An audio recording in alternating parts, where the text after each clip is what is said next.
All right, what's up, and welcome back, fellow Siege spectators and players. We're here to do it. It's EUT2, GK taking on Myth. It's Bank. Bans are already in run, and you can see they're a little bit spicy, right? We've seen the shields taken off in spades, but this time it's a nod towards tradition as the Dokevi gets taken off the board as well. Yeah, honestly, a little bit surprising there. Although when you talk about the big map, the fact that there's so much space here, and the need to roam clear, or on the defensive side, play a little of that roam game. They want to make sure they don't have to deal with Dokkaebi there to try and spoil any of that fun. Plus, a lot of intel on board, and it shows from here on the GK side. They're going to play the Valk to make sure they got those extra cams. Attackers need to Don't want locate any and of those defuse as many stolen and bombs as they used can. against them. So honestly, great bands on that side. And then on the Myth side, yep, want to get rid of the cage so they can get those hatches open. A must here for trying to put any pressure on the basement. And then getting rid of the Mira certainly makes the default plants very, very difficult to manage if you're going the server side. So go ahead and take those two off the board. Opens up a bunch more options there for the the defensive take. Yeah, absolutely. So defense, they're going to go for some of that pace setters, and they're going to do it early on, right? We're going to bring out the Valkyrie and a little bit of intel, double it up with the Echo on board as well. And what is that going to do? That's going to stop them from trying to get in through that server area for a quick plant scenario. Going to be able to stop any sort of shield action or disrupt the plant coming out. Other than that, we double up on the area denial run, Smoke and Goyo on the board. You hold the pro strat of Smoke on blue. Goyo putting up all his canisters towards that server area is going to allow him to be a more viable option a little bit later on down the road. Rexen already going to get quick and easy as they're going to take the Twitch down. And that run, that's a tough one, especially when you're trying to get those Goyos solidified early on in the round. Oh yeah, devastating there, but not surprising to see Rexon as the guy, the MVP from the one of the T2 tournaments. I think it was South Breach there, coming up as the opening pick in this best of three between the two teams. But you said it, losing that piece of the attack. Oh, devastating there. They're going to be able to find all the gadgets with the IQ, but they're not going to be able to clear any of them. And you said it, especially the Goyo canisters. So Myth is really got to put the work in, and you can see the blue outlines he's facing. They're trying to open up some of these sight lines, but there is a ton of space still held onto by this defense upstairs. Yeah, and that's going to be the big problem. But we get a couple of equalizers real quick, and a double's going to ring out. Zachariah is going to go down. That body bounce now tipped into the hands of GK as they hold it by one. Still with some of that top floor or that mid floor presence. Two people hanging on to it. We talked about the Smoke and the blue stairs. He still got those three canisters. You can rely on the rest of the team to sort of stall them out and wait for him to pull that final move. All right, we've got a minute 15 now, more than halfway through, and we talked about getting the hatches open. That's what they're working right now, but it's just a pair of them, and there's still utility they got to burn. They're running the Sens to try and block off some of this space to go for this, but man, you talked about the util dump. There it is starting, but it feels a little bit early. They still have got a minute on board, and they need to clear out some more of these gadgets first before an execute is really possible. Yeah, and that was kind of the big play here, Run, by bringing out the grenades, right? They're trying to figure out a way they can stop some of that long-distance stopping power. Weren't able to claim it with that first grenade, so they're going to have to try again here in a sec. But it's 30 seconds left on the board here, and they're going to have to find at least an equalizer before we start to make that drop down and in. Both heading towards the hatch. Another grenade going to ring out now as they're trying to force some players off those critical push points. It's going to be looking towards some elevator play here.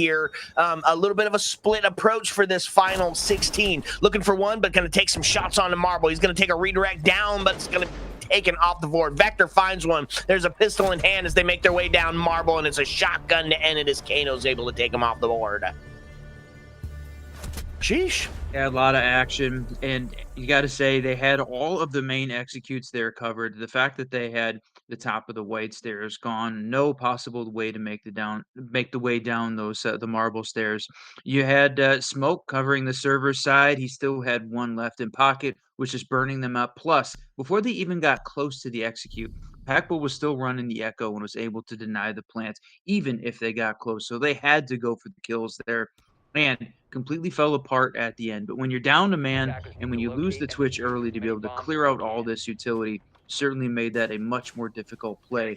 And Geeky takes advantage of it early on, picking up round one. Now we talk about the solved site. We're going to see second floor here as the second place we're going to play.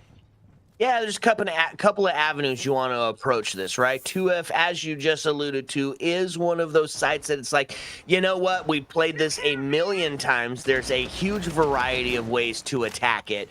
So you can solidify into a couple of specialized strats, right? As far as the defense goes, they are going to be bringing up that shield to hold on to just outside of stock. But honestly, they're going to really dig into that same sort of strat that we watched here onto the basement. Doubling up on that intel, making sure that they're creating a bunch of those opportunities. And then the big part for me here, it's the architect. Azami's on the board, right? And that, in lieu of the castle, can still generate some incredible pace setting power here. So we'll see how that's going to play out. That's going to be step one, is dislodging this Azami from her push point.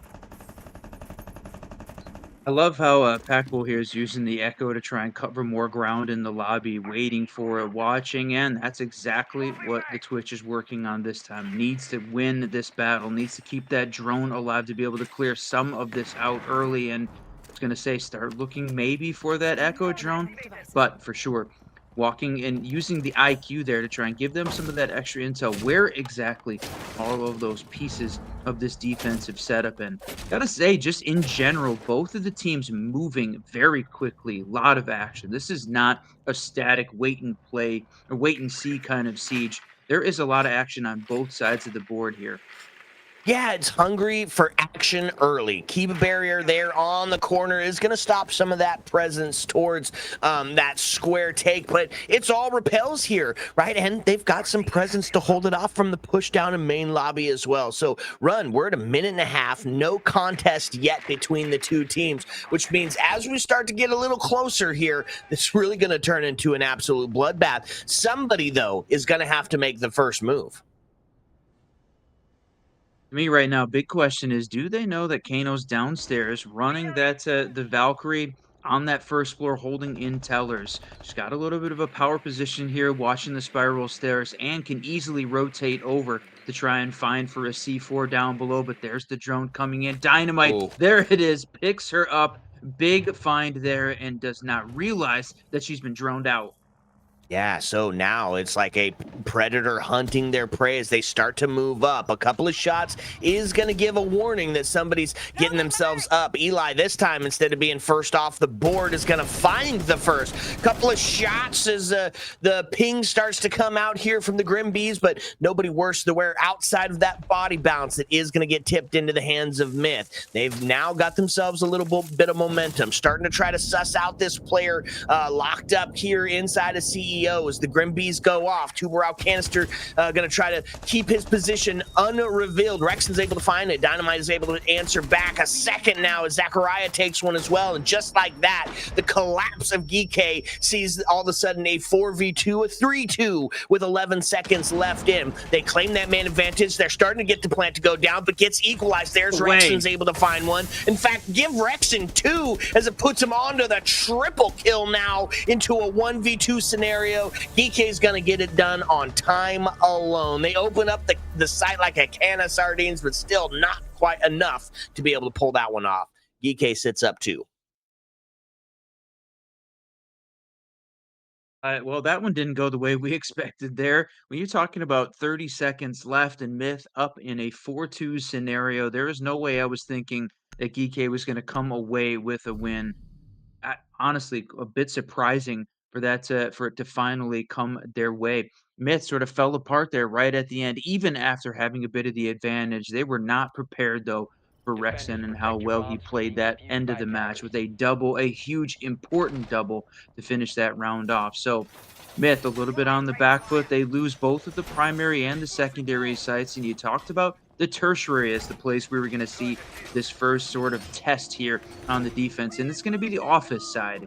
Not unexpected, certainly. And I like what they brought out here, this combination of both of the new reworked ops, if you want to call it that. Pack Bull running that's the Clash, who has certainly been a competitive favorite, and then the new Denari as well. And I love all of the options and styles that we're getting to see for this op. Yeah, it's brought a new fun sense, right? It can be a pace setter, it can be a sound cue, and it can be lethal if you get them hold up right in that devastating spot. You hear one go off, you take the swing, and it's a good night's sleep tight. So the first test here is going to be the test on the Tersh, and Myth's best opportunity to find themselves a first win. How are they going to do it? Well, you got to get Pack Bull off that Clash because, Run, he's going to be setting some extreme pace maneuvers here. Right now is a good way to do it. You bring along the Ying, you bring along the Deimos. We're going to take some of that top floor control with the Ram on board, start to try to funnel these defenders into a couple of different areas where you can really fish in a barrel situation. This, couple that with the intel of Grim, you can find yourself in a good spot to isolate, but do not get caught unaware, because that's where they're going to come up and fry you. But we talked about in the setup that Myth loves to ban out the Ying and the Grim, and by this shows why. I think they love to play this style and shows how devastating that it can be when used in combination. So the Rexen does have the Warden though, so they have got the ability to deny some of this execute utility. But that's the thing that we got to be watching here from the Myth side. Look at that clearing, jumping over the Denari, expertly played there from Dynamite. He was one of the players to watch in the setup, but yeah, look at this. The Clash sitting upstairs here, watching, waiting, but not preventing Ram from opening the vertical. And Rexen now good for another double as he's just going to find some success down below. 7-1, mind you, Run, as he's just having an absolute banger game. Going to quickly turn himself into the win con as we talk about Mr. Highlight here. Clash hold up in stock is not going to allow any movement, even on the verticality that they started to gain here, Run. So even though you brought the Ram, even though you've opened it up, still is not a place where you can get in and make the push, take the kills. It's a huge presence up top, and now they're solid and stuck.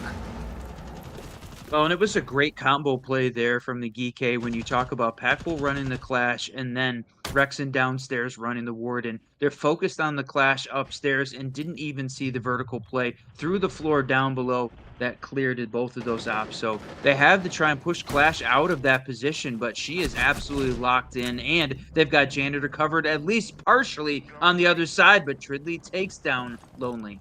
Yeah, and now with 27 seconds left, they're going to force the Clash back downstairs, who can continue to be that steadfast rock, locking off an area of the site that normally would be part of that push to get into. Still have Denari hold up onto the marble staircase to be that impact player. Zachariah is able to take one. Rexen goes down as a triple now rings out, a 1v3, but 6 seconds left. The plant's starting to go down. Pack Bull able to find one, but he's just but a bullet here. They're able to find it off. It is a plant and peak scenario, and in this case it's going to be Myth coming out on top. They solidify their first round, Run. Huge victory here for the attacking team. They found that tertiary site and on pace here for the standard 4-2 split on bank. But gotta say, the way that they played, bounced back after losing those initial engagements. And Rexen, you said it's 7-1 at one point. Yeah, unbelievable way to start this thing off. And downstairs, they were able to get the plant down, put the little bit of the pressure on this defensive team, and then mop it up before it got too close. So great play for from Myth. Felt like it was starting off slow. They lost a couple of those early ones, but the battle upstairs and winning Janitor, that was really the hinge point there for the round after Denari gets taken down uh, with Deimos, and I wondered whether or not we were going to see a Deimos band come in, but it's going to be the IQ and the Valkyrie this time banned out. So Myth losing, taking away the extra intel there that Geek had been running, and I think that's a great call. Yeah, but you have to pick the lesser of two evils, right? When you're running double intel and you've only got one band, which one's going to be the difference maker? They opt to get the C4 off the board and leave the Echo alone to potentially be that post-plant or that pre-plant impact player. What's the switch up? How do they switch up the strat compared to what we saw last time? Not going to be much. They are going to bring the Fenrir out. That's going to be kind of a similar bringing out some of that intel. Because you can determine where that push is coming from as soon as those FNOT gadgets start to go off. It's not the same as a Valkyrie, but it will do some pace setting here, so I'm not mad at the call. Yeah, and really, Packbull leaning into this Echo, feeling like that was the place to play. And here in Garage, going for the little intel outside, you know, that's one of the things those Valk cams can't do anymore. So I think he's got some great options here to hold on and identifying. Look at this, already got one of these open, and there goes the hatches. So the Cade not available in this case, but look at this, playing through the drone hole. They know each other is watching. Talking about two teams that have played each other multiple times, right? The EU T2 scene, man, they were ready for it. Yeah, that is somebody who was like, you're not going to get me on that damn drone hole again. And so they both take a couple of shots towards it, and with good presence of mind, Run, because he was there. He was prone. He was looking from elevator in there. He wanted that drone hole kill. No action except for Zachariah going to find his life a forfeit, but the trade rings out as Akari is able to take one off the board. When the dust settles, it is going to be GK up by one in the body balance. The skipper's able to find the kill on to the Deimos. Huge pick. Those first two operators off the board. Yes, you took the smoke. Yes, you took that stopping power and that anchor power that only smoke can bring to the table. But in that process, you lost your util dump from the Candelas, and you've lost your roam clear in the hands of Deimos. So now going to be up to Twitch to get in to get rid of a bunch of this util, because they're going to have to do this one a little bit of the old-fashioned way, Run. It's going to be cheeky when they make this drop, as they don't have a ton of util to go off of. Yeah, they used one of the Twitch drones there to clear sub, but no, but don't get the bulletproof. That means they're going to be able to see through the smoke. And yeah, you said it. They lost the smoke. That's a big piece of this defensive hold. But man, just doing better right now, making sure that Twitch was not able to use all of her utility. They're going to have 45 seconds left to make this execute. And man, it does not feel like they have got enough in place. As wow, the Aruni gate goes back up as well. Everything going their way. Yeah, now they're able to take that off the board. 30 seconds between now and the potential drop as the last Goyle canisters start to ring out. It is going to be on to the attack to make this big move, right? They've got to find one to equalize here to start getting themselves in for plant. There's no C4s on the board, so some of that long-range devastation going to be a little bit more difficult, but it is also going to be tough to get in and make that plant, to do that util dump when we still have the Echo. 7 seconds left. Now is the time to make that drop. There it goes as the Sens goes down. They're getting themselves ready for the plant. And a couple of crosses were set up. They find one, but Time going to be the sixth man here. Run. Time is going to end this round. GK is going to find another one. And it's crazy that there were still so many people left alive on both sides of the board when this one ended. Yeah, unfortunate there for the myth attacking team. They had a couple early wins. It looked like they were going to put on some pressure and give this Geek defense something to deal with, but sort of falls apart. They never really got any garage control, which allowed Geek to just hold on to the garage, hold on to the hatch, long distance angles, and even though Twitch was ready to try and get the plant down on that server, the default plant, but sort of just fell apart and knew that he wasn't going to be able to hold on to that plant with two of the defense still left alive and pushing up on him directly. So there was some moments of brilliance there, but really feels like right now we're seeing each of the teams manage their opponent's mistakes just a little bit better, and GK is pulling that off. Now, what's the primary site? The place we saw Myth pick up those attacking wins was on the tertiary, so got to try and find a way to win here on the second floor, maybe to have a hope of getting a 3-3 split. Well, they've got a strat that they're locked in for here, Run, right? And if they don't have to change it, they're not going to. With the Valkyrie being banned out, they're still going to lean into that intel scenario, bringing out the Pulse. And you can see that he's rocking the Reaper, my friend.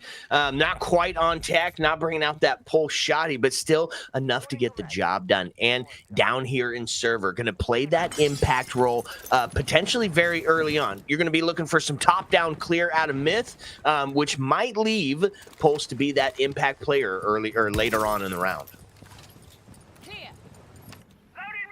You're gonna run the Hibana to open up the Kento wall there, try and give them a little bit of sight line. But look at this, the Echo drone in play, covering all of that lobby area. They're gonna know exactly as this team tries to make the push in. And look at this, can see exactly when Hibana is in that spot. Sometimes we see one of the defensive players take some shots over from the banana there to take shots on that window, but they're going to let Hibana live, give her a little bit more time, and that sort of feels like what you were talking about in that previous round. Lots of players left alive. They work on clearing angles, but they almost shying away from the direct engagements.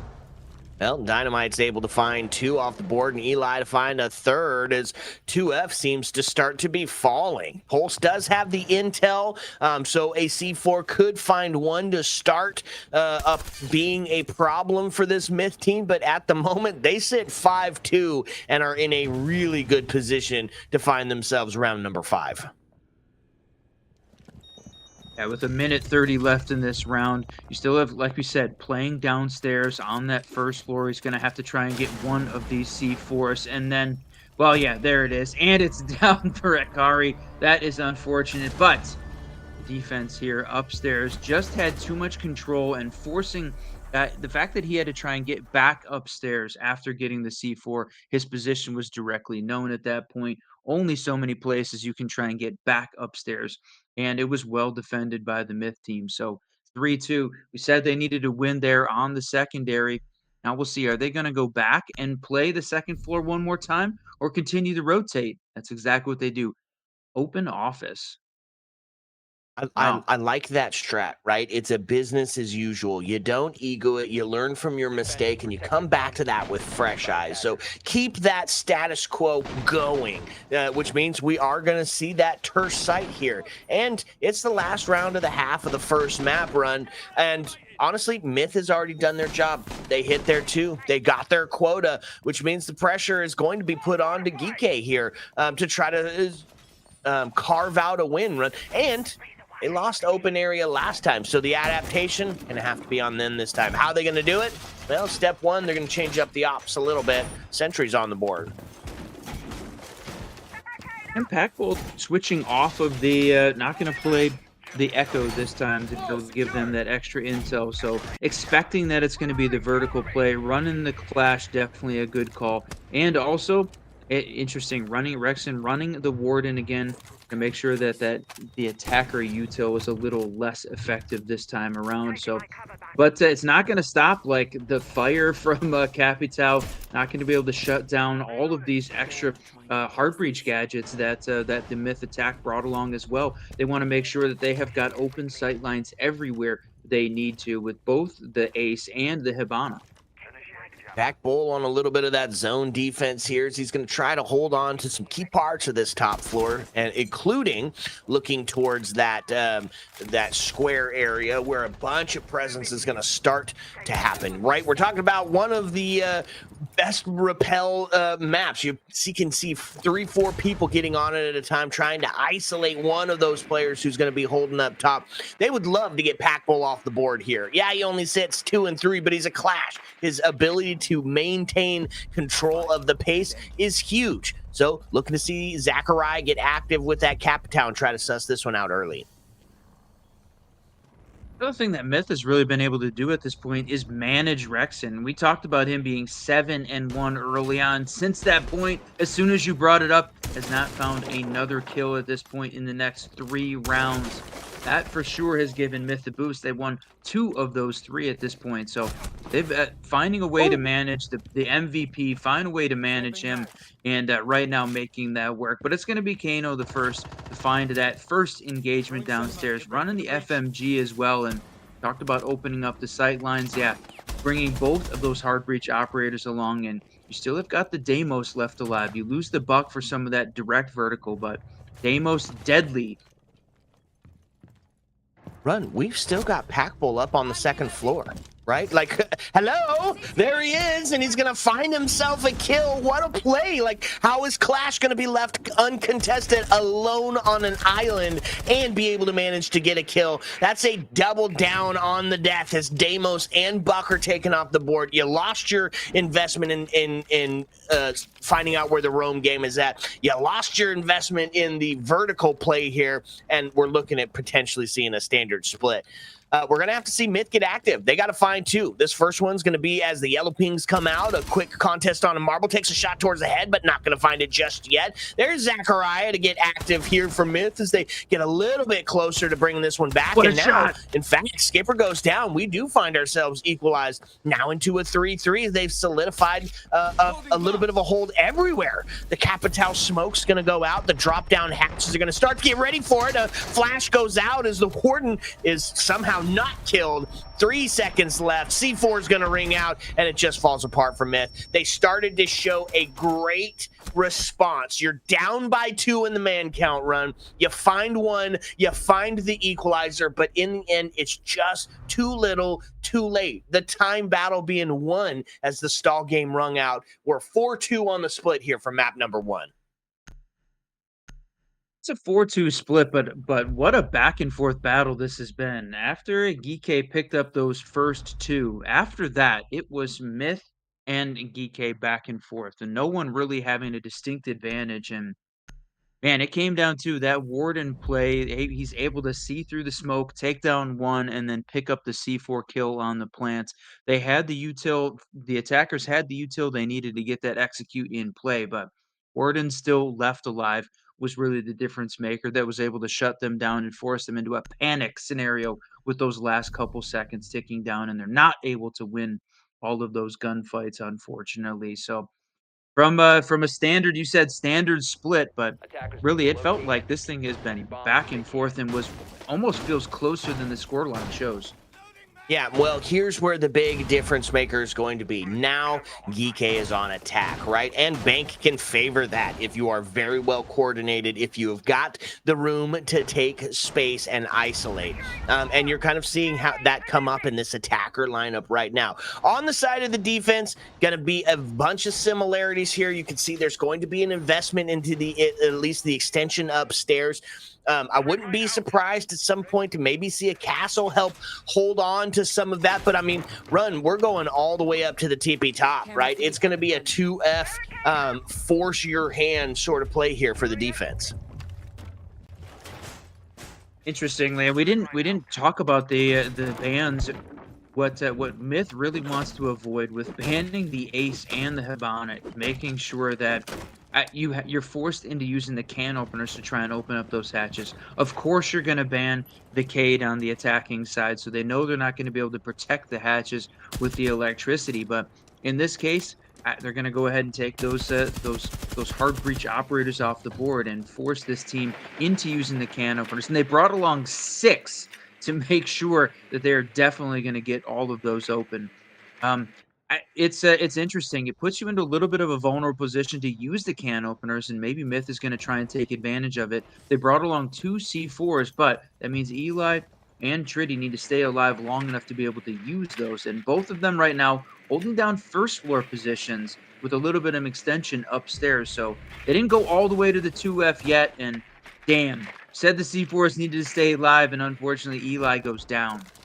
Yeah, that was part of that battle. But you know what else? Seeing the Selmas and the Excalibur was banned out early means that play for the Mira later on is going to be that much tougher, right? You're going to have to rely on somebody like a Twitch, like an Ash, like God forbid, like a Kali to come in and take away some of that Mira presence. And they're not playing it early here either, which means they're trying to get that one maybe not necessarily banned out for some late round play since you've already taken them off the board. A quick rotate down is going to see the defense kind of getting themselves back into that turtle strat. Yeah, it was like, you know what? Nope. And they're going to nope right back into sight. Live to die another day as they are starting to wind that time down. Yeah, I mean, this combination of the Aruni gates on the hatches, both teams have used that as a way to try and make sure that they're burning util, and they didn't use a lot of reinforcements on those hatches. I mean, almost baiting this attacking team into using them as the alternative to come down, but they're looking to try and gain, yep, complete server control at this point. And you take a look, both of those server walls also unreinforced. So Myth just really just wanting this team to try and make that push in. And that is a dangerous place to be when you're talking about this Geekay attack. One thing that it does do really well is it takes away your ability to just get in and put something on the wall, right? Because a quick shot, I have literally never seen that. I've never seen the Deimos be able to open up such a perfect wall with that. So util dump as it starts to ring out, now putting some bees towards that hallway. There is a C4. Dynamite's able to take Skipper off the board. A C4 rings out as they're going to try to get the heck on out of there. They are back to the back plant. 6 seconds left. Run, this is a 4-4. Absolute bloodbath. We're going to see Dynamite get taken off the board. Now into a 3-3. They got a post plant down, and now it's head to the vertical. Now they've got a vertical. They're sending a second player up there. Yes, we're equalized, but the defense finds themselves on the bit of the back foot here. Can't take really any shots except for Zachariah is going to find one. Looking towards the long angle off the A chassis towards the blue, but it is going to be Rexen to take Akari down and answered back again as Zachariah is there. And you know what? He might just go for a bit of the plant or a bit of it as he the one is there. It's the hold. It's the defuse, and they're going to find it. Myth is going to come up clean after a very scary early first round on the back end of the half. There is no way Myth wins that without Zachariah's triple. And what a play it was from him to be able to clear out the vertical first. Geekay did a fantastic job of baiting out the C4, getting down the default plant, using the util to get it in play, and then it looked like they had the hold in place. Downstairs holding to the bottom blue and upstairs holding the hatch. And Zachariah eliminated both of those players, including Rexen, who I thought was going to win that battle at the bottom of blue stairs. Damn, Myth was just on point off the back of some individual heroics there from Zachariah. Yep, they hold on, and now it gets a little bit closer in the scoreline, right? A 4-2 and a 4-3 are starkly different. Now, of course, it was basement. Now you got to go hold off some of the little bit more difficult of the sites here. And our first chance, we're going to see Mira starting to come into play. This is where having that Ace and the Habana off the board is really going to make a big difference, because not only are you solidifying that E3 hold, right? You can't get yourself to get some of that holes opened up from the repel like you would normally see, but going to be a little bit more difficult to come in and deal with Eli on this Mira, and depending on how compy these Miras get, could be a devastating hole to try to push into. Interesting. So they got the Denarius down low on the window, so maybe try and hide the fact that they're going to protect some of the jump in, and that'll be the place that we're watching. Right, we got Skipper running the Cali, so they're looking for some of these long-range shots outside, and whether or not Dynamite running this to Rooney is going to be able to win that long-range battle is the question mark. She still has her ACOG, certainly did not want to lose that on the DMR, but I love the Aruni hold upstairs on that second floor. Very, very effective in combination with the Clash as well, and the initial Mira goes down, but there it is. She was holding one in pocket. They burn a little bit at util, but you said Cali to have to deal with the Miras. That's exactly what they pushed, and there she's going to go ahead and burn one more. Both of the Miras, unfortunately, lost early to a whole bunch of the Cali charges. No, Cali Lance misses. One of the Miras is going to stay up. She missed it. It's still protected. You're going to have to take another look at it. Now, still... Oh, it was a shot by the Aruni as they got the power of friendship to hold on to those Miras. So, you know what? Not a bad play. Still has two of those in play to be able to take this one off the board. But as far as time goes, that was a terrible loss. Well, and if she didn't have the intel that the shot didn't hit, yeah, I was going to say they were coming 25 seconds later to retake that shot. That was just well played there on the defense's part. You're forcing Skipper to have to come back to that engagement rather than playing another piece of this execute like they've got it set up. So you still have got Clash holding on here top square. Oh, Boy, right now it's feeling like a very strong defensive hold here for Myth, and EK has not found a way to sort of penetrate any piece of this right now. They're still taking shots from outside the building. Yeah, and that's where it's going to really start to come into effect here. We've got the last 60 is starting to ring out. They get one of the mirrors open. They've got the down onto Eli as well, but the first kill is going to go on to Rexen. They answer back. Fire's going to confirm the kill onto Eli. Zachariah goes down, so body balance now is into the hands of the attacking side as it starts to ring out, but the Clash is able to find one off the board, and that's going to be the equalizer. Grim into sight as the plant starts to go down, but they didn't take this Clash and get him out of there. So now back into a 2-2, and this time run with 20 seconds left. That diffuser is cold and in sight. Oh, never mind. Gets the down onto the Azami, now into a good old-fashioned 1v1. But early on, before the show started, Prod said, I believe and he comes through. He just comes through huge. The Clash play finds a triple, able to save the round for his team. And you know what? It was just so many layers run that they had to deal with. This was just tough. This was just tough. Was that a 4K for Clash? I think Akari came up with a 4K there to crush the GK attack. They had a couple good moments. They worked on getting the plant down, but you said it. They did not manage the Clash upstairs. Allowed her to basically just operate with impunity and completely shut down that attack almost single-handedly. So we see this Myth defense in two situations where it looked like EK was going to win, had options, had the plant going down, looked like they had a little bit of an advantage, and Myth was able to shut it down in spectacular fashion at the end. So that's 2 in a row. So both of these teams opening their defensive halves with wins. We'll see whether or not Myth can keep this rolling now as we see the test on the Tersh.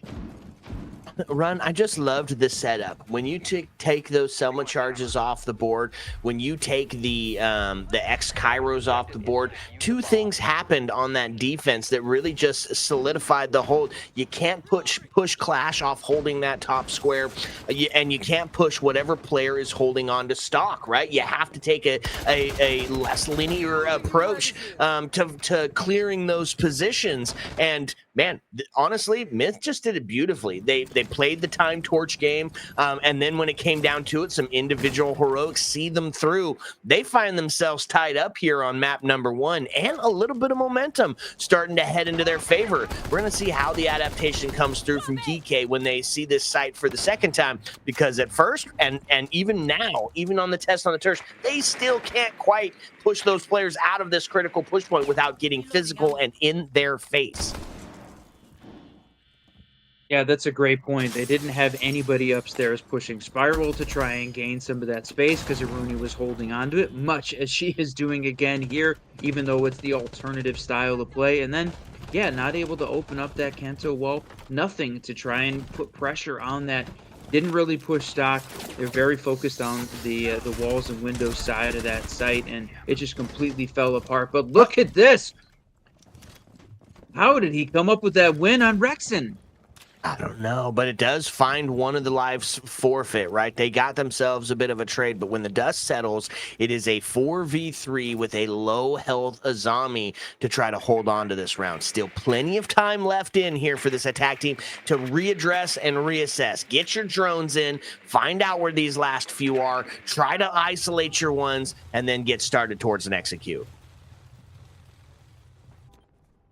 Yeah, still holding on to a 4v3. That is certainly still favors this attacking team. And you still have got Packbull running that Ram left alive, so can still open up. Yeah, the sight lines, they have vertical control at this point. All of the defenders downstairs on the first floor. So need to work on this. They're playing a little bit direct, especially with the Blackbeard. Yeah, going to toss some utility in, and they are going to clear this space. The question, though, is Clash was their downfall in the previous round. Can they push her back and win the engagement this time?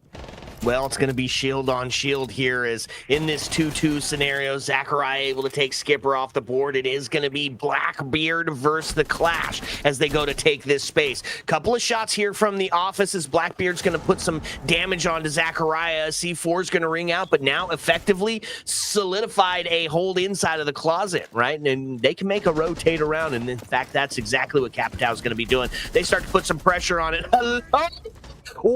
No way. What a distraction. Hello? Caught completely unaware. Oh no. It's a 2 and it's the easiest 2 of his life. He walks in, he says hello. Geek's gonna find it off the back of some what? Yeah. All chat just absolutely lighting up that time. Are we serious? Your chat GPT, bro. Wow, what is going on? The defense completely falling apart. And we talk about whether or not the teams are taking advantage of the mistakes their opponents are making, and Myth committing a grave error, giving away the round there, the Geek. Fantastic play. And boy, they're just gonna keep running all chat because honestly, clip that one. Yeah, send that one to the clip farm. We're going to be taking a look at that one later. Back to the drawing board. Okay, well, Geek finds themselves one up in the score line, and more importantly, one away from that match point scenario, my friend, right? And so now the pressure starts to go on Myth. The good part, the thing that's in their favor, is we head back down to the basement. And this time, because we didn't ban out the Mira, this time it's going to be one of those operators that you're just going to have to find a way to deal with. They did it great on the last try, right? Cali was quite effective at stalling out that presence. We'll see if it plays a part here. 2 C4s, some smoke canisters, plenty of stall game, including the Fenrir. And that the extra band phase coming in, and this time Geek taking down the Warden and opting not for the Mira. That was interesting there. So she's going to go ahead and Mira trick that main wall to try and prevent Thermite from, or the can openers from being truly effective on that wall. And then going to back that up with a little bit of extra intel here, looking at that default plant spot. So I wonder whether or not the Warden or the Mira was a better pick. And it feels like, yeah, even though Eli may be struggling a little bit, that utility is going to be very difficult and is going to have to be a focus for the attackers early on. And then Myth taking down Grim.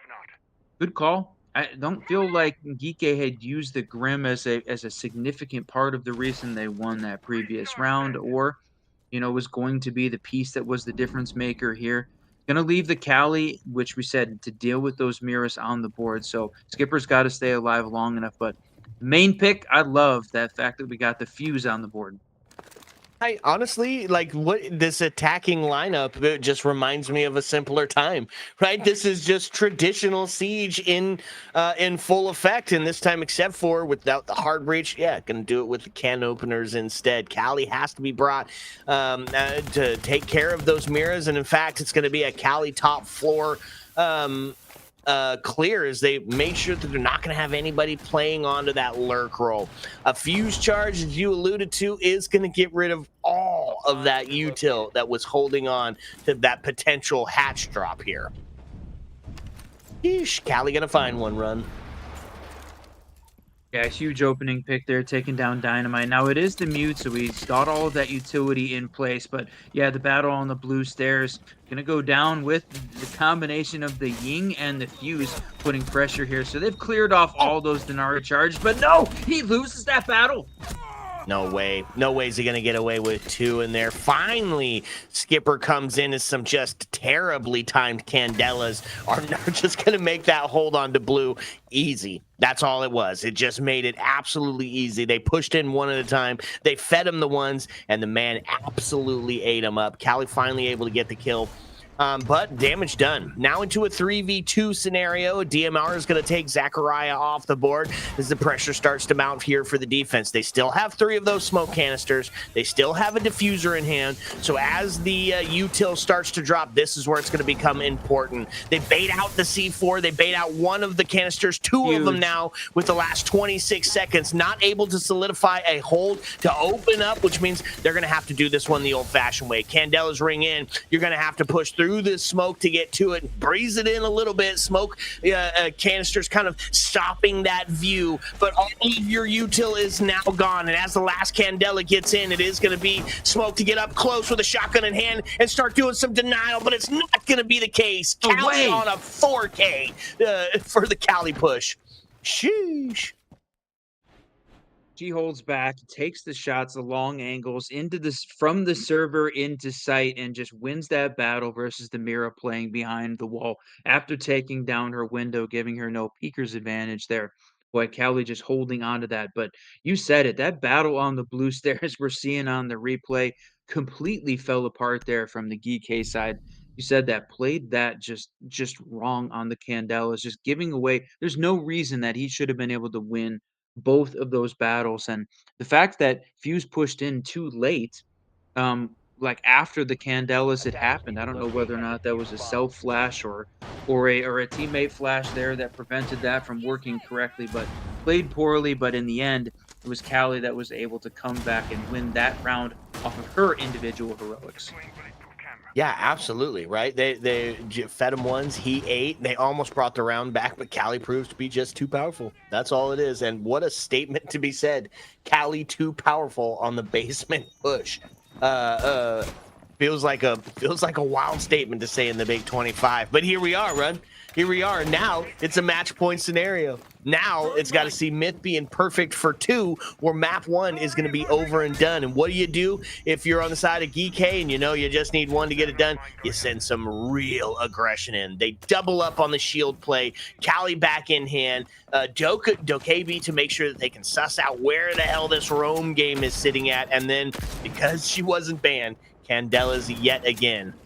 We'll see if it's going to have that same sort of effect as Cali's trying to find one early on through a couple of those wall bangs.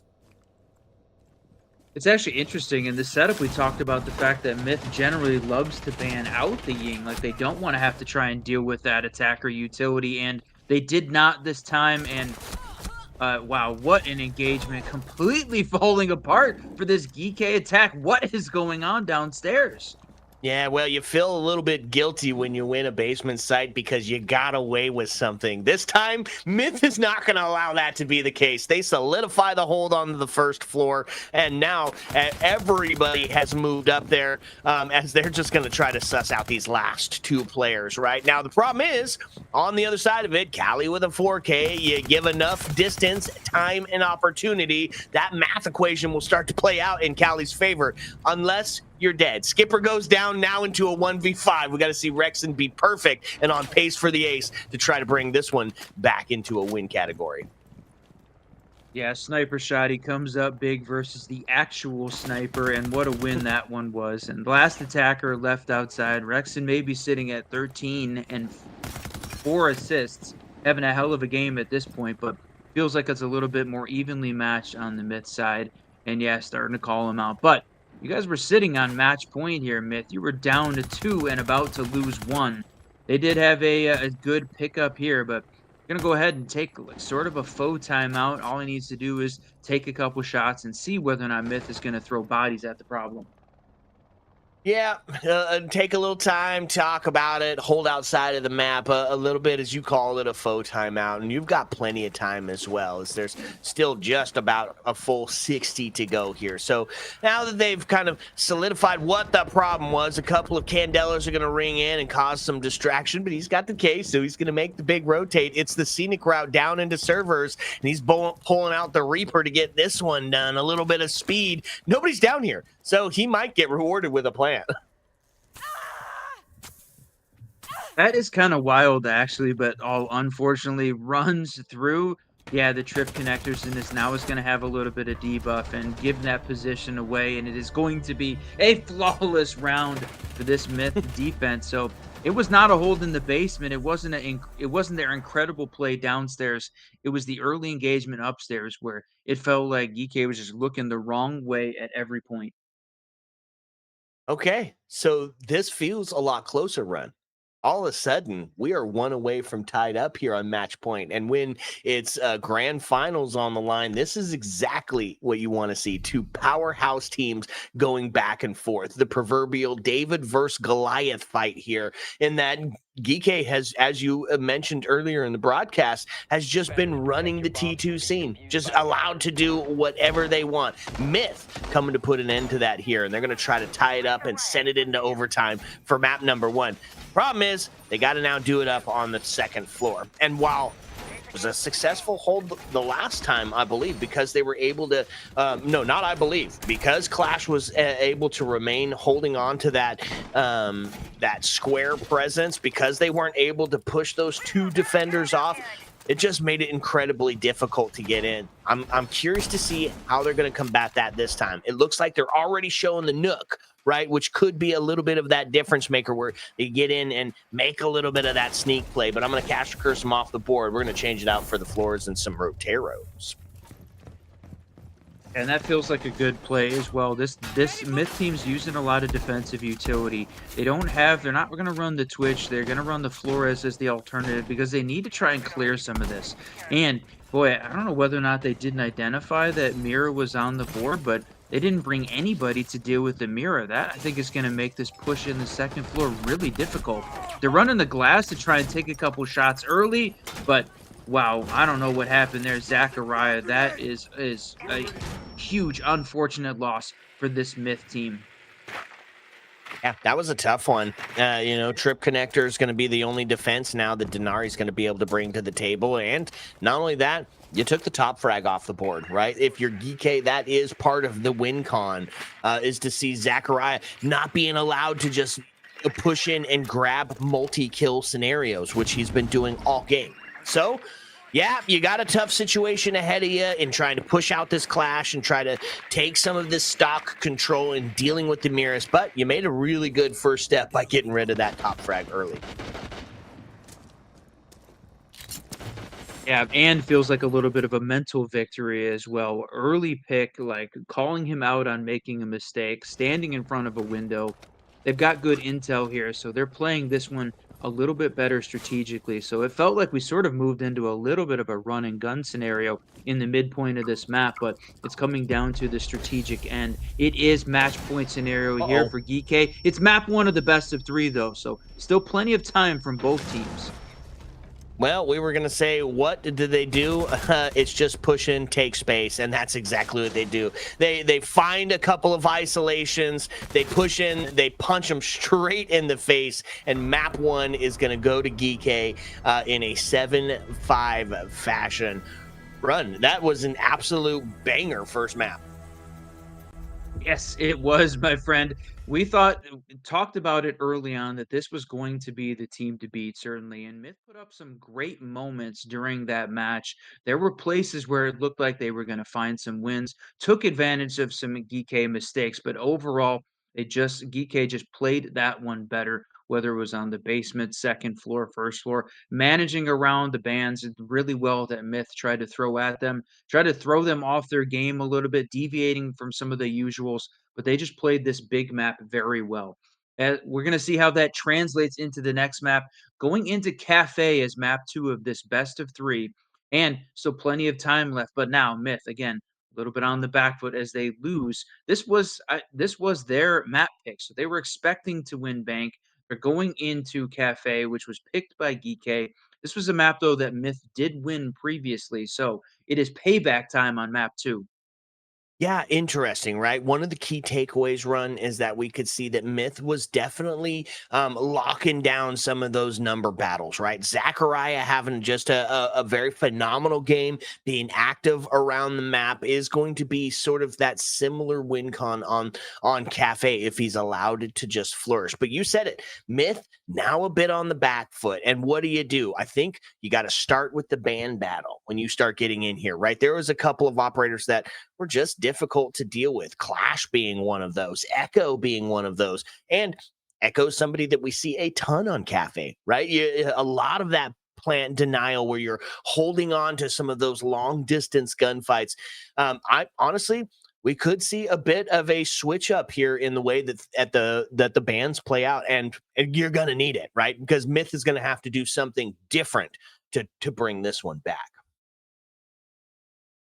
And just taking a look at the highlights as they're playing out, one of the things we saw across the board, real utility focus. There is tons of it on both sides of the map. Both of these teams feeling very, I would say, confident in their use of the utility, and they're not letting any of it go to waste. Everything getting used every round, and that feels like both of the teams needed to manage that part of the map more often than I think you need to. So a little bit less of the TDM style in general, not a ton of the shield play, but for sure we're going to see how that changes up as we move into Cafe.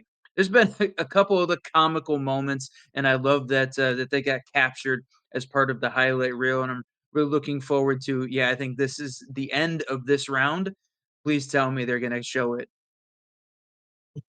One can hope and one can dream, and there it is, the push in. Unfortunate devil. There's Blackbeard just going to get rewarded on a push and play with just moments left to go. And that kind of seemed like that specific end of the round kind of seemed like the hallmark run of how those rounds were playing in, right? The early round looked really great. Both teams checking off those necessary boxes and taking space or isolating ones, or getting yourself in a position to call the 3-2-1 capability a drop. And so when it comes down to it, then you have to start focusing on where are those mistakes? How can we punish those players? That was a prime example how almost all of map one has went. Yeah, and I think that the other thing that the highlights showed us too, right, is that you saw moments of mistakes from both of the teams, and that's we talk about one of the things that is the big difference maker. Team that makes the fewer mistakes and is able to capitalize off of their opponents, in addition to those vertical wins those rounds, and that was the piece that right now it feels like Geeky was doing just a little bit better. But I love the fact that the highlights captured mistakes on both sides. Neither is completely immune. We are sitting at the T2 moment here. Who is going to be the victor as we move forward in this Voltage Series semi-final game? It's a best of three. Map one done. 7-5 victory to Geeky. Congrats, boys. That's right. It's all on the line, and it all comes down to it. Are you playing to get into that final circle, or are you going to be playing for third place? It all comes down to map number 2, Cafe, and it's coming at you when we come back. Ayo. Let's go.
What's up and welcome back, fellow Siege spectators and players. Map 1 is over and done. It was 7-5 to GK now as they're looking to solidify themselves a spot in the finals. So up to Myth here, and they got to get it done on Cafe. I am the Reverend Whiskey Glitter, and with me as always on the desk, Mr. Whiskey Run. It was an exciting first match, Whiskey.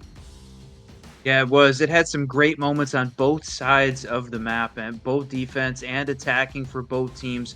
Moments of brilliance and mistakes across the board. And I love, we said it earlier, the highlights captured all of those moments. So question now going into map 2 is, can Myth come up with a win here? They won versus GK previously on Cafe, so they know they can win against this team. But what they did do, giving away all of those strats, now GK can adapt, find a way to win around it. So that's going to be the question. Adaptation. Who is going to do this better on map 2 as we walk into Cafe? Very similar feel to Bank with such a big map, tons of vertical play, lots of windows. So the great window simulator, who's going to play that part of it better?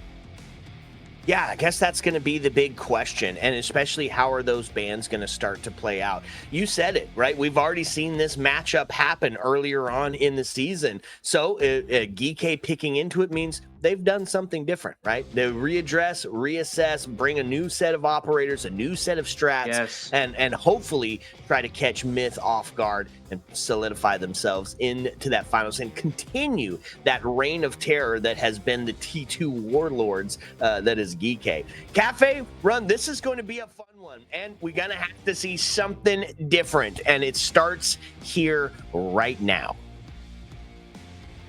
Yeah, that's right. You said it. The Warlords, the Reapers of T2, GK have just been farming money across the board, winning tournament after tournament and getting themselves set up for the T2 Grand Final.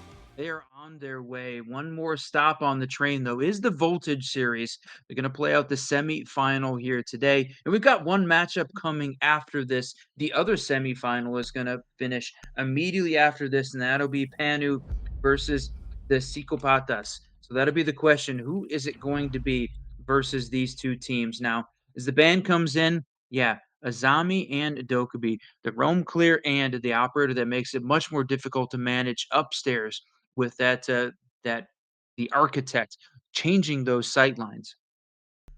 Yeah, that is a big one, right? You see it hold up in Piano for that 3F appearance, and you see it hold up in Bakery, extending some of those extensions, and then the Mirror to follow it up, right? Not going to want to play that same game again where you're trying to play catch up, taking down some of that long distance devastation that only Mirrors can bring to the table. On the other side of it, the Dokkaebi gets taken off the board, Nagrim again, and no surprises on this one. They don't opt for that long distance this time, right? Because those Selma charges and those X-Kairos don't become as big of a factor outside of maybe trying to grab yourself a little bit of ticket presence. But once you solidify a hold at the top of red, you can just use can openers to get it done anyways. So opt for the Grim, get the intel off. Opt for the Dokkaebi, get that anti-intel off the board. We're going to see what they bring to the table. GK's on attack first, which means we're going to be looking towards trying to find a hold in on the 3F. New feed active. Yeah, the Mira, I think it certainly makes that a little bit more difficult as well. Cafe is one of those maps where she certainly brings an advantage to the table. I think that's a little bit outsized, but again, man, just watching how quickly these, when you watch the T2 teams at the top, they are absolutely locked in. There is no wasted motion.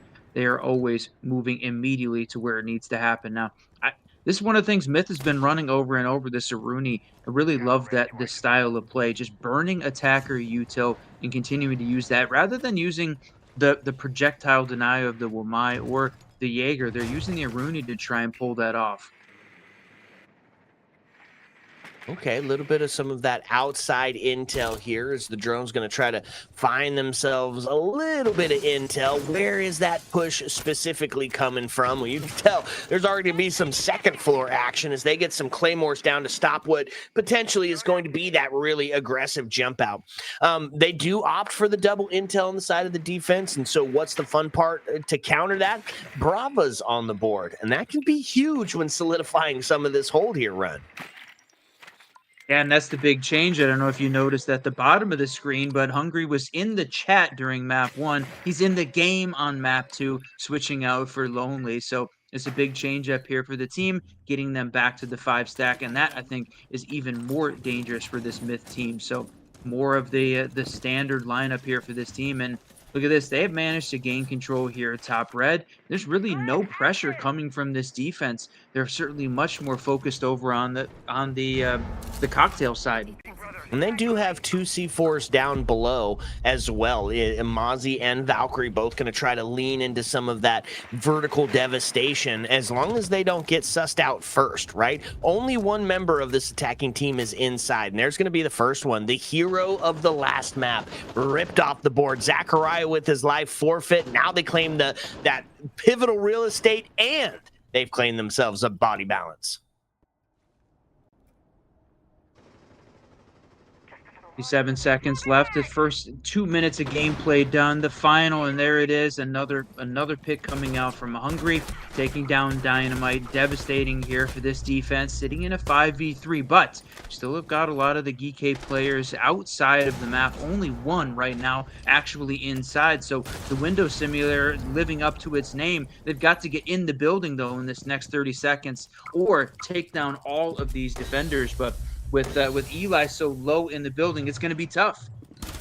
Yeah, and this is attacker-sided. Eli is going to find one. The P10 Roni going to ring out and claim Hungry off the board as that first bit of action starts to ring out. Now Kano goes down, but it's a quick double. Rexen and Packbull able to clean that one up, and the attackers get this one done, Run, and this one feels a little bit dramatic, right? Now, it's controversial take on my point, of third floor is solved. It's a terrible sight, so seeing Myth go up there for number 1 feels like a mistake, especially when we find ourselves in the age of that mid-floor play. They're not going to opt for either one of those, as they're going to take it down to that comfort site next, right? To take it down to the bakery, get yourself some of those easy extensions, a little bit of vertical play here. The big name of the game, we're going to try to isolate and take down some of those GK players who were devastating on the last run. Yeah, I know we talk about that third floor site being solved and being pretty difficult there for the defenders to manage, but certainly even when you were down a man, the fact that you had the GK team outside of the map so late in that round felt like it was going to be the boost that Myth needed, but in the end, it does not go the way that they want, and they lose that opening round. So the attackers win one. That in the previous map, the defenders won both of the opening rounds on both sides of the map, so a little bit of change in the way that this one's being played, and I think that points to this team just being, gaining momentum rather than slowing down. But on this first floor, on the comfort pick, I think a little bit better opportunity here for Myth. We'll see. They're going to switch it up. Bringing Hungarian is going to give us one big key change. There's going to be some more intel on the attack side of it. He is bringing out Sam Fisher and those devastating Sam cams. Zero is going to make an appearance, and also not opting for the MP7, right? Going for his other primary instead. So can feel like a W here as they're switching up part of that strat. At least it worked on round number 1. We're going to see how they're going to try to push into Bakery as the first minute has kind of started to get started and evolve. You can see that it's really trying to just get a ton of intel in place here for GK. And Valk trying to protect the cams, knowing that there's a Twitch drone trying to push in through the drone hall. She's overly focused on that spot, trying to find where is that drone at. Does not want to lose any of her util. Or the other piece is the Goyo canisters that Twitch needs to clear out some of that defensive utility before they're able to really make a true push in at this point and just allow the rest of this utility to sort of block off those sidelines. And Zaccaria running the Denari again. We're seeing more of those trip connectors come out, but it is Skipper upstairs running the buck that is opening these sight lines, backed up by Hungry Sam cams. You said it. There's the white hatch getting open. So they're getting all of the pieces set up here for this execute. Pushing in through Bakery, and oh no, the C4 ringing out. Yeah, that was a piece of the puzzle that they didn't quite anticipate. A C4 to take your vertical play off the board. Buck is going to be gonzo as the defense finds themselves up in the man advantage. And so, yeah, you've got yourself some vertical presence. You open some of it up, but that damage has been done a little bit as you didn't quite get all of those areas that are going to force these defenders out of some of these critical push point scenarios. Get some of those environmental ingredients to start maybe trying to push those, but it's a hurry up and wait scenario here for the attack team as defense is really solidified a solid hold. Yeah, you got 40 seconds left. They don't have anything cleared out of VIP. Smoke still holding on to this angle. They had bottom brown covered, still in coat closet or coat check. There's really nothing that this GK attack has got in place right now. With 20 seconds left, they are way behind. We're about to see a TDM rush. That's right. Kano's going to activate that trip connector, which is going to slow him down. Zero now going to do it. And in fact, Zaccaria going to be rewarded with a triple kill off the back of some trip connector play. Huge bit of a push in there, and it just was absolutely devastating for the attacking side, right? Myth had the hero of Zaccaria in the previous map who was starting to become that win con. Well, he solidifies himself as that on round number 2 again. Good for a triple off the back of some trip play. But it feels like when you get in that situation where you have to try and push in a rush in that final 20 seconds, that's exactly the opportunity where a gunner can, like Zaccaria, can come up big, and he manages to pull it off. 3K at the end to solidify that victory there for the Myth team. So, right, we said they didn't have any control in VIP. They didn't have control in Bakery. GK was going to have to try and rush in and win off the back of some gun skill. And they've got great mechanics, no doubt about it, but they did not have the angle control that Myth did. And they rode that thing to a victory. So the comfort pick downstairs, that first floor, big win there, the opening win for this defensive team. But it's just evening it up now as they go 1-1. And if you're just joining us, welcome in everyone to this EU T2 battle in the Voltage series. EK's up 1-0 after a 7-5 victory on Bank. Okay, so where we thought the third floor was a mistake, the first floor was an absolute W. They find themselves a win, but not just a win. Run, it was dramatic. So now we head to that mid-floor site that we were talking about as kind of being that new iteration of how kind of contemporary Siege is being played out across the competitive map pool. We take it to the reading area, and this time, for the first time tonight, or today, we're going to see the castle on the board. Oh, no.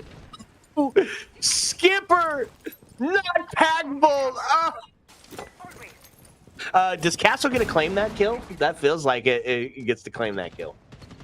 Oh yeah, there needs to be a claim in chat on that one for sure. The castle barricade coming up big with the grenade deflection to take out your teammate. That was the vertical there. They're going to lose the buck, and that's unfortunate because for sure this is an important site where you need to focus on the vertical. They have got to clear out this defense upstairs, open up those sight lines to be able to get that diffuser down on that second floor. And they're watching for the runouts, and look at this. They still didn't even get all of these castle barricades open. It was a minute 20 into the round, still working on opening those up. Yeah, one of the big problems if you're not bringing along the right util, right, is Castle can be that pace setter, can be that momentum shifter, and that's exactly what they're doing. C4 is going to ring out. Zachariah good for another as he continues his reign of terror here. And, you know, I'm going to be honest with you, Chad. We had Prod saying here in the beginning before Cafe got up that there is a huge potential this goes to map 3. Well, if Zachariah keeps frying, if he keeps maintaining that number balance, yeah, we might just get there. All right, it's still early on this round, though, and I was about to say, you still had Hungry and Rexen still left alive, but before the words got out of my mouth, Rexen goes down. 55 seconds left in this round. They're still working on clearing some of this defensive utility, but what a shot from Hungry to take down the win con. That's the opening pick here on this defense. The flawless denied. Oh, my Lord, and Hungry good for 2, and both of them devastating. A quick peek and then a wall bang as he's looking to try to solidify another one, and he might get rewarded for it here, and he is, in fact, going to do it, but a quick 2-piece is going to see Myth to claim it. Hungry starts to put up a little momentum. He's hungry for those kills. Unfortunately, not going to be the case. He's not going to be able to claim the ace, and Myth is going to go up by 1. Dynamite with the nice shot. Thank you as he jumps over the balcony to be able to take down the player in the hallway. Dang, they put up a great fight there on the second floor on the reading site, but in the end, Myth and that defense comes up stronger. It's a little bit of a defensive sided map, so not unexpected, but we came into this saying that GK needed to be better on this map. They had previously lost it to Myth. They were needed to adapt to try and find something, and they managed to find a third floor win, and that's what we're going to see round 4 go. The band's, though, coming in, and they're going to lose the Valkyrie, and then, boy, what feels like one of a first for me, the Gridlock band. Man, I'm counting this as a huge W, right? Gridlock is such an underrated player and brought all the time. You're talking great gun, great kit, including grenades or EMPs or smoke, depending on what you're needing for the clear. So to see a Gridlock band ringing out right now, this is fun. This is a good one. I think this is a good band and potentially a bit of a target as well, right? You're taking away some of that pivotal flank watch. You're taking away some of those grenades that have been huge. I think this is a good pick, and I'm really here for it.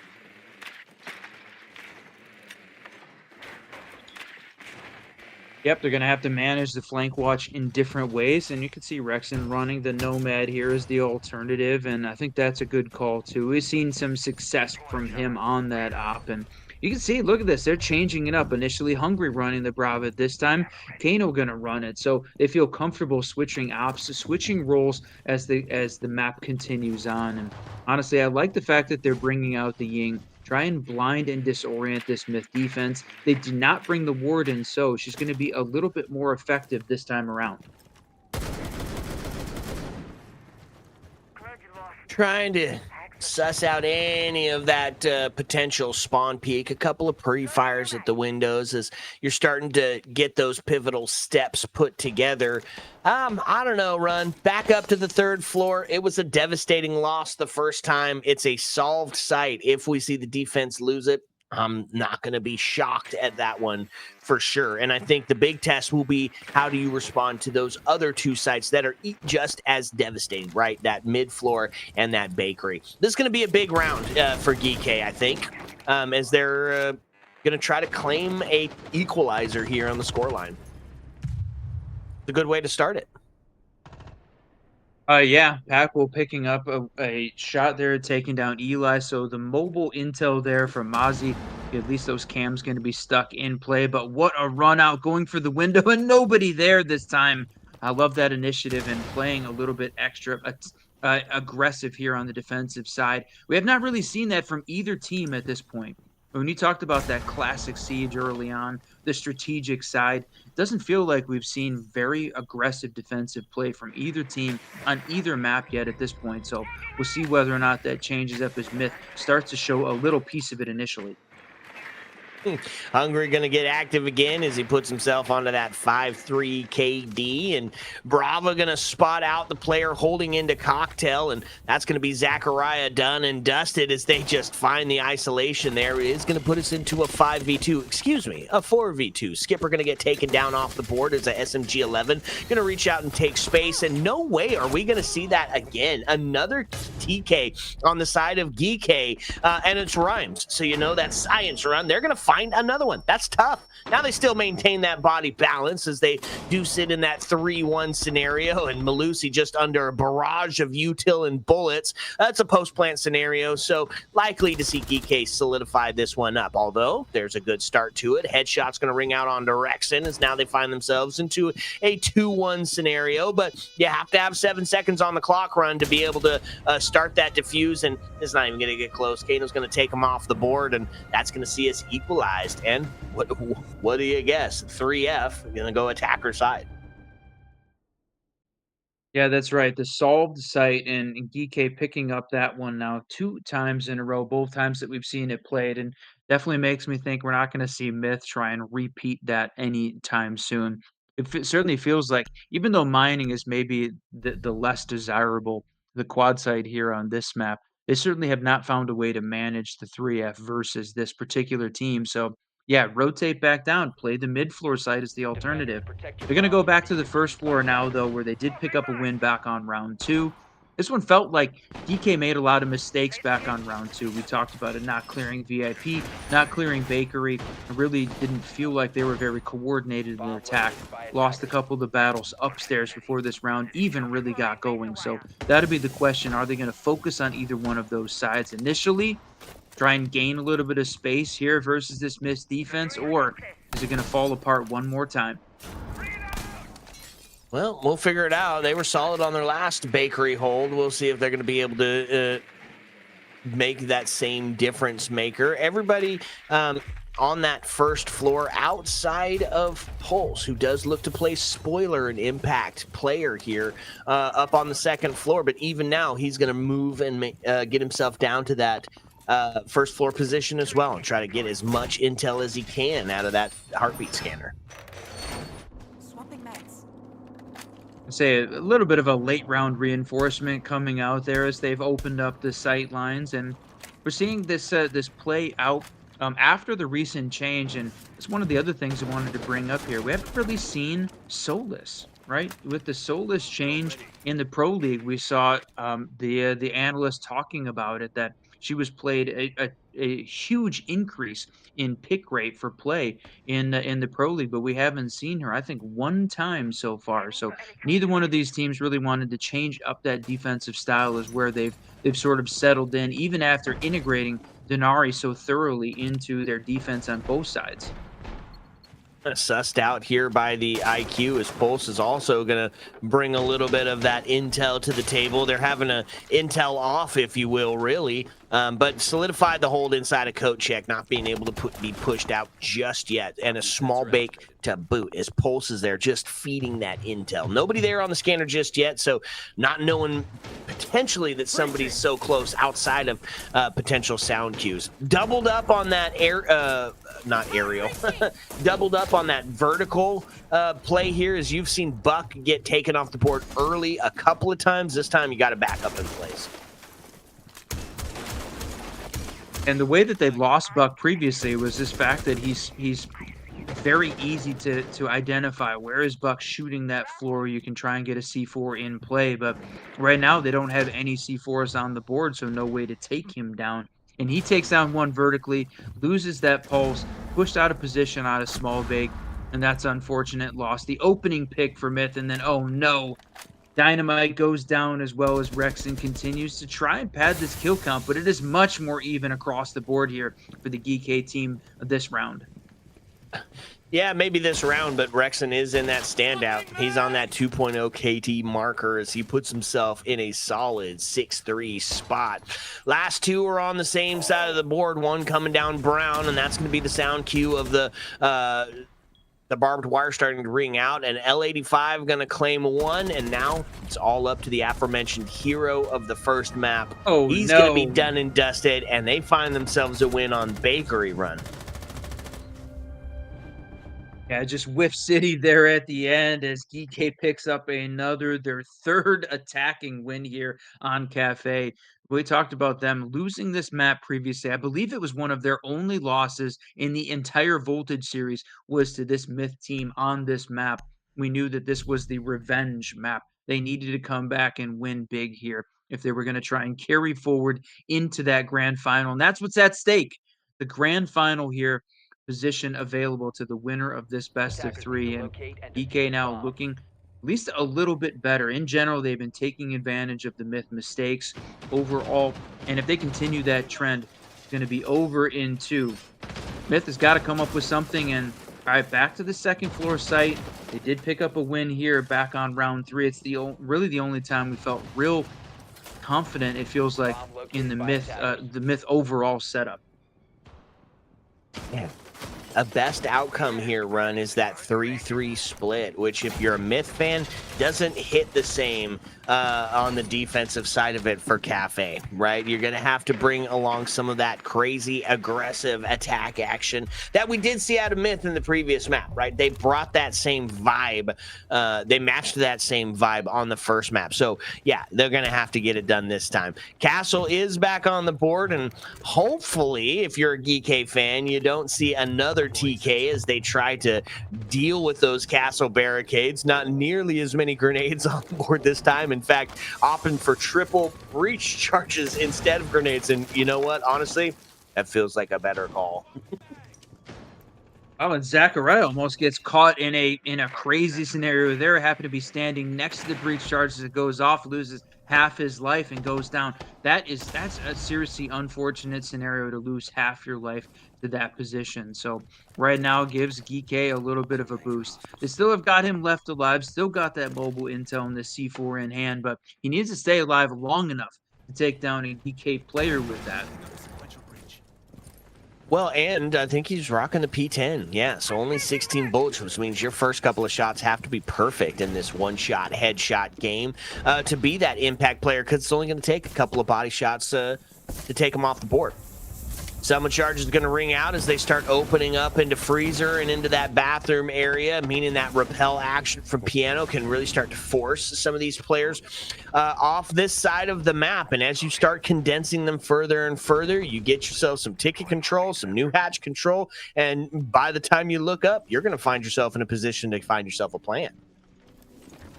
Problem is, all of that is a utility upstairs here, and they still got to make their way downstairs into reading.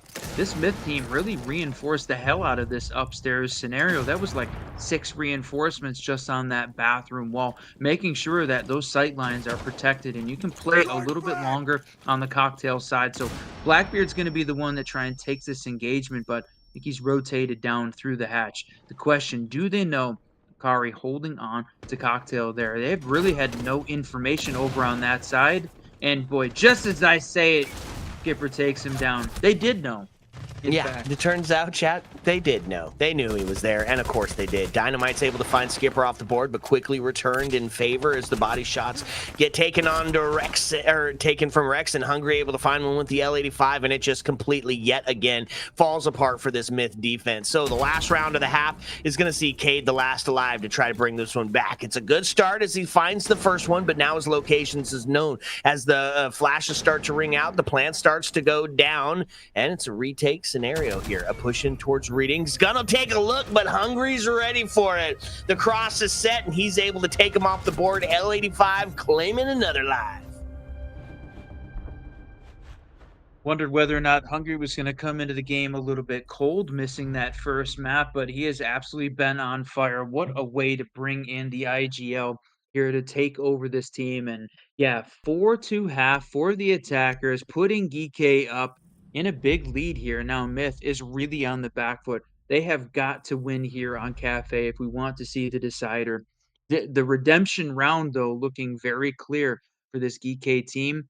Going to come away with a win here, send themselves to the final unless Myth can do something about it on their attacking half.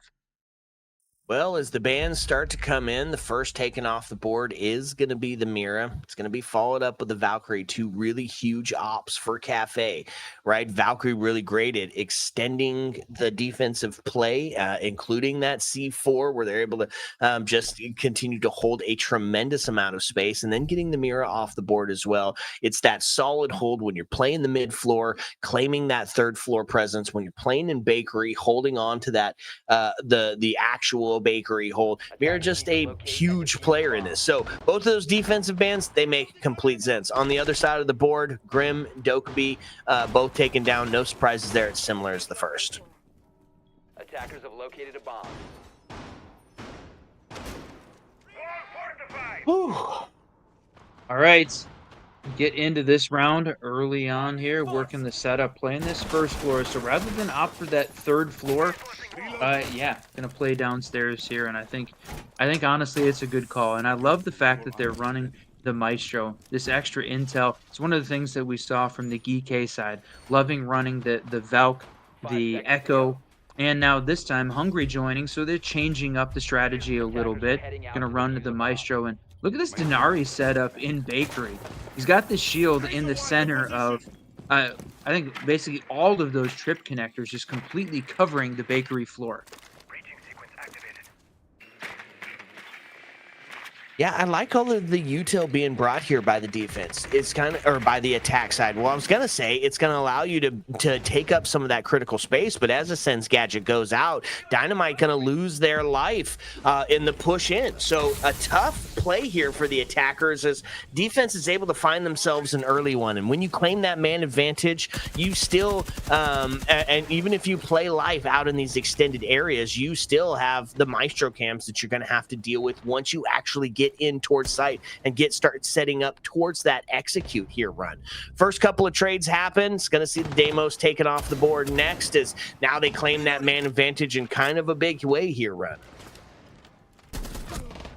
Yeah, this was really a push to try and gain control of the VIP side, and Myth, the attacker, is really focusing on that as the primary piece of the way that they wanted to push in. And unfortunately, losing Dynamite as he tried to jump in, and they still have not been able to dislodge Rexen from playing over on that VIP side. So this is just a great hold. The smoke coming out now as well, just backing these two players up, and they're completely focused over that bottom white side, giving GK tons of opportunity to just settle in. You got a minute 26 left. They're going to have to win some crazy gunfights at this point to even have a shot at this map.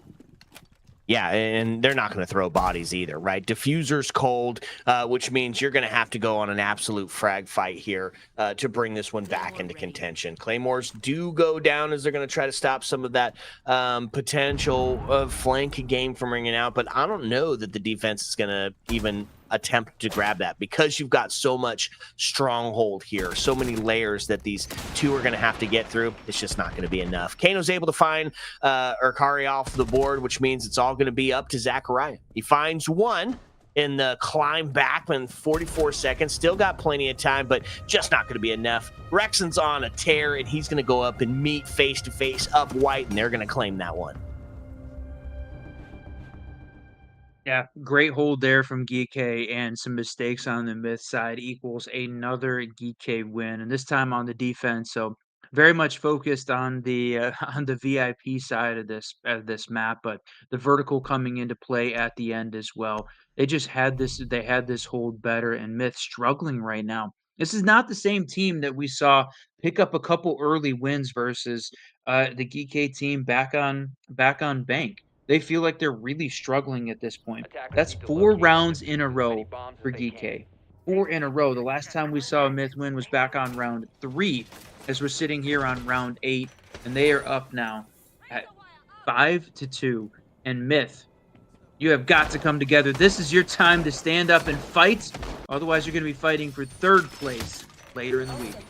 Man, a tough scenario, and you're right? I'm not sure what the dynamic was the last time they played Consulate, where I believe Myth came away with that win, but Geeky has clearly prepped for this, right? They've got some strats solidified, and friend, it's working. They're one away from that match point scenario now, and run. Be still my beating heart. We're going to see a little bit of, I don't know if it's trolling, I don't know if it's shenanigans, or maybe this is just the new meta, but Cav's going to be on the board, and I am incredibly happy for that one.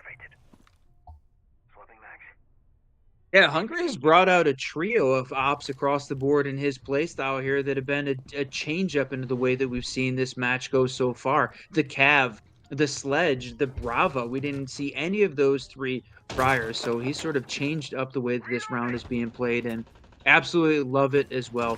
And look at this just aggressive stance that they're holding on the red hatch. Good call backing off that engagement, because it is very difficult from a defensive perspective to hold that spot. But again, it shows them playing a little bit more aggressively on defense, causes his attacking team to maybe slow down the approach just a little bit, but no, not today. They are pushing in. I love this, right? And they got rid of the drones that were going to try to suss this Cav out, so potentially remaining undetected here. And I think that is correct, because there's 0 roam game fact checkers here, right? There's no Deimos, there's no Lion on the board, and Dokkaebi was obviously banned, which means no Jackal either, so not really a way to hunt down this Cav should they start to get active here. And Intero could go huge. Kato gets taken off the board as Zachariah is able to find one as they start opening up into this top floor area, right? Taking some of this third floor space that is going to be quite critical. You're going to see the defense start to rotate back down the stairs, kind of try to bunker themselves up just a tad. Was going to say, this question of where is Hungry and the Cav playing downstairs in code check, getting ready to come up those red stairs. As you work this Myth attack team, very much focus on the vertical down. There's an opportunity there for the Cav to try and find one as they get very close to the plant, but she's on the wrong floor to be super effective at this point in the final 50 seconds. So it's going to be a late round flank if it ends up happening, but with 9 left alive with 50 seconds, it's about to get crazy, I think. Well, here it is, the red presence as Cav starts to make their way up, and gonna get some location sound cues revealed. Instead, back onto that mid floor where they're going to try to play a little bit more of that late round shenanigans. 30 seconds as the attack team now starts to need to get active, right? They've got to get themselves in a position to get the plant. They've claimed the verticality. Now it's time to put it into practice on the rest of the part of the round. It's a drop down as they start to go for kind of a default plant here. Rexen going to find one. Hungry able to take one off the board, but does get traded back. Hungry goes down. So Cav, while did get a kill, did not get the Intero. A couple of shots on the prone position. Now going to be Rexen, who finds another one, and with 4 seconds left, was that the diffuser down? Oh man, they are able to take it. Finally able to solidify another win and get a little bit closer here to tying this one up. Sheesh, what a play. Yeah, what a play. It feels like Geeky pushed just a little bit too hard, playing overconfident there at the end, rather than trying to back off that engagement and play for trying to take down the diffuse, maybe through the laundry rotate, but taking that engagement directly in a 2v1 unexpectedly, or I guess as we expected, loses that battle, and Myth finds an attacking win. So that's what they needed. Stop the onslaught, stop the steamroll that the Geeky team had been pushing. 5 in a row done. Myth finds one. 5-3. Still 1 round away though from match point. So this is a ton of pressure here on this attacking team, and man, kind of feels like Geeky giving them a gift, going to the 3rd floor site for their defense here on round 9. Yeah, one of the big differences, though, is Azami is still available, right? Then that's going to be kind of one of the big plays. 2 huge pace setters on the board and site kind of reconstruction ops, right? You're bringing along the castle and you're bringing along the Azami. That means that some of these holds is you're going to take a ton of investment in getting rid of some of this extension util to put the pressure onto some of these players, specifically that Azami, who is almost assuredly going to be holed up inside a piano. It's a great point. We talked about this site being the solved site, but the big piece of it is they have Azami available. It certainly makes this hold a little bit easier, certainly to manage from the great Windows Simulator side. And then you said it, bringing out the Maestro. Hungary has changed the way that the team's playing some of these rounds, adding a little bit extra of intel. This time, the intel that fights back to try and clear out some of these drones. And Eli brought along the Zofia to try and deal with those the Kiba barriers and maybe that intel, but unfortunately only has a pair of the Zof charges to try and manage it. So they've got to be careful. Zachariah needs to stay alive, keep himself, and holy cow, what a battle this is happening on the piano. No kidding. Stayed a little bit too close, flew too close to the sun, and Azami gets taken off the board before all of those Kiba barriers can even be taken out and utilized here. So man advantage does go into the hands of Myth here early on to the round, and that's a big one. Now, the problem is you still have to deal with the Maestro. You still got to deal with this Mute who's holed up inside a closet. Now he's going to make the rotate down, and now he has a C4 to be effective from below as well. Now, they've probably clocked that he made it down there, so getting a couple players onto that second floor, that mid-floor presence, going to be vital here unless you want to die to a C4. I'm not a huge fan of the mute hold in the cigar shop there. It just feels like that never really works out the way that they want it to. He manages to rotate down, but man, backed up by Rexen upstairs, taking down, evening this kill count. So that's the gridlock. No more of those tracks going to be able to be used. So she's stuck on the cams. So look at this, running the nades to open the castles again. This time, though, Myth makes it work. Okay, equalized on the number balance. You got a very low health Maestro being played out here, but still has the cams that can shoot back. Less than 60 to get it done, an infinite amount of time here if you're an attacker with intel. The defense is also rocking that similar strat, and they don't have quite a way to deal with that. And that's going to be one found out as Packbull is able to take Dynamite off the board now into a 4-3 scenario. Geeky trying to find that match point as they get equalized, but Akari is able to find one off the back of an Eli kill as well. Oh, so that's now huge. They claim that body balance into a 3-3, into a 2-2, into a 1v1 standoff now with 28 seconds left. Nomad going to start getting that plant down. We talked about having that C4 on the board. Well, it is already out, done, and dusted, and now it's a post-plant scenario. If he's allowed to get over and get the teammate up, could be huge, but instead going to take a couple of shots towards White as he's going to go for the revive here and put himself into a 2v1 scenario, both on that low health situation. C4 does ring out, but they're not able to find one. Air jab gonna delay the process just a tad, and there it is. Akari's able to find Packbull off the board, and we get one closer to tying this bad boy up. And well played there by Myth. I thought Geeky was going to come up huge here, using the Maestro cams to try and just harass the attackers as they were upstairs, giving away a ton of intel. You saw all the red pings come out, but man, picking up the Hibana, that was the difference maker. Turning it into a 2v1 loses that battle. So DK had done a fantastic job in the middle of this map, picking up that 5 in a row, but Myth answered the call and has come up with 2 in a row now on their side to put this game significantly closer. 5v2 in this best of 3, when it was coming down to Myth having to win this map, that they answered. They came back when they need to. Now they just have to finish this comeback if they want to push to map 3. Yeah, one of the problems being run is that last round was almost gift wrapped for them, right? We talked about third floor being kind of that.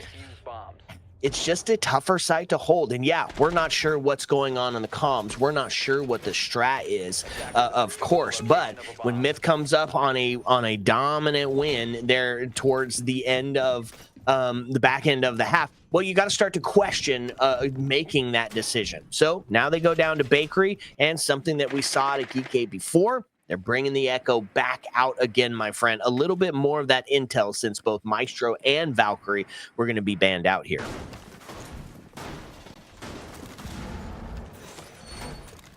Yeah, that's a ton of intel that they've lost at this point. Losing both the Valkyrie and that Maestro, and but Geeky gonna try and was answering back with getting rid of the Brava, but it almost feels like it's gonna be unnecessary at this point because they're assuming they need to try and keep the Maestro cams alive, but they're not going to be on the board. But just a few rounds left in this game. We're sitting at round 10. Boy, Myth got the hold up downstairs, and I like, again, changing up the roles. Hungry running the Echo, so feels very comfortable with the intel op. Doesn't matter whether it's Maestro or the Echo. And I love that this team feels confident to be able to switch those roles up. Yeah, we talk about Siege being a game of intel and opportunity.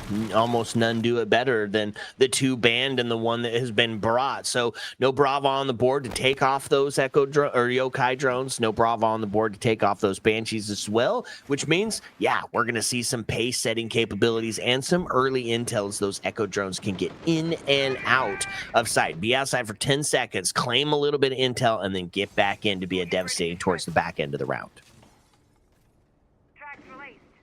Yeah, they're playing this first floor. We didn't really get to see the bakery setup. We talked about it briefly, the fact that they had the deployable in the center of a complicated web of the Denari trip connectors, and they're running that same setup again. The difference is from this Geeky defense is no one is upstairs. You've got everybody downstairs. 2 minutes left in this round, and they were completely bunkered back down. So it feels very different than the way we've seen this team run the strategy in general, with being a little bit more spread out and putting a little bit more pressure on this attacking team. So they're inviting them in to be able to take advantage of all the vertical that they need to. So what is Myth going to do with this extra time upstairs? They need to get all these sight lines open. Yeah, the big problem though, Run, there's nobody inside to deal with it, right? You can claim all of that vertical space, and it is a good idea. You still need to do it. But there's almost nobody there that you're going to be able to start to put that pressure on because the extension is so huge, right? Extended into white, extended onto red, instead extended into coat check and prep. So still going to hold on to some of these very long-range positions. The problem is, there it is. You can find yourself isolated very quick. You're going to see Pack Bull taken down, and that's going to be main advantage to Myth as they try to tie us up here. Yeah, I was just going to say the same thing. Spread out and isolated. That's the danger here. You said it. Nobody on site, nobody anchored down. There's a lot of vertical opportunity that this attacking team can try and claim some spots. But what a huge 2-kill coming out here from this Myth team. Wow, in a 5v1? How about a 5v none?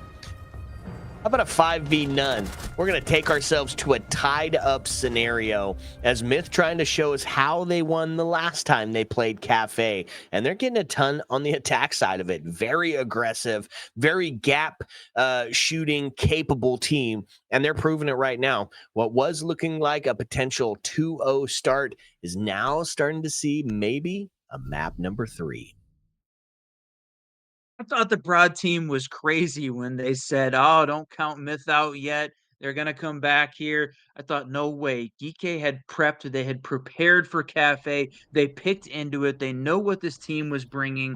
And they won 5 rounds in a row. As we were heading into round 8, it was 5v2. Myth has answered back in a huge way. 3 in a row on their side to tie this thing up. I don't know what has happened so far from this GK defense, but it's getting picked apart by Myth.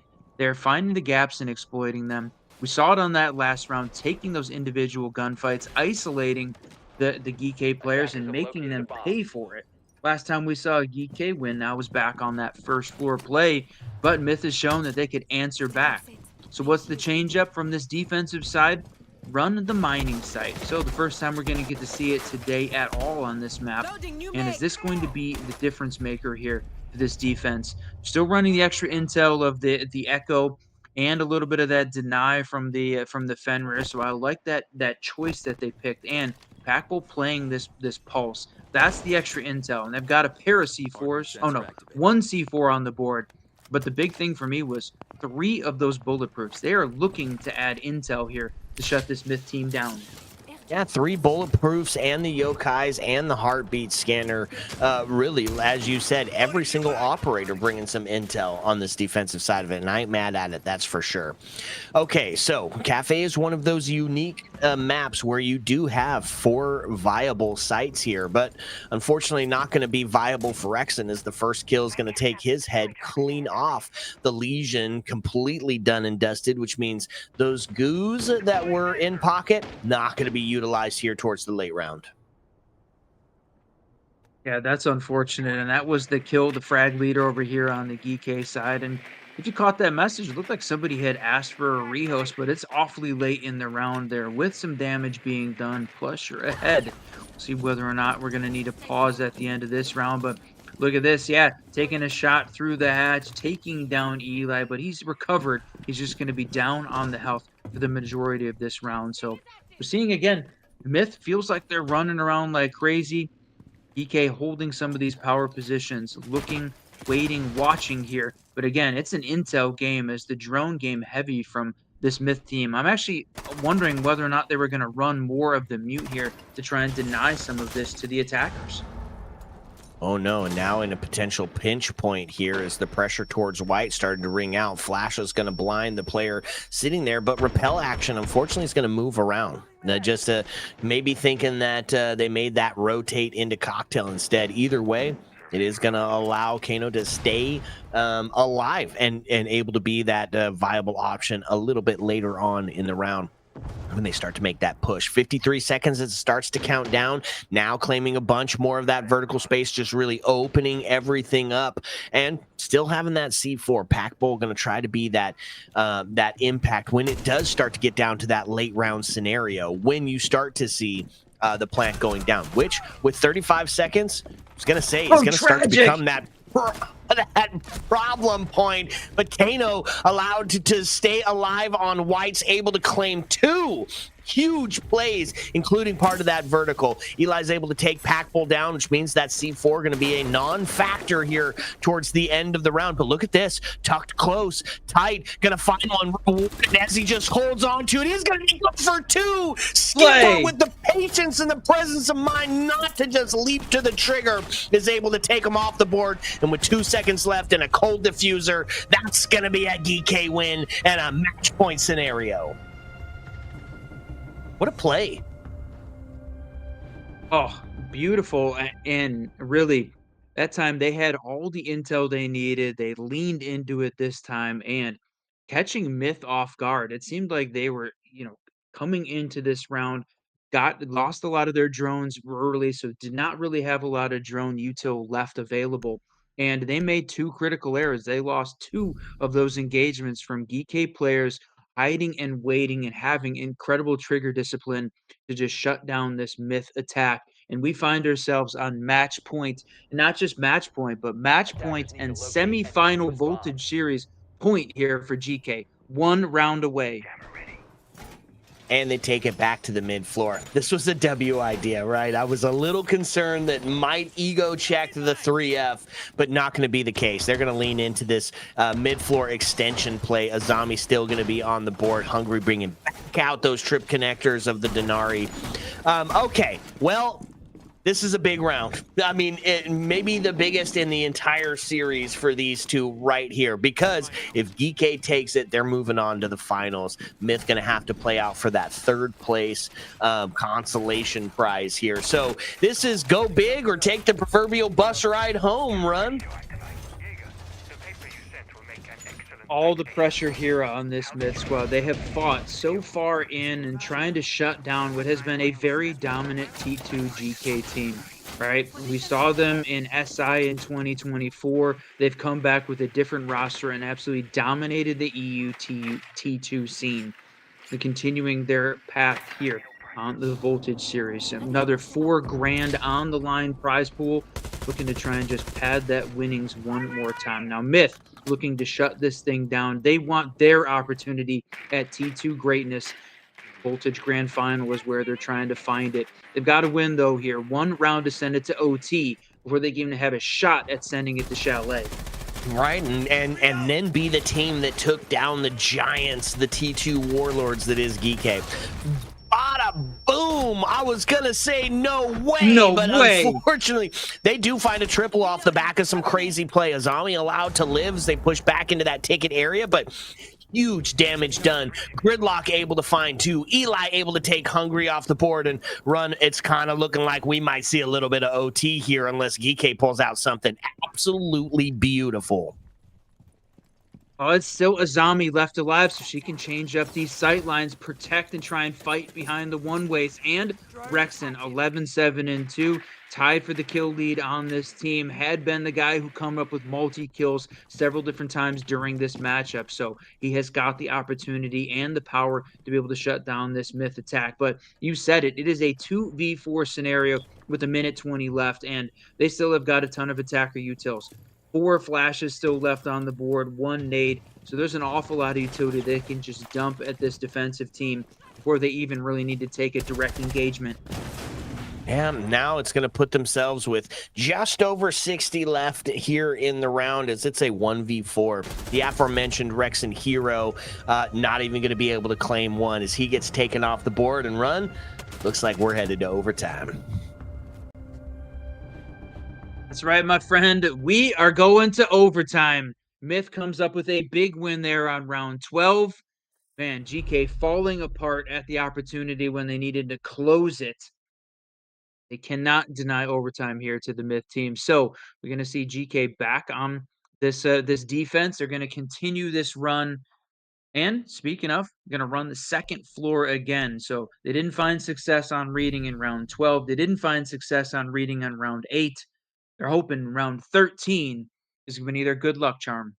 Yeah, well, I mean, when it comes to the question of do we take it up to the 3rd floor or do we try to run that mid floor again, I think the answer is clear, right? It has to be that mid floor play because 3F is just such a soft site, right?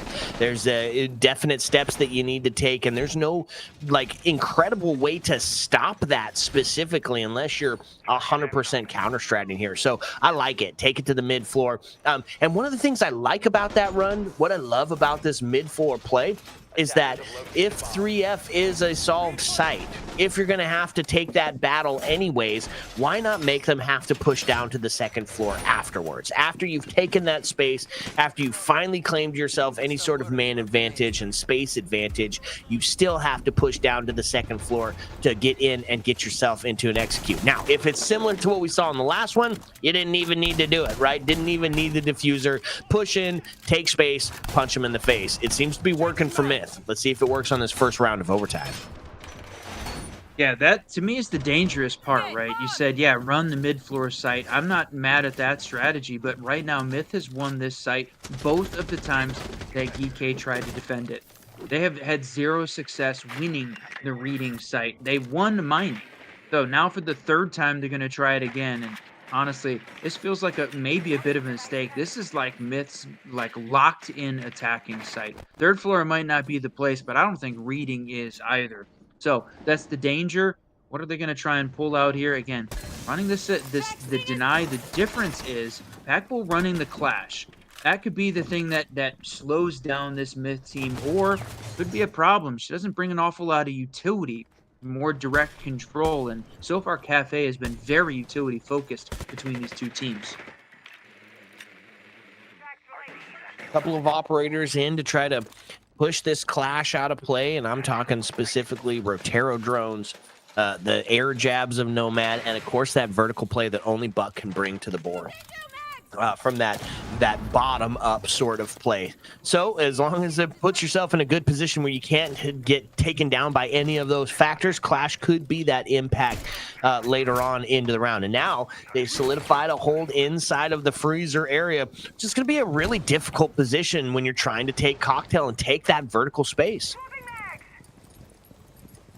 This felt dangerous because it looked like Clash had turned her back to that Cocktail window twice, and I think there's an opportunity there for the Myth team if they're continuing to play on the repels, which right now you still have 4 outside. Only Gridlock has managed to push in and take a little bit of space, but this Geeke team is all centered over on the Cocktail side of the map, so they can take some space over on the piano side, but they've got to try and move over quick. We're talking about 45 seconds left and all 10 players left alive. Red pings start to go out as the push up white stairs starts to commence, but no real space being able to be taken here. And instead, man, a quick to double rings out. Zachariah able to take one off the board as Kano goes down, and there's the equalizer, as Dynamite's able to find one for Myth as well. So with 25 seconds left, you got yourself a bit of a position here. If you're Myth, you still have to get in and get yourself in a position to plant, but you still got the clash that you have to deal with. And now Zachariah, the hero of the last couple of matches and clear frag leader, gets taken off the board. A quick return here as Arkari is able to take Skipper down, but now into a good old-fashioned 1v1. Rexon's gonna find that. It's a DM to claim the first round of overtime. Man, Myth put up that fight. They came so close. They managed to take down the clash in the final seconds there, even with all 10 left alive. Yeah, we knew there was going to be a ton of action, and the white stairs was where most of that was happening. A little bit of it upstairs as well, but eventually, you said it, Rexon. I think it was a 4K for him there to clean up that round. Individual heroics, boosting EK to overtime match point. Now, again, same scenario, my friend. One round away from closing out the Voltage semi-final game and sending them to the grand final. Oh man, when you put it that way, Run, it definitely starts to feel like it's all on the line as you try to claim your lion's share of the prize pool here. So, all right, Myth, what do? They take it down to the basement. And somebody you talked about of not having been seen at all tonight is finally going to make an appearance. Run, it's Solus on the board. Shocking that was the first time we're seeing her after, honestly, the huge buff in the latest patch. Was run an incredible number of times in some of those Pro League games. Yeah, you said it, making her appearance here for the first time. So Eli going to try his hand at running the Solus. Now, is that going to be the difference maker? If you look at what the first floor has done here for this Myth defense, they lost it or won it back on round 2, what feels like ages ago at this point, and then lost it to the Geeky team on round 5. So they're 1-1, 50% here on this one.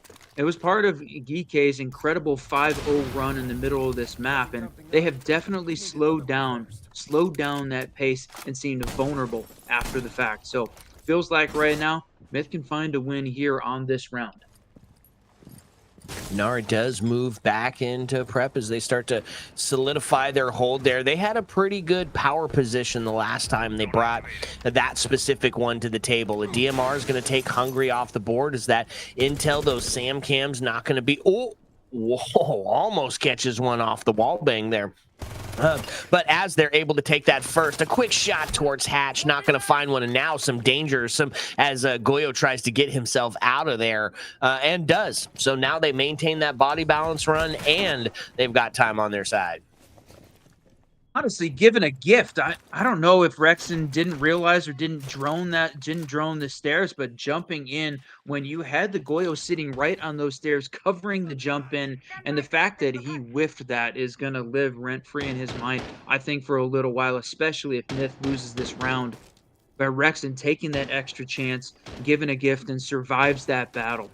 Manages to keep it a 4v5 here as the first half of the round gone. We are down to a Myth has got to come up with a win here on this round. Done a decent job holding at this point. Everybody downstairs on the first floor and looking, waiting, trying to avoid the vertical fire. And Eli goes down. The Solus dead. That late round plant denial not going to happen. That's right. Just an impressive vertical hold here, Run, as they're able to just start to pick off these players kind of one at a time. The Sens gadget is out, but after that rework, you're able to turn it on and off. So at the click of a button, it can become very distracting and disorientating across the map. So you've got 4 of those gadgets potentially in place to do it. So they solidified the hold in code.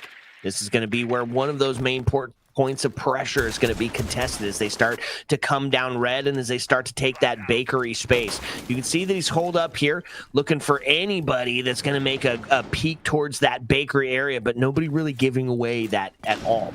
with 30 seconds left, tied up 4-4. Sen's gadget goes out as the smoke canisters start to stop the play, and they're just going to drop in, run. They're just going to drop in. The air jab is going to put some pressure onto that yellow player, and they're going to get a plant down. In a 7-6 arena, we find ourselves in a post plant. Kano on the triple kill now is it's just going to start to fall apart, right? No canisters left. Vertical pressure is going to be had, and Geeky is just going to absolutely run away with it here on this last map. They're going to take it in 2-run and put themselves solidified into the grand finals for a big piece of the prize. Big GG's. The Geeky winning in an 8-6 overtime victory. Rexen, another MVP here for him. It picks up 15-8-3 and had an incredible game, fighting all the way to the end. Man, what a series of highlights here on this cafe round. This was the redemption match for Geeky. If you're just joining us and didn't catch the opening, this was a map that they originally lost to Myth early on in the Voltage series, so they were looking for some payback. One of the only rounds, only maps that they lost in the entire series in their quest to absolutely dominate the EU T2 scene. They had some great moments, they had some mistakes, but overall just a little bit better. That 5-0 run that they had in the middle of this map was almost not to be denied and oppressive versus this Myth team, but they bounced back, winning 3 in a row to send this thing into OT. They got close, but unfortunately, we are not going to get to see a map 3, my friends. Is a big win for the GK team. Yeah, now Myth, they got to go fight it out for that 3rd place prize. A small consolation here as you almost were able to find yourself a map 3. Just devastating. But Geek's just been better. We've been talking about them all during the pre-show, during that first map, and now solidified on their 2nd map win. They have become the consummate T2 warlords here in the EU, dominating every single event that they've been into, and they're not looking to stop it here either. And when they've got a full force on their side, with Hungry stepping in, finally making out that full roster here for map 2, they just looked 1,000 times better. And now they've got a chance to get it done in the grand finals. I mean, you take a look at some of these plays we had across the rest of the map. They played oppressive vertical. You said it earlier on in this game, and that was certainly that play style. They were just better at managing both on the attacking and defending sides of the map.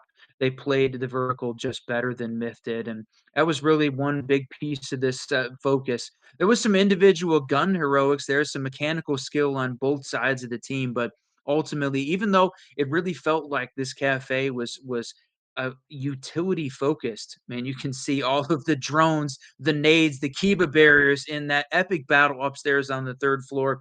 Yeah, so utility focused on this map.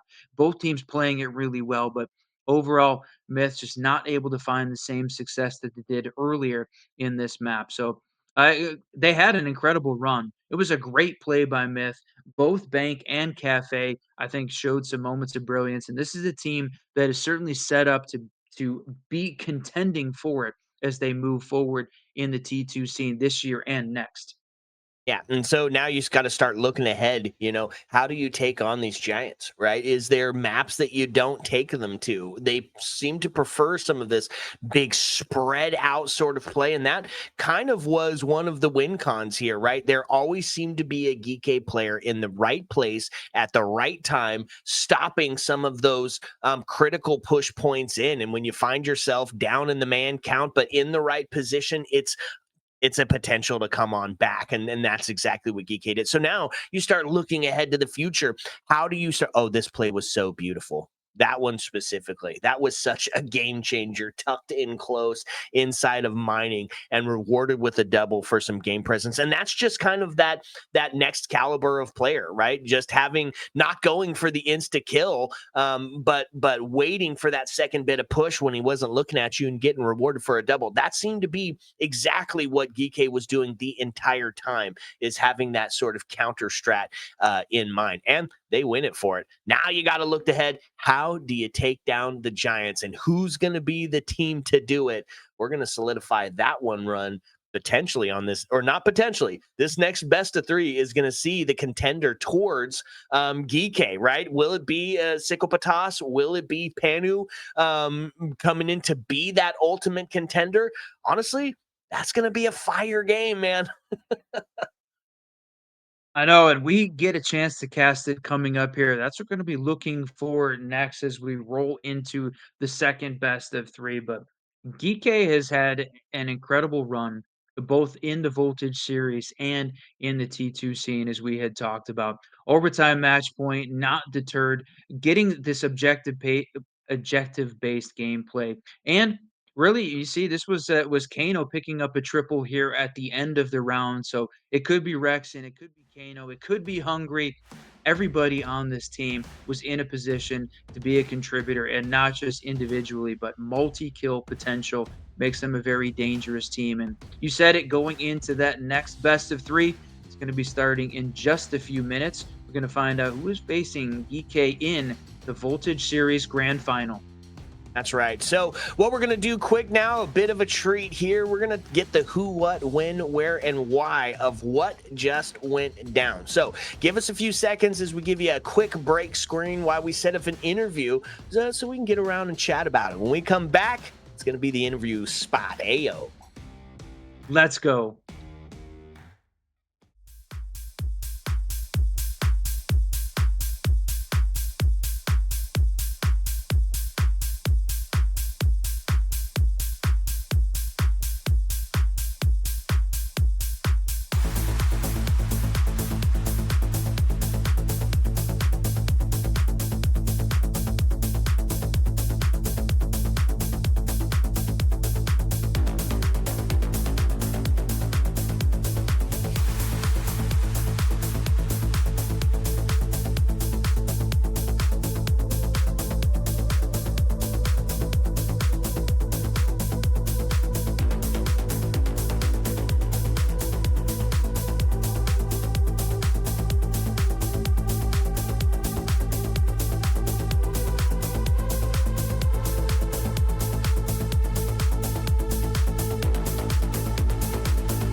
What's up, and welcome back, fellow Siege spectators and players. We're going to get ourselves the who, what, when, where, and why of what went down, and we're going to do it with Pack Bowl. Welcome, GGs. That was a huge 2-0 victory for you guys, solidifying a spot in the finals. You got to be feeling pretty good at clearing yourself another Grand Finals appearance here in T2.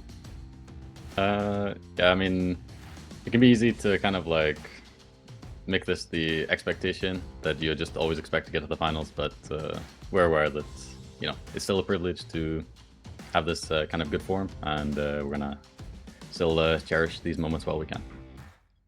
Yeah, well, so we've played this map before earlier on in the Voltage series, right, Pack? And last time it didn't quite go your way. So picking into that one this time, was there just a lot of prep, or was there some mistakes last time that you guys knew were going to be easy fixes to go ahead and take Myth on Cafe? What was the mindset picking into that one? Yeah, I mean, it was mostly last time I think we just made some mistakes. This time we fixed them. I still don't think we played like great, to be honest. Like, no disrespect to these guys, but Sure. I feel like we should be like closing out the game quicker than it being an 8-6. But in the end, we got the win, and that's like always the most important thing. So, yeah. Yeah, walk away with the W. Absolutely. I guess, how much prep goes into countering Myth specific, or is this just your specific Cafe play that you're coming down to? Was there a ton of like prep into specifically Myth on Cafe, or was this just kind of lean into GK's Cafe strat? Not a ton of counter prep. You know, like we know generally how to play, but I was mostly just focusing on ourselves. We have you know, a lot of games to play, and even today we have the South Breach upper bracket final later today. So yeah, we have too many games kind of to prep for them all. Yeah, no kidding. Solidifying yourselves as kind of those T2 warriors, trying to get back into that T1 kind of meta scene. And I like it. It's been incredibly fun to watch. Now, I got to ask, the Cav pick, was this a troll, or is this part of like the GK strat? Because honestly, Cav's one of my favorite operators when seeing it brought out in the comp scene.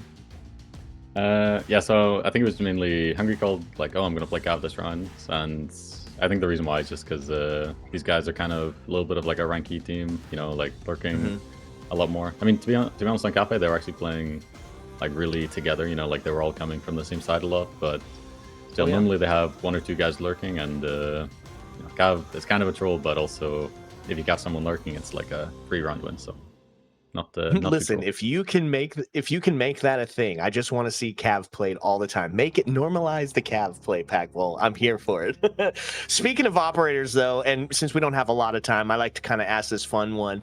If you could ban an operator forever, permanently gone, not going to be played in Rainbow Six Siege anymore, who you taking off the board? Ooh.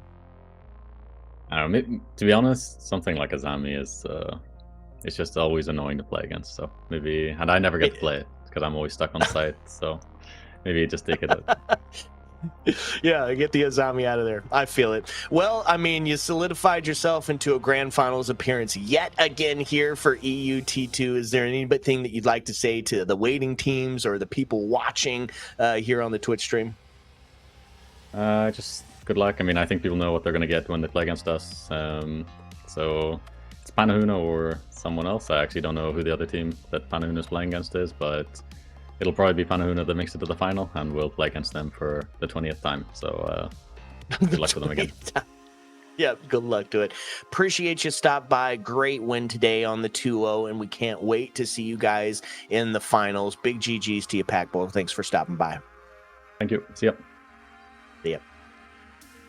Okay, chat. Well, you heard it. It's just business as usual for Pack Bowl and the GK team, and they get it done in 2, and they do it dramatically, and even calling out that we're probably going to see a Panu win here on the second best of 3. Honestly, Run, I'm looking forward to it. I hope it's a kind of a similar barn burner situation between these two teams, because you're playing to take on some T2 warlords, and you're playing for a little bit of prize money. Yeah, that's right. Prize money, ego. Yeah, they've got it all at this point, trying to pile it in. And he said it, playing 2 T2 upper bracket finals today in the same day. You talk about a team that is currently dominating the scene. Certainly, they are the guys to beat. And they've already, yeah, you said it, already got their opponents picked out. So Is the Psicopathas going to be able to find a way to shut down Panu and change up the storyline? Are they going to be the guys going into the final? We'll find out next, because that is the next semifinal best of 3 coming up. Best of 3. Chance at the finals. We've got the script in hands. When we come back, we're going to get started with the first map. Ayo. Let's go.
What's up, and welcome back, fellow Siege spectators and players. We are continuing our journey in EUT2 as the Voltage series is trying to find its finalist here, and it's going to be a banger game. If you're just joining us, we just witnessed a great match between GK taking on Myth, where GK solidified themselves a spot in the grand finals, relegating Myth down to that third place match. Looking to find our next here, Risky Red.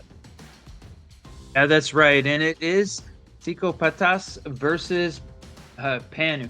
Now, I know during the interview, Packbull said he knows who it's going to be, but we got to play a best of three first to figure out whether or not the opposers can find a way, right? Can they find a way to win here in this best of three? Now, the maps are going to tell the story for sure. And this is a shock to me, an absolute shock that we are going to see the opening map. So let's go ahead and take a look.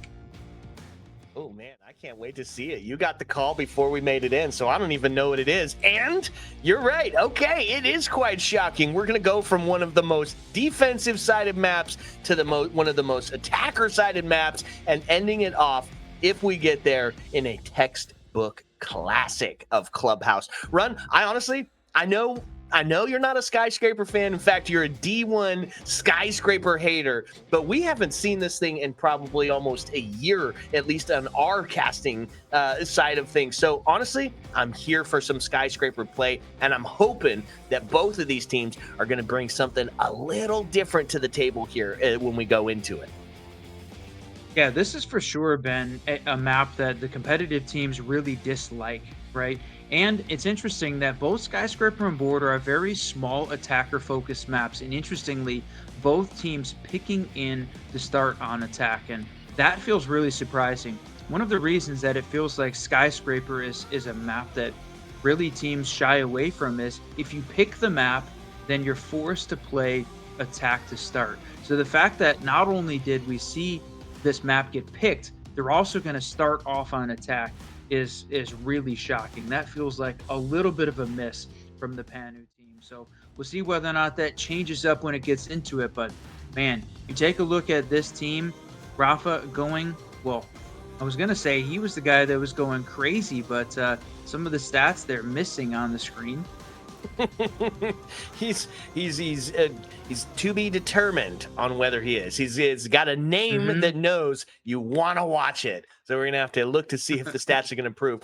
Mostly, you can see the difference here in those KDs, different from what we were seeing on the last one. A lot less than that 1.0 halfway mark, at least for who's showing on their stats specifically. So Psychopatas has got a little bit of their work cut out for him. Let's see it on the other side, though. Panu, they were called out by Packbull as the team to watch and potentially the team to beat, where he's going to face them for the 20 or 21st time in a row, potentially towards those grand finals areas. So let's take a look at what they're bringing. A little bit higher in that KD area, specifically Nifsu, right? He's sitting at that 1.4, just having a generally great survival rate with a great KD to back it up. He is definitely going to be one of those players to watch. Yeah, one of the guys that could potentially carry this team forward. And it feels like this is the second tier of the semifinals here, with GK just being so good to start this thing off. But anybody can win any given Sunday. When it comes down to that October 31st grand final, who is it going to be? One of these two teams is going to be facing them, and there's going to be a lot of prep time between now and then. And it feels like, right, the Psychopatas team did win on Border previously in their quarterfinal game, so this is certainly a map that they feel comfortable with. But going into Skyscraper, this is a sort of a national team game as well. Our previous semifinal had a good mix between people from different nationalities playing on both of these teams, but Psychopatas is a Spanish team, and Panu a Finnish team here, pretty much entirely. So we'll see whether or not that's a difference maker going in with guys that have been playing together from the same country for a while. Okay, Skyscraper. We said it. I mean, obviously one of the most defender-sided maps in the pool. Not currently sitting as the top defender-sided map. I can't remember exactly which one it was, but it was a shock that it wasn't Skyscraper. And maybe it's because games played, or specifically games not played in that Skyscraper arena. But it looks like in the EU, we're just a little bit more willing to see some Skyscraper play. So honestly, I'm here for it. Starts out exactly as you would think. We're going to take it up to Karaoke and T to bring us out. And the bands are kind of telling here, right? It's Breach Denial and Hard Breach. That's going to be kind of the big focal point of Skyscrapers. It's difficult to get in and take that sort of space, right? Is to get inside of the building to actually even start that gunfight. So getting the Breach Denial off the board is going to be a good step in the right direction for this team. As we see T and Karaoke as the opening spot, where else would you start Skyscraper? This map plays out in a very defined script, if you want to call it that, with the T Karaoke office exhibition and then downstairs the kitchen barbecue. I think playing that fourth site basically never happens. I don't expect to see that one played out here as well today. So, but talking about the bands, this feels like very much when the new band system was introduced for Reload, we started to see teams really lean into this exact strat. Hard Breach and Breach Denial. No one's going to be able to open anything up. Nobody's going to be able to block us off. So it really focuses a lot on those can openers and occasionally a little bit of the thermite coming in. But in this case, the attackers choosing to bring out the those can openers as the alternative. So there's not a ton of specific sight lines that need to happen. They're going to go ahead and, interestingly, not work on not use that Mira to try and trick the wall at all. Just going to leave it there in place to try and at least slow this team down. But they do manage to get the Karaoke one open very quick, and that's the opening pick of this best of three. That's right. Panu's going to find that first one. And even though it's not really a viable way to get into sight, it is going to lead to a kill. They're going to take the Warden off the board. And that's a huge first kill here for the attacker side of it, because now any of those smokes, any of those flashes that you're bringing to the table in the hands of Nomad and Capitao, those are now going to be very viable options here for the late round play. Next step is going to be getting rid of this Azami who's holed up at the top of black and trying to solidify a position in here. Rafa, you talked about him in the pre-show. He's going to take a Vector and find one, a second one to ring out on the aforementioned other player to watch, Nifsu here, which is going to give that body bounce tipped over to the defense. Again, not surprising in a map that is very, very much defensive sided. For them this attacking team to sort of pick up a little bit of a boost early is exactly what they need. But really, just as we were about to say it, they managed to find one and equal this thing back. So we sit into a 3-3. There's a minute 10 left at this point. Kills happening sort of across the board as we're seeing a little bit of pressure come from Top Black, seeing pressure come from Geisha. So they've got pressure coming from both sides, but man, Psicopathas just winning a bunch of these individual battles. Well, now it seems that we're into a 2-2 scenario. Honestly, probably one of the best positions here for Panu to be in, where the numbers are equalized. There's still plenty of time in which to get active, and you start to kind of figure out where these last two players are at. The only problem is Grim is on that very low health scenario. Going to look for a potential wallbang here as the yellow pings go out. Grim Bees to make sure that he's safe pushing in towards this area. They do have diffuser in hand, so the potential to go for a plant is a possibility, but man, you're going to have to find one of these kills and they're spread. Oh no! Wait, okay. What a wallbang! I was not ready for that. No, I think that went the other direction, my friend. That was the Vector that ringed out and touched the Grim Vector off got the board. Yeah, and a C4 to end it. Huge play here by the defense as they're able to bring back a man disadvantage and claim themselves around. And that partly is the power of Skyscraper, right? Being so defensive sided, allowing you to have some of these critical push points. The other one is just going to be a nasty double at the end. Unsurprising to see the defense pick up a win here as the opening for Skyscraper. Yeah, that's certainly the better site. Now, the attackers did put up a good fight, but in the end, didn't feel like they really had a ton of space. We were seeing them, a little bit of control over on the Geisha side, but really without having any of that push in top black. They didn't go for what I called the comp shield strategy to try to gain some space over on that side. Attackers have Just sort of located the bomb. faltered. Felt a little bit disjointed as they tried to make that push in. So now as we see the secondary site, the office exhibition side, we'll see how far of an extension Nico Patas goes with here. So they're starting to set up a little bit over on the T Karaoke side, but you can hear those shotguns going off. They're opening up a bunch of sight lines themselves here to start with. It's not a bad play, right? And since you've got Azami and Mira on the board here for the defense, it really just allows you to kind of lock in a static warfare play, right? Really get into that trench warfare mindset between the combo of those two operators, one to hold and one for the sight long distance. It's a good play, and on defense, how do you combat it, right? You have to bring along somebody for that mirror to be utilized, and in this case, they opt for the Ash here. But I think the big highlight play is going to be this Buck and Blitz combo. Get in, take some of that space underneath, and force some of these players out of that critical push point position, specifically leaning towards that Mira who's going to be locked in towards Tiki. Yeah, I'm almost surprised. Well, I guess it certainly seems like Mira is going to be one of those operators that they lean to in the ban phase as we head into round 4, because she's just so devastating on this map. When you have so little room to move, having some specific sight lines blocked off with the Mira windows and sort of opening up those walls a little bit more difficult. It seems like she's going to be almost certain to be on that ban list going forward. But as we watch this attacking team work, opening up some of these lines, shooting those Grim Bees in to give some intel, where can they start to make the push in? Got this main wall blocked off, and one downstairs, yeah, Buck looking to play the vertical from down below, maybe just waiting for a ping. Yeah, well, spoiler, look at where Azami's hold up. First floor barbecue.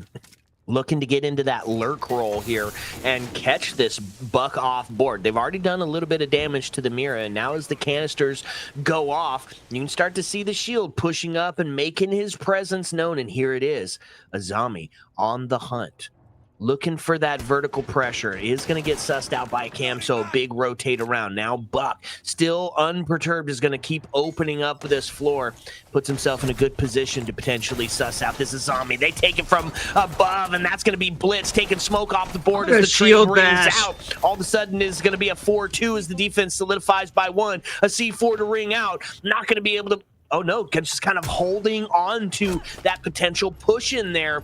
Does get answered back. Buck able to find 1 off the board, a little closer to equalizing on the numbers here. But run, Diffuser is cold. That's a tough place to find yourself on the attack side.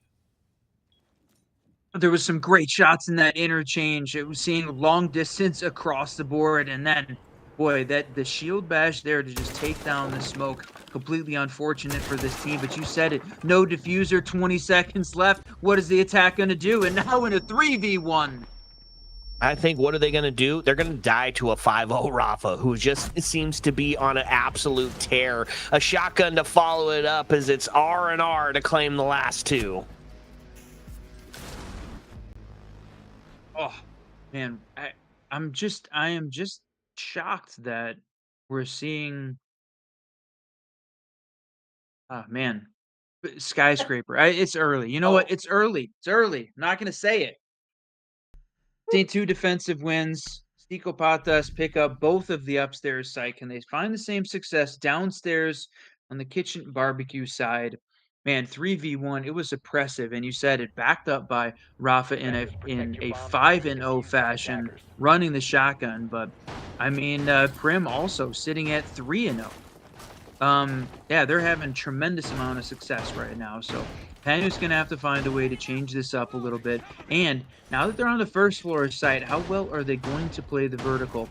We haven't seen them really lean into the shields. The blitz side was a great play there to take down the smoke, but they're going to show the Blackbeard this time around. Yeah, two wins on the defensive side of Skyscraper. No surprises there. This is going to be that first test on the Tersh, as Panu's going to try try to be in kind of that better position to finally solidify themselves around. Now, they picked into this, right? And so you got to know that they knew they were coming onto the attack side. The test on the Tersh isn't a guaranteed win. Specifically, is that 5-1 half kind of being that standard split here. So finding this first one going to be incredibly impactful towards the later part of this round, or later part of this half.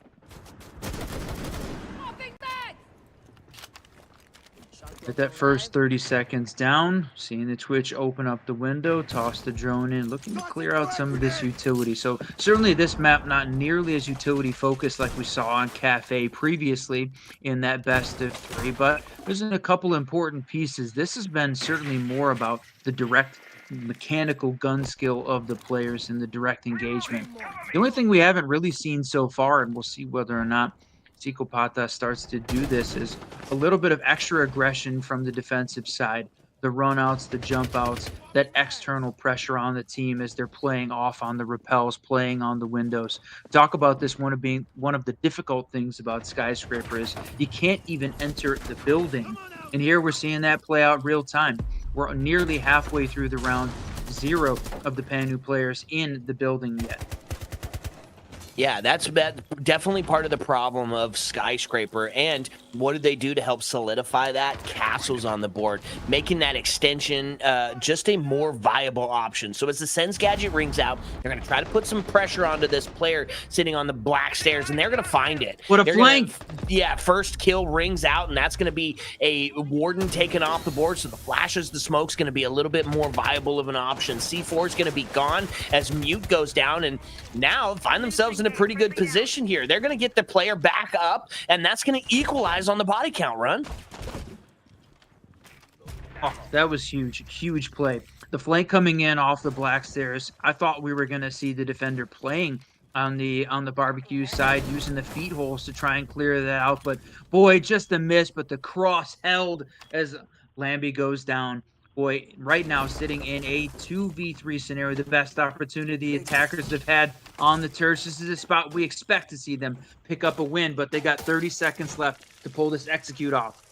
That's right, one above and one below. A C4 still in hands. They were able to recover the Mute. Not going to be a shot, though, as you know what, they're just going to be able to clean this up. Panu finds their first victory, and they do it on the test on the Tersh, and they pass with flying colors. It's going to be on Psicopatas to kind of find that adaptation on the next tertiary site, because definitely not a place you want to find yourself in a 4-2 split, and that's where we seem to be heading, at least right now. Well, that's the spot you see the attackers win for sure, that tertiary site. So yeah, boy, we talked about the bans early on. Which one was it going to be? The Mira for sure taken down.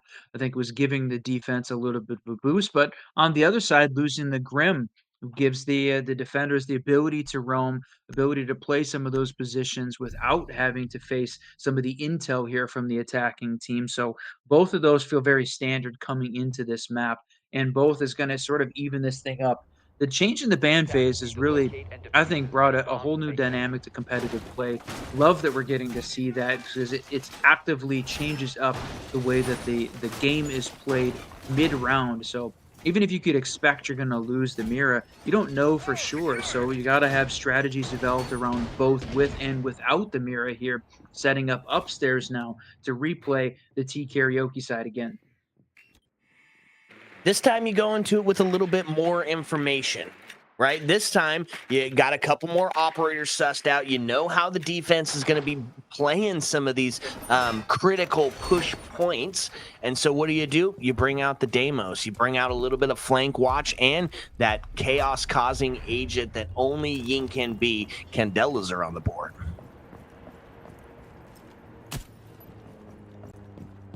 I love to see that, right? We talk a lot about the Ying Grim combo and all this attacker offensive utility. And when you lose the Grim, okay, switch into the Ying. Generally, one of them is going to be available. But the other highlight pick for me is the Deimos. Deimos is just so good on the maps that have those breachable floors. And there's a lot of those kind of opportunities for the vertical play here on Skyscraper. Look at this. I thought we were going to see Brim just right up in the face of those can openers as they were opening. The defense, though, not going to come away with one as the attackers carefully backed off that engagement. Yep, and there's going to be an attacker first kill, and not just that, it's going to be onto an 0-4 smoke, right? Can't seem to buy a kill inside of 4 rounds here, and you've now taken that devastation of the area denial off the board. Huge first pick. In fact, give him 2 as he finds himself a double, but the double jump out is going to claim his life. A little bit of a bold move, but it pays off as they finally stop the bleeding from the Nomad. Yeah, Lambie 6-4 after being devastating, picks up 1, kills the jump out, but you said it, Psicopatas took the extra risk there, the double jump out, and is rewarded for it, and that's exactly what they needed. The frag leader done and dusted. Yeah, Coles is struggling, sitting at 0-4. They lose the area denial, but they still have got 3 players left alive. A 3v4 as this minute 16 ticks down, and so far they're struggling to really cross this midpoint of the skyscraper map, this drum dragon hallway. They haven't really been able to make any progress across, and at this point I don't know if they know Ela was coming for the flank. Yeah, I think the answer to that question is they didn't know. Huge play rings out as they're going to be good for a double, and then it just hard at that point, right? Once that flank was established, the 2 kills ring out, you put yourself in a 1v3 scenario, and on Skyscraper, when there's so many cheeky little hidey spaces to be in and so many crosses that you can set up without being seen in those one-way scenarios, it was just a too little too late scenario. They took up some good space. Panu had the numbers advantage, and then it just all fell apart. Defense is going to claim another one. We find ourselves 3-1 and on to the secondary side. Even though they were running the Nomad for the flank watch, Ela was able to come up those house stairs and a devastating double.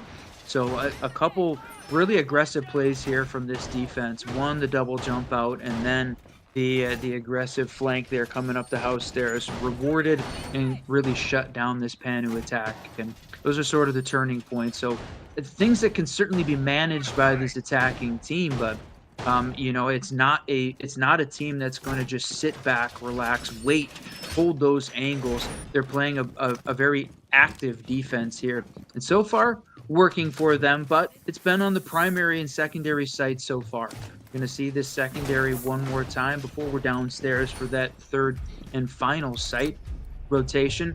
That's the opportunity. So Panu, yeah, this is the opportunity. They need to find a win here to give themselves that boost. Man, finding a win here could be huge, because then you either have to take yourself back to the tertiary site or run it back on a play that you know that they've got your number on. So they do switch it up a little bit. Glaz on the board. The Mountain, the walking drone himself is there. A couple of pre-fires through the wall as Azami was going to try for that same play. And you know what? Hold up, and Barbecue is going to take it yet again. And not only they win that battle, you took the Deimos off the board, so you're going to be allowed to continue that lurk role, to be that impact player later on in the round. That was a huge first play by Azami. Tragic loss there for the Panu attack to lose the Deimos. We talked a lot about him being able to play that vertical from down below. That's exactly where he was looking. He needed to clear out that first floor to make sure he could move around and take those shots at the defenders playing upstairs. But man, to lose that was just tragic and unfortunate. So the first floor being held, they're going to go ahead and give it up because the damage is done. Now they know it's going to be more of a direct attack here. They don't need to worry about the vertical play from Deimos. All right, a little bit of a hurry up and wait scenario. Monty's starting to make his way into the office area to put some pressure on the player hold up onto the Kibas. And look at this double prone position that we're seeing these two players on the window. They're going to jump in, and they've got some space. They're allowed to get in as the Candelas start to ring out. That is going to be a zombie to find one, but a quick trade back as the shotgun goes down, as we see some Ying Tech on it. A C4 rings out, but not able to claim anybody just yet. In fact, not going to be able to at all as they get taken off the board. Mute's life forfeit at this point. Glaz now in a 1v2 scenario Don't know if we're going to be able to get Ying back up as they sit in that office area. So that Ying tech that was playing out with the Shoddy Reaper combo going to be a non-factor here for the last 45. Going for the drone hole, taking some shots down below. He's opened up the sight lines, but the Psicopatas team is not going to throw bodies at it. They are going to sit and wait, and especially after they hear the smoke come out, do not peek, my friends. Glass is absolutely going to fry you. He's only sitting at 1, 4, and 2, so he struggled to get anything going, but there it is. Holding the angles at the end, waiting for Glass to make a mistake. Walks just out of the smoke there as they clean that up, pick up another defensive win. They've won that primary secondary site now twice in a row. So here it is. No, what? Say it ain't so. Yeah. No, I love it. This is the rise of the offsite. We've been talking about this a lot on our channel, the Siege Double Shot, where you're seeing this rise in both NA, EU, and some of the Brazil stuff that we do, that the offsite is becoming a viable option. What does that mean? That means on Cafe, we're seeing mining, on Border, we're seeing customs, and now on Skyscraper, it's a barbecue, or it's not going to be the barbecue kitchen hold. It's taken to the bedroom. And if you lost the Tersh last time, switching it up here, showing a strat that hasn't been seen yet is going to be a huge play potentially. Then you couple that run with the slowdown capabilities of Kapkan on the last round of the half. This could be the difference maker. Psicopatas trying to make sure that they're solidifying themselves that 5-1 half. The only advantage of playing this site is throwing the attackers off, right? Statistically, this is a terrible site. There's a reason that it never gets played, and even though we're seeing the you call it the rise of the quad sites on the maps, it's because you're looking to try and throw the teams off of what has become maybe a little bit of stale play in the standard 3-site rotation, but I mean, the reason that the standard 3s are there is because statistically they're significantly better. So if you're hoping to throw the attackers off, it's a good call. If you're hoping to win because it's a better statistical defensive site, it's a bad choice. So this could be an easy 4-2 half here for the attackers. We'll see whether or not the Psicopatas is got a little ball knowledge here coming into the final round of their defensive half. Big question mark for me, though. I love it, right? And you'll see it play out some similar ways. You got to claim a little bit of vertical space, kind of like when you're seeing that control storage on Nighthaven, right? It only needs a little bit of vertical space to be able to push in and get yourself a plant. And kind of one of those big staples, pushing in through that main area, opening up that single or that double wall just inside the main door, and then getting yourself in a little bit of vertical to make the play here. Blackbeard has postured himself outside of that bedroom area as he's looking to either catch somebody on the cut or get in and take some of that space. The problem is they still do have that vertical hold here. Yeah, honestly, it feels like a bit of a miss on the attackers, right? Yeah, opening up the closet space gives you direct access into the bedroom site and in the quick plant scenario. So they've used both of the thermites, though, upstairs, opening up the vertical sites. And having that closet wall open is such an important point of contention that they need to get open, and it feels like maybe a bit of a miss at this point. You're sitting with 2 minutes down, and then there's that first opening pick, and one of the attackers goes down, but Blackbeard right up ready to take this fight into bathroom. Takes a swing, but is going to find one, but not before being traded out.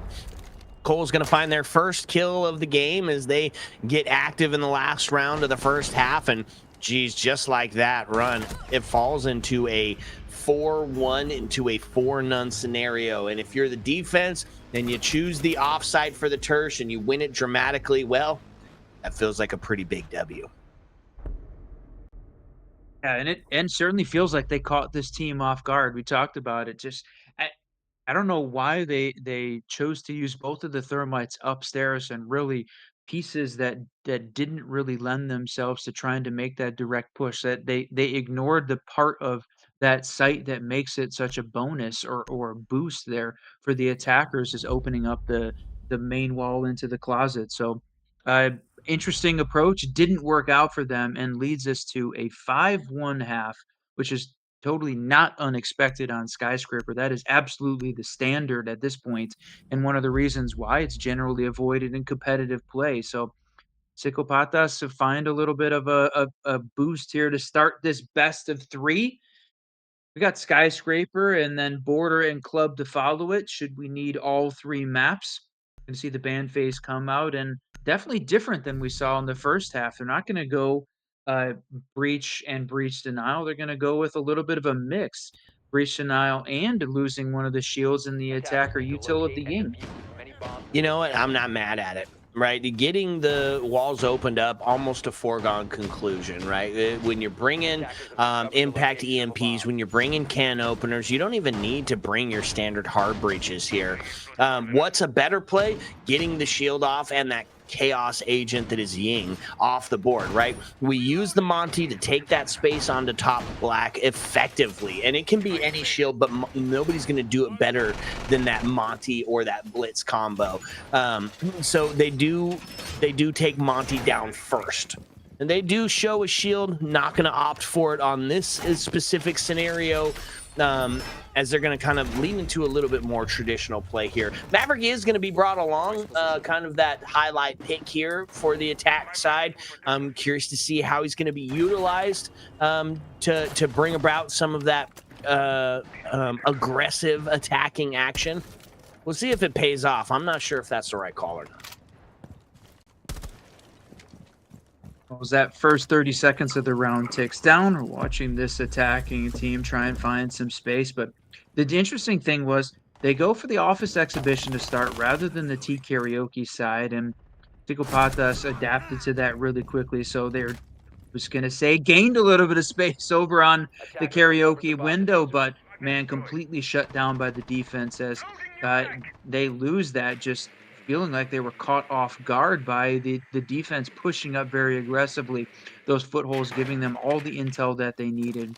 Yeah, Warden running the shoddy just right now, devastating. And even though they've got the Mav here to try and open up some of these silent holes, this is a very difficult map to try and make this push across without a ton of util. It's crazy that we're saying they're caught off guard by a close quarter flank on Skyscraper, but that's exactly what happened. They just caught with their pants down and they paid the price for it. A double rings out and you lose all of your intel for the round. Rule number one. Yeah, don't break rule number one. You run, you die, and you're going to see it play out on this one. They do finally answer back as Wamai's going to get taken off the board, but honestly, Run, damage done. It's all up to Ash now to try to bring this one back into contention, and you are across the map, and they know exactly where you're at. Yeah, the cross setup absolutely cleared. You can see from the feed holes and obviously knowing exactly where the last defender was. They honestly, we talk about that midline, the drum dragon line here at the top of the second floor on Skyscraper, and really that's the part that the attackers need to make that cross when they're doing horizontal over clears. But in this case, Psicopatas couldn't even get past the hallway between karaoke and T. Like they couldn't make any progress, completely shut down by Panu. That was a great defensive round for this team. They may have struggled on their attack, but at least they're looking pretty good to start off here on defense.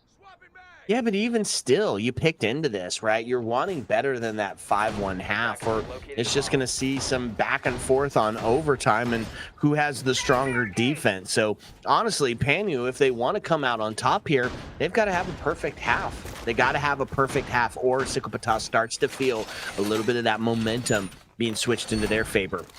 Double hard breach Run.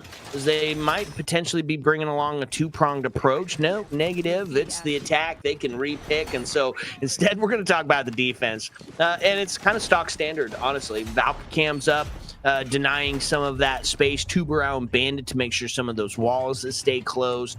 And then Legion for the inevitable shield that will be brought. And they do bring it along. Blitz is going to make an appearance. Well, I gotta say, it's we're watching the EU T2 scene play out in real time here, Skyscraper, and both of the teams have played the quad side. Both teams playing downstairs in that basement or bedroom and bathroom scenario, and I'm honestly shocked as to why they did. But right now, it feels like Psychopatas, they won that site. And this time they brought along the bandit here to try and make this a little bit more difficult. And from a hard breach side, this attacking team, they only brought along the Mavs, so their options feel kind of limited. This could be another defensive win, but it doesn't feel like because the defense is doing a great job, but because the attackers are making some mistakes. Some siege timing on the runouts. Not going to see any action here for the Legion as they start to open up for this vertical play here. And honestly, I like that we take it down to bedroom here for the secondary site, right? Still trying to play into that mentality. And it worked out for the defense the last time we saw it played when Psychopatas brought it to the table. So in that anything you can do, I can do better scenario, they take it down there on the secondary, not opting for that karaoke T first site, which maybe they're calling a little bit solved, even though it is kind of one of the better ones in the lineup. Yeah, solved with like a 94 defensive win rate. There's a reason that that map or that site is generally bought as the opening because it gives you that boost as you go in, set the pace, make sure you pick up a round win. This Panu team looking to maybe change it up, like lose a couple of the early rounds, and then come back strong with that solid defensive hold. But look at this, playing aggressively on the defense. That is honestly a great way to run this on the run out, put some pressure on this team. But now the attackers falling again. Then into 3v2 here in the final 30 seconds. Yeah, now the pressure's starting to mount. They still got that vertical pressure holding up here as Shield does make his way in. So now in a position to get a plant going down. And takes some shot towards the top. Not quite rewarded for that action just yet. But now they know where that vertical pressure is going to be coming from. And they are rewarded this time. It's 2-2 as the plant starts going down. And honestly, a good position to find yourself in here if you're the attack squad. Because now you got yourself in a post plant. Now time is going to be that factor, and you still have the spearhead of the blitz and that shield on the board. A couple of shots towards the feet, but he's going to put himself into the relative safety of that cabinetry area, meaning he's got 20 seconds in which to get this done. They do get the blitz off the board and now put into a 1v1 scenario as it's going to be that shut down, control alt deleted, my friend. Defense takes it down to the bedroom site. Both defense is gonna win the quad site. Yeah, boy, let's go. Wow, the diffuser down. You've got the shield in the corner. He eventually dies to, I think that was a C4 that ended up taking him down, and then to do a 1v1 gunfight. Too much motion, just giving your position away and then losing that battle rather than holding out and forcing the defenders to try and take the fight directly to you. Felt like IQ, why are you moving? Why are you giving away that position? Let the Valkyrie come and try and fight and find you. But yeah, just gives it away there at the end while you've got the diffuser going. Needed only 15 more seconds to hold it out and win that round, and they pay the price for it. See the defense pick up 2 in a row, and likely a third as now they're going to play the T karaoke site. I love this rotation, honestly. You got the tough one out of the way. Now you go on to the comfort pick that is T karaoke. Run, this feels like a fun way to play Skyscraper, and now solidified yourself almost that round rotate. By the end of this, you should, by stats saying, or by the stat line, you should find yourself one away from tying this up. And because you took that first floor, that means kitchen barbecue is still an option and a strat yet unseen by Panu. If we said they had to be perfect for that 6 on this Skyscraper pick, this is a good way to start that out. And this is their map pick, so they're coming into this map expecting to find a win here, expecting that they're going to be able to find the stronghold in play, and we'll look at that. Well placed. Mute Jammer going to make sure that they're denied some of this intel. So the Mav opening up some of the sight lines at the bottom of the single at the top of house stairs. And now got some of this blocked off here. Running the two brow very consistently here on the Panu side. So slowing down the breach even when it is available. This is something that the battle that we saw on the first half of the map. Downstairs with the Deimos, he's looking to try and clear out the first floor and then to try and find targets upstairs he can shoot through the floor on. When you backed up by the combination of this Mav opening the wall, the Ace opening some of those sight lines, and the Blackbeard, this looks like a very good attacking combo. The problem is they're on the wrong side of the map. They got to gain all of this space over on Office Exhibition side and push over to T Karaoke. Well, if they got to start it out, that's a good way to do it, right? Get the mute off the board, devastate one of those C4s, and then claim that man advantage. So with a minute and a half left, they found themselves with a good start to taking up that space. Now they need to approach the great invisible wall that is the halfway point of 2F, and you got some tough ones to do it. Still have 3 of those smoke canisters in play. Tubarão still bringing a C4 to try to do some of that long-range devastation, but well, not anymore, as Warden now goes down as well. They find themselves with a good man advantage in that T Karaoke that is that tough site to push into, starting to look like easy play here for the attack side. Yeah, playing the Deimos down below was working out for them, even though he falls, but that is the plant going down, and they didn't even need to finish the objective-based gameplay as they take down the final defender, Top Black. That was an impressive play there from the attackers.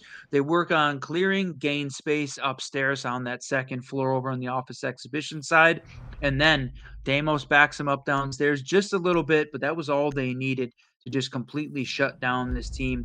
Then they gain a little bit of space over on the Geisha side before completely shutting down this defense.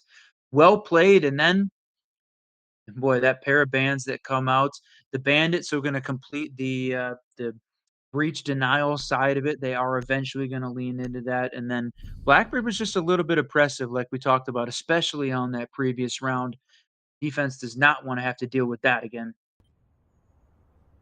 Interesting. Defenders, Not protect the your way that bombs we from saw being that one used by playing out. attackers.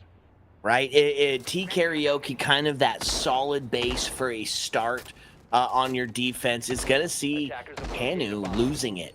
And now, for map number 1 on your map pick, we have got to see Panu be perfect for 3 in a row on defense, on Skyscraper. Feels like that's a winnable situation, but then we take it down to the secondary turf site. Then we go to Kitchen Barbecue, where I don't know. This is like where attack usually gets their win at. So, we don't know what the comms are. We don't know what the strat is here, but we're going to look to see something special out of Panu, or we're moving on to map number 2. Yeah, it's exactly what you said. Is that right? This is the best opportunity here for this this defense. They're leaving the tertiary site, the Kitchen Barbecue. They haven't given away what the strat is yet, so maybe that's the thing that's going to catch them off guard.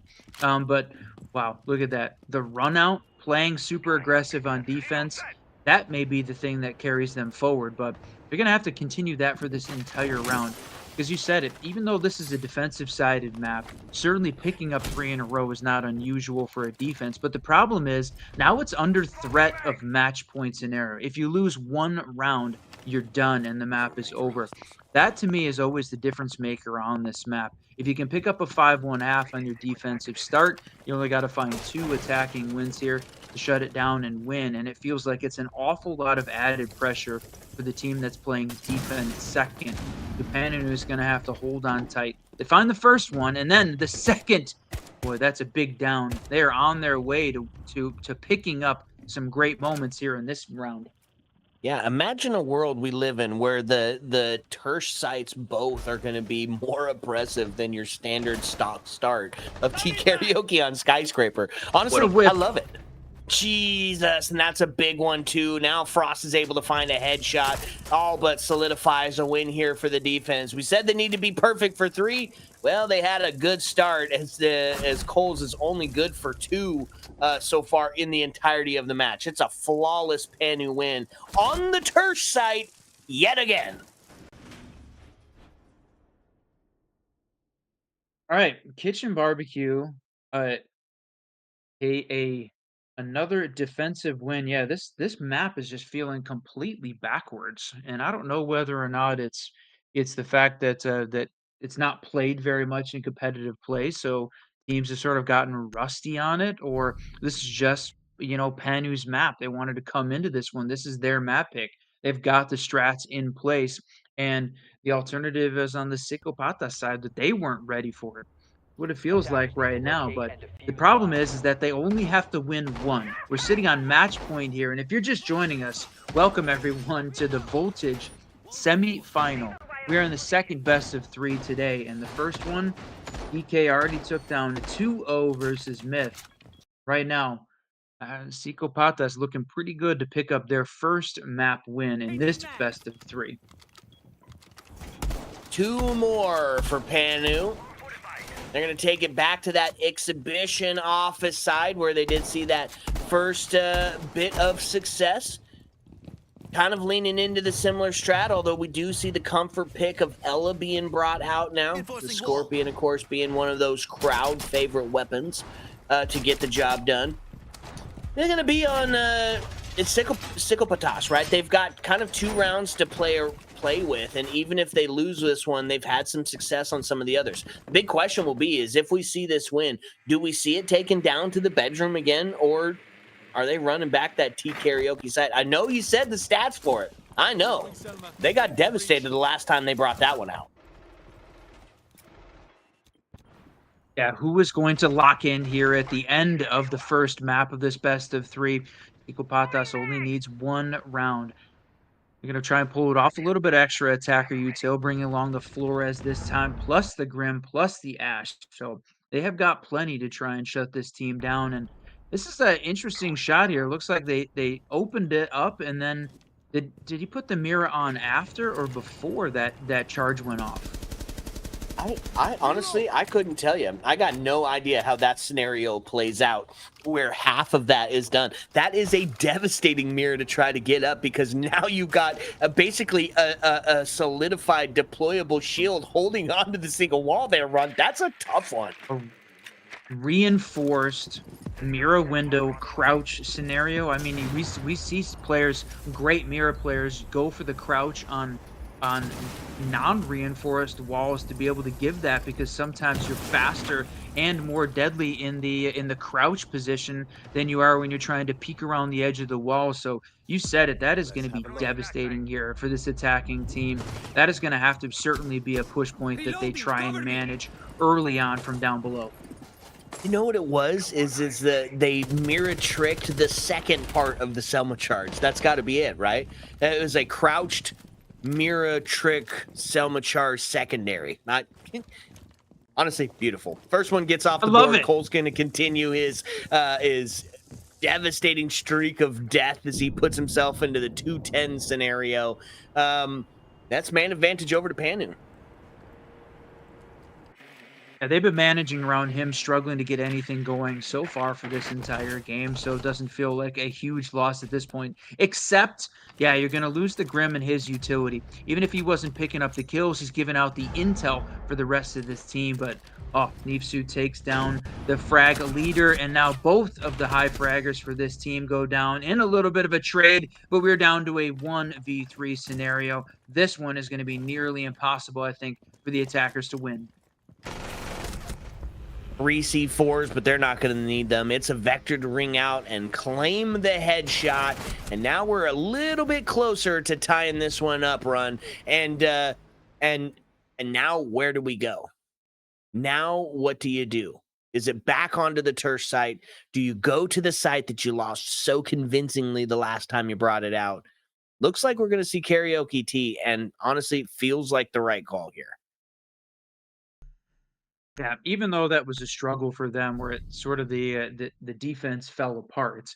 Part of that was off the back of the Blackbeard and the oppressive play that they had doing the horizontal over clear. So they lose the Blackbeard this time, so they don't have that piece of the puzzle to try and back this thing up. So that maybe gives the defense a little bit of a boost on a site that they absolutely should be winning. So This to me feels like we are getting ready to see overtime. But Psychopatas, they won to karaoke once before. Can they do it again and close out map 1 in 7-5 fashion, or will we see overtime? I'm feeling like overtime is on the table here. Right, you said it, 94% win rate for defenses coming into that karaoke T scenario. So, I mean, it's all kind of lining up for them. Now we see the Solis on the board, also bringing out the Shoddy instead of the P90 play, which means with those new impacts, you're going to have some vertical pressure here from the Solis to be able to reach out from across the map.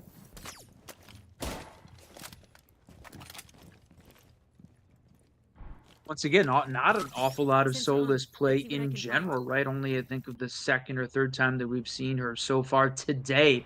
A huge departure from what we were seeing in the Pro League games taking place immediately after the patch came out. Now, of course, it's not Leakofact playing, so you know, each of the players have their favorite operators, and when the buff comes in and gives them a little bit of a boost, that is huge for those Pro League guys. So as this one's going, we're seeing that first minute of gameplay tick down with no deaths at this point, right up until, man, Lambie take down Coles. The opening pick and opening death one more time is just tragic for him.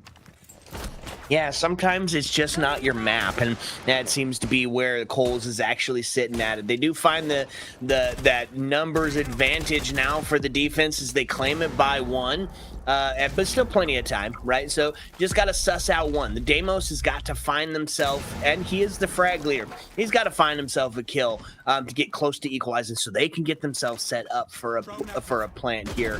That's going to be the tough part, especially because as you're using that gadget, Solis is going to actively be hunting you down.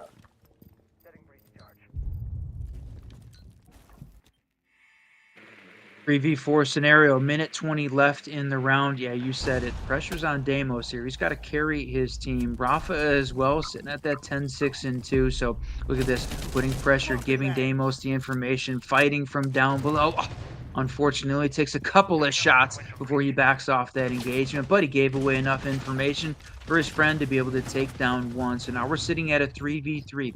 55 seconds left. Trying to push up those black stairs, gain a little bit of space, and there's the ace charges opening up some sight lines. And wow, there it is, a 3K giving them the boost. Is this the end, my friend? And it feels like it's coming down to it. 40 seconds, 1v3, alone on an island as the plant starts to go down, and it's not going to be the case. You picked Skyscraper, you attacked first, and you couldn't get it done. Huge play here for Psychopatas as they're able to claim that map 1. Next run, we're going to be heading over to Border. All right, couple things confirmed, my friend. Tragic. Don't pick Skyscraper in competitive play. Oh, it is just the win rate for the team that picks it just feels like it is really not worth it, right? Lean into something else. You said it. You picked it. You lost it. Couldn't get it done.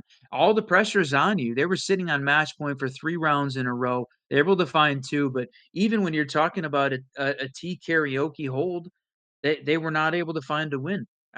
Twice they lost that, and that doesn't feel like because the site's bad or because they had a bad setup. It's just a lot of pressure to hold on and try and find a win.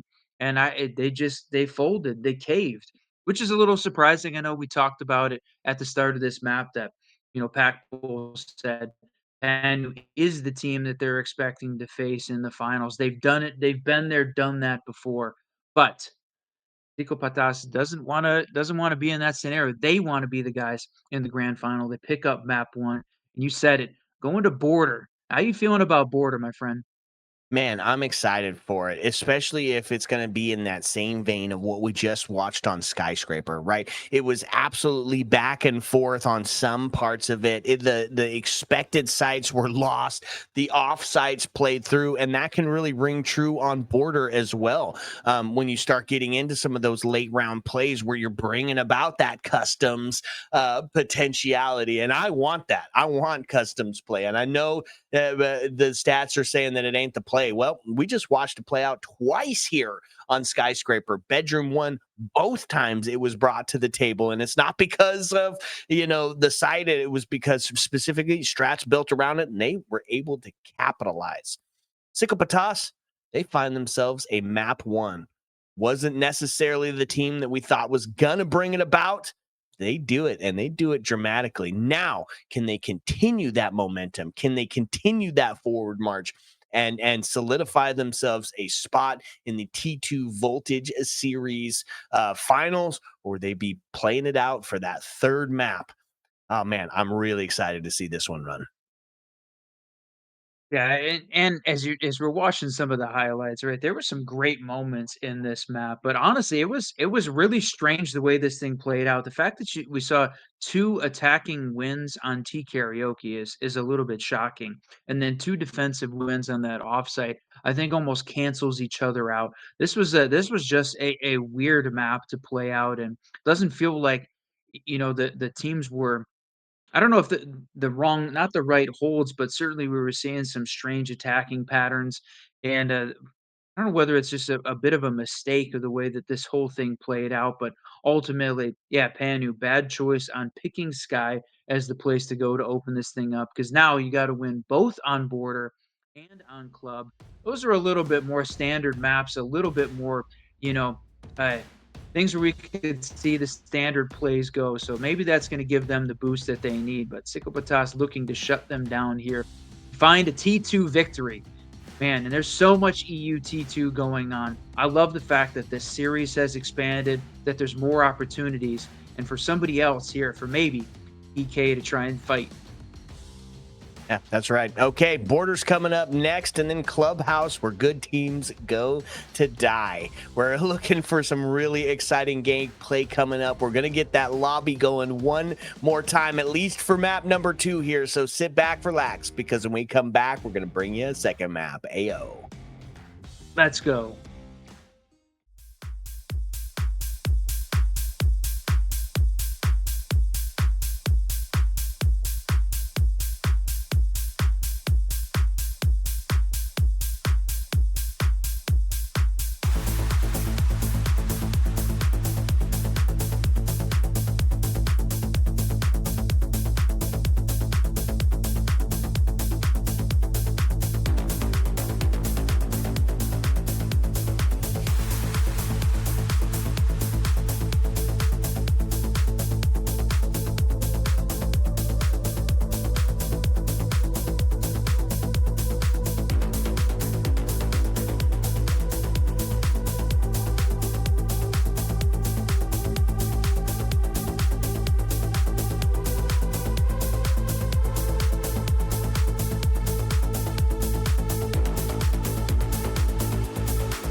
What's up and welcome back, fellow Siege spectators and players. What we might be coming down to what might be the final map of today, solidifying our second grand final appearance, or our second grand finalist to take on that final map for the Voltage T2 series. It's coming down to it. Psychopatas wins their first one. They do it dramatically on Skyscraper, and now it's time to get it done on the other side. A little bit of border play.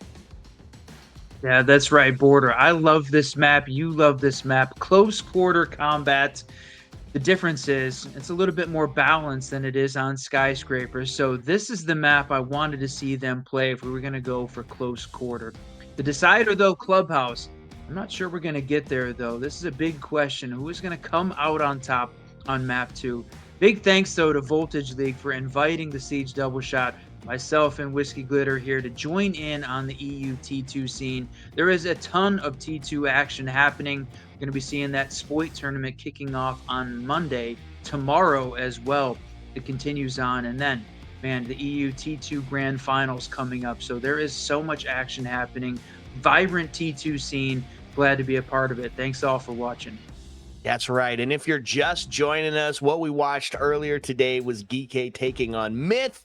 They've solidified themselves a finalist spot where they're waiting for the winner of this game. Now, of course, that game's not going to take place till the 31st. Plenty of time to prep, plenty of time to hedge your bets, if you will. But we got to get through it today, right? We got to find Border to solidify a winner or take us on to map number 3. Border run kind of the stark contrast to what we just watched, right? The Skyscraper incredibly defensive sided where you're just really locking down some of the strats. On the other side of it, Border can be very attacker sided. And by can be, I mean plays out in that TDM sense where you can just push in, punch them in the face, take space, and claim yourself a couple of rounds. The big part about this run is going to be that bans again. Like, who are we targeting? How are we going to slow it down? Is it going to be pace setters? Is it going to be stock standard as far as breach and breach denial? That's how it's going to be playing out here, running. I'm curious. We're getting to see it right now. So when you're seeing this, this Psychopatas team is starting on attack, and what do they not want to have to deal with? Azami. That's a great call, honestly.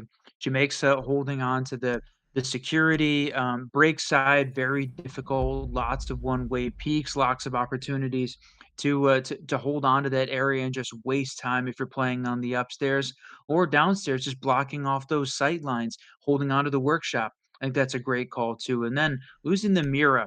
Mira, I don't feel like has sort of the same value that she does on Sky and on Cafe, for example, but still very difficult to deal with from a defensive standpoint. So that's another great ban. Attackers need to locate and Yeah, I'm not mad at him here, and it's kind of stock standard on the other side of it. Ying and Monty being those critical space takers here, so they're going to be taken off the board. So who do we see first? Well, it's the obvious up to the second floor to start us out, and defense going to kind of spread out some of the love here, right? Expecting some shield play. We're going to see the Ela and the Legion on the board trying to figure out a way that they can push or do that shield break and get this Blackbeard done and dusted. And then you've got the area denial and a little bit of that long range devastation in the hands of Aruni and Smoke as well. This is a pretty stock standard defense here, Run. I ain't mad at it.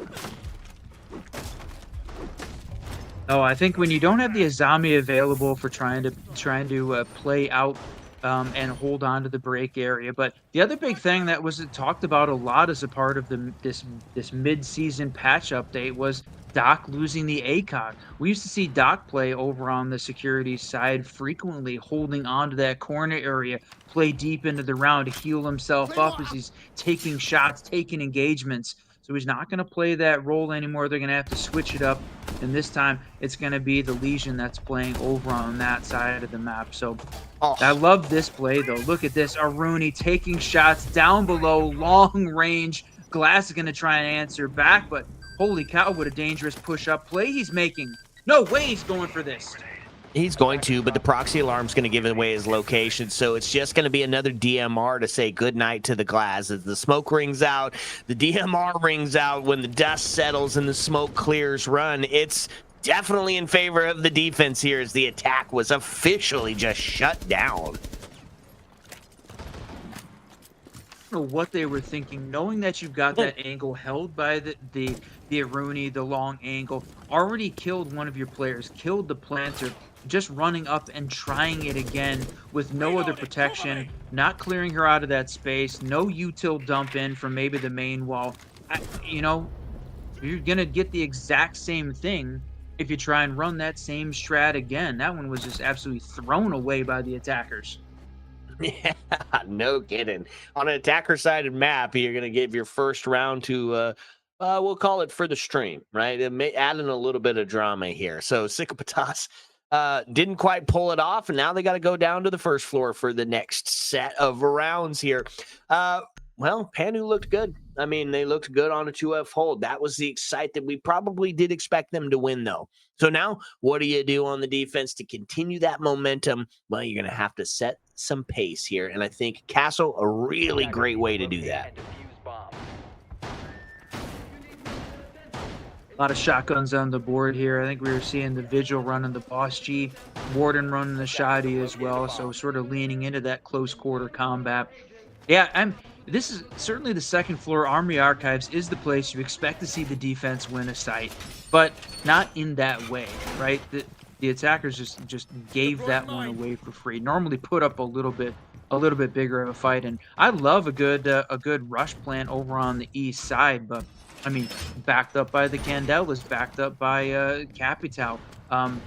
Aruni, you knew exactly where she was holding on, and they just, like we said, just kind of gave that one away. So, you know, this is certainly a much better opportunity here. And from the attackers, they're going to run a Twitch, try and clear out some of that, and then the double hard breach with both the Ace and the Hibana, along with the Sen's gadget. I mean, they're definitely going to have the means to put a lot of pressure here on this defensive team and make sure that they can see exactly where they need to into the site. So I think that's a great call here, at least to start. We'll see how this one plays out. Panu looked really good to start off, though. Vigil on the board, looking to be that late round impact lurk player. Hold up in security. Gonna see Castle gonna get that first kill yet again. That's an early pick, and that's a good one, as Panu's able to claim that main advantage quite early on. 2 minutes still left on the board. It's gonna see the scenic route by Ash. Here's gonna take a peek towards detention and try to catch some of these players on the first floor off guard. Yeah, they're really spending a lot. Jesus, he's continues to be on fire. Lambe, I mean, had a fantastic game back on Skyscraper, continuing that run here on Border as well. Right place, right time, takes a shot through the floor. Man, that was a quick shot, but I gotta say, they're spending a lot of time working over on the Vent Workshop side, the detention side. They've got to make their way across this map, and it's very much first floor focused, not a lot of the attackers upstairs, which again feels like a bit of a miss. You need some of that vertical control to be able to make sure that you've got a safe passage into the bathroom if you're going to go for the plant. So you still have got great coverage, 3 defenders upstairs. This one feels like they're in the right place, right time as this final minute ticks down. There's the fight upstairs we needed to see.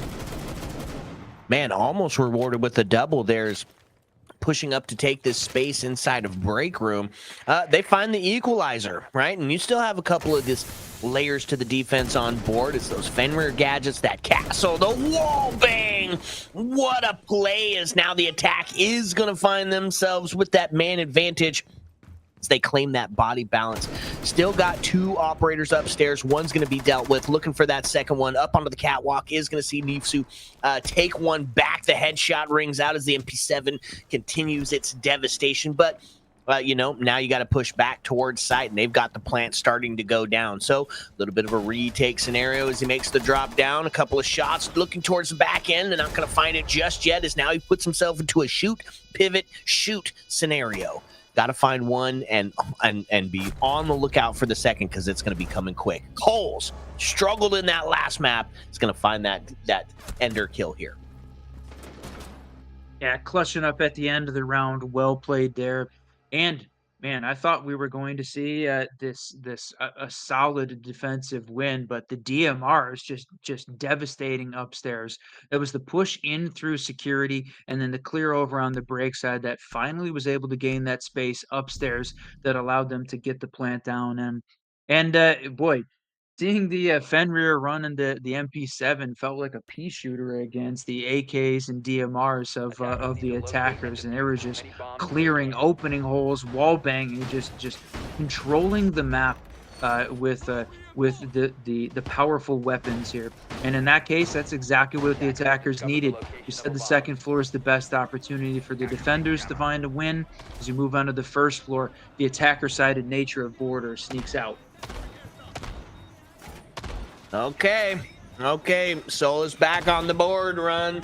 And because it's border, because of all this soft breach capability, shotgun will be in hand.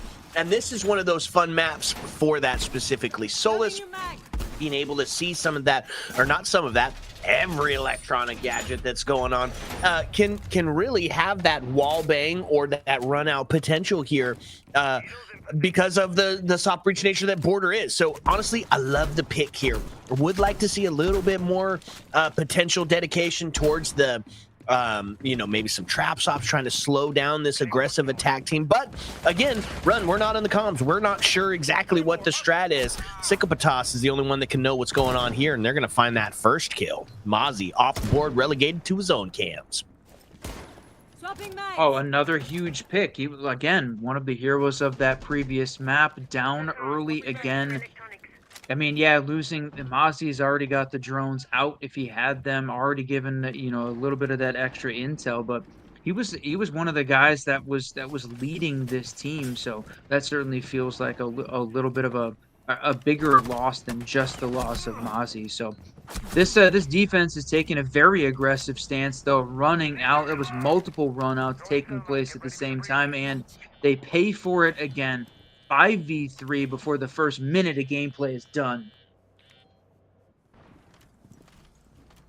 Dokkaebi call will go out, revealing some of those locations. Blackbeard is postured outside of that top east stairwell. See something as they make the call to switch around, and huge play. Huge play. SMG 11 is going to claim one off the board. That's going to get a little bit closer to equalizing on that body balance. And now, second Dokkaebi calls out, really getting themselves in a position to get in and start to make that plan. Holding on from the bathroom, the long angle is still here. They're just playing ring around the rosy here. Yeah, it looks this attack looks confused. They used both of the Dokkaebi calls early. They're not going to be able to deny any of the intel from the cams later on in the round. And then you're trading places on the detention wall way off site from where the main site is. This feels uncoordinated right now from this attacking team, giving Panu a little bit of a boost. So they have got to lock in right now if they want to try and find an attacking win. They've got a little bit of vertical coverage, but right now it's just the Dokkaebi upstairs. Everybody else is getting themselves set up for the execute. And are they ready? No, not ready upstairs. The defense is going to win that battle, and now the pressure is on the attack. That's right. They started to push themselves in, and a little bit of distraction as the Selma charge starts to ring out and show some pressure towards that single wall on that window jump in. Still holding the bathroom. Not going to be like thrown off by that distraction. So still going to be having a huge vertical game. Now, they've got one to plant and one to hold. 12 seconds in which to get it done, and they're going to get them down onto Ace, which is going to stop that plant, make it just a little bit more difficult for this attack squad. 3 seconds left, and it's a too little, too late scenario. Defense is going to find one on the first floor.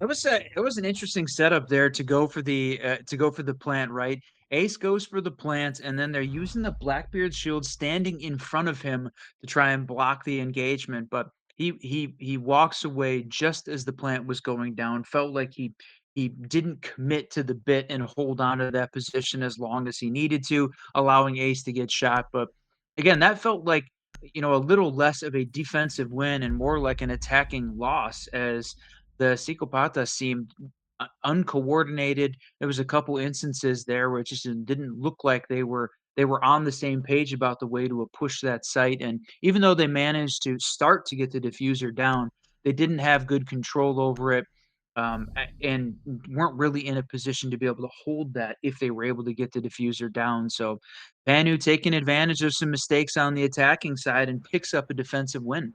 Attackers need to locate Yeah, and yeah. defuse as many That bombs as they can. definitely is tough when you find yourself with the man advantage on the attack side of Border, but you haven't displaced that vertical pressure.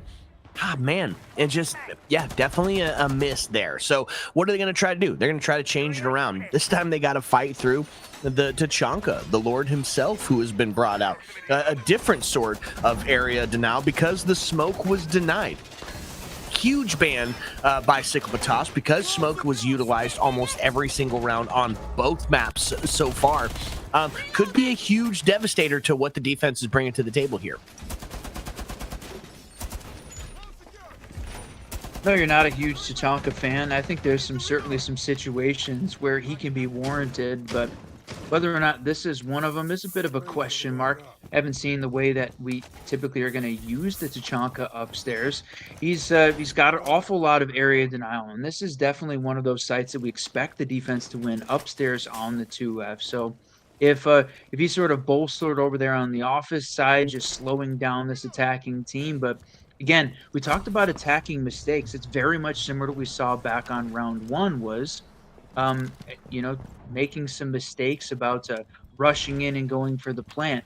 Hopefully they don't repeat them, but that's a great way to start this round off by taking down the Legion. Yeah, you're right, Run. I don't like the Tachanka pick. I like it when you bring along some other area denial, but there's no way that Panu is set up for Tachanka lines with the launcher to stop some of these plants. Maybe on 2F, maybe. But for the most part, no. It's going to be relying on some of that gut instinct, trying to get those fires into place. And it's a slow gun. Prove me wrong, Panu. Prove me wrong for sure. But I don't know if that's the play here. Well, he didn't use his slow gun when he got his kill there. He pulls out the Bearing 9 to waste the attacker that he got in the engagement with, and he is absolutely the focus of the Deimos downstairs, but he gets himself on top of one of the hard floors, so at least he can stay safe in the corner and live to fight another day. And look at that, another Bearing 9 kill coming out from the Tachanka. There's the tech. Yeah, that's the play that I like, is if you're bringing What a out the triple. quickness. The LMG, great for head holes, but not in the engagement. He's on the triple play now, and this is where you do prove it wrong, is when you're able to be fast and get that movement and save that space. This is absolutely huge. I definitely did not see that coming, and it's not going to be off the back of some fire play. No siree. It's going to be some good old-fashioned aim labs coming through in the end of that one. Yo, yeah. You expected to see the Tachanka pulling out a 3K with the Bearing 9? Not on your life. That's a prop bet no one is picking up. But damn, I love to see it. That was a great play by him. He spent a lot of time talking about it, and you know what? He answers the call in a huge way. And then we talked about Lambe just, was struggling here to start off this map, comes up with a huge double at the end to close out that round. So Nicopata's really struggling on what should be an attacker-sided map right now, sitting at 3-1 going in here to round 5. Yeah, I think Borders moved into that can be attacker sided. Depending on how well coordinated you are. Anybody can play defense, and if you're having some solid runs, as Panu is, yeah, Border can be that same sort of play here. So now, what do? They're going to bring the Tachanka back out because they do like that area denial strat. They do want to try to deny as much space as possible. Plenty of rotates to be set up here. And Castle's on the board, Fenrir's on the board. You're still bringing that devastation that the Lurker, Vigil can bring to the table. I'm mad at this defensive lineup, honestly. Yeah, for holding down this the bathroom site, really the only piece it feels like maybe they're missing is a little bit of the frost. But I mean, you said it, running the castle, they're able to block off the valley side there, holding on upstairs. They're going to be able to hold on to the break security, the balcony for just a little bit longer, slow down this team. And when you're talking about right now, Psychopata's team, who's like struggled really to have a coordinated attack. Yeah, that's slowing them down. Maybe all that you need here. And look at this, going to go for a run out again, but now they're punishing Panu for being over aggressive. Boy, if you're struggling to get coordinated on an attack, just settle down and punish the enemy for making mistakes. What a way to start to pick up some easy wins right now. Oh, man, couple of shots towards that east stairwell is going to see Warden trying to get back down towards side with his tail tucked between his legs. They take some space into Passport here, but not in enough time that they're able to specifically put the pressure on Warden, who's actually just going to push up and take space. He said, you know what? I'll just take the fight right to you. We got to be on pace for the ace here to bring this one back. Needs 4 more to get the job done. And there's a ton of time in which to suss out where exactly this Warden is. Takes a couple of shots towards bathroom, but not going to be the case. DMR are going to clutch the crutch and find themselves that round. Yeah, that SMG-12 was not going to do enough damage to really be dangerous at that kind of distance. He was over-aggressed again. No reason to push up into Passport. Yeah, he takes down the diffuser, but then to try and push bathroom as well at the same time, just wasting bullets like crazy. For sure, that was going to be another attacking win in this case. So they managed to find the bathroom downstairs, find a first floor win. Going to see this team go back now to the vent workshop side. Anu looking to find a 4-2 half on border, which I know you say can be attacker sided, but that would certainly be surprising.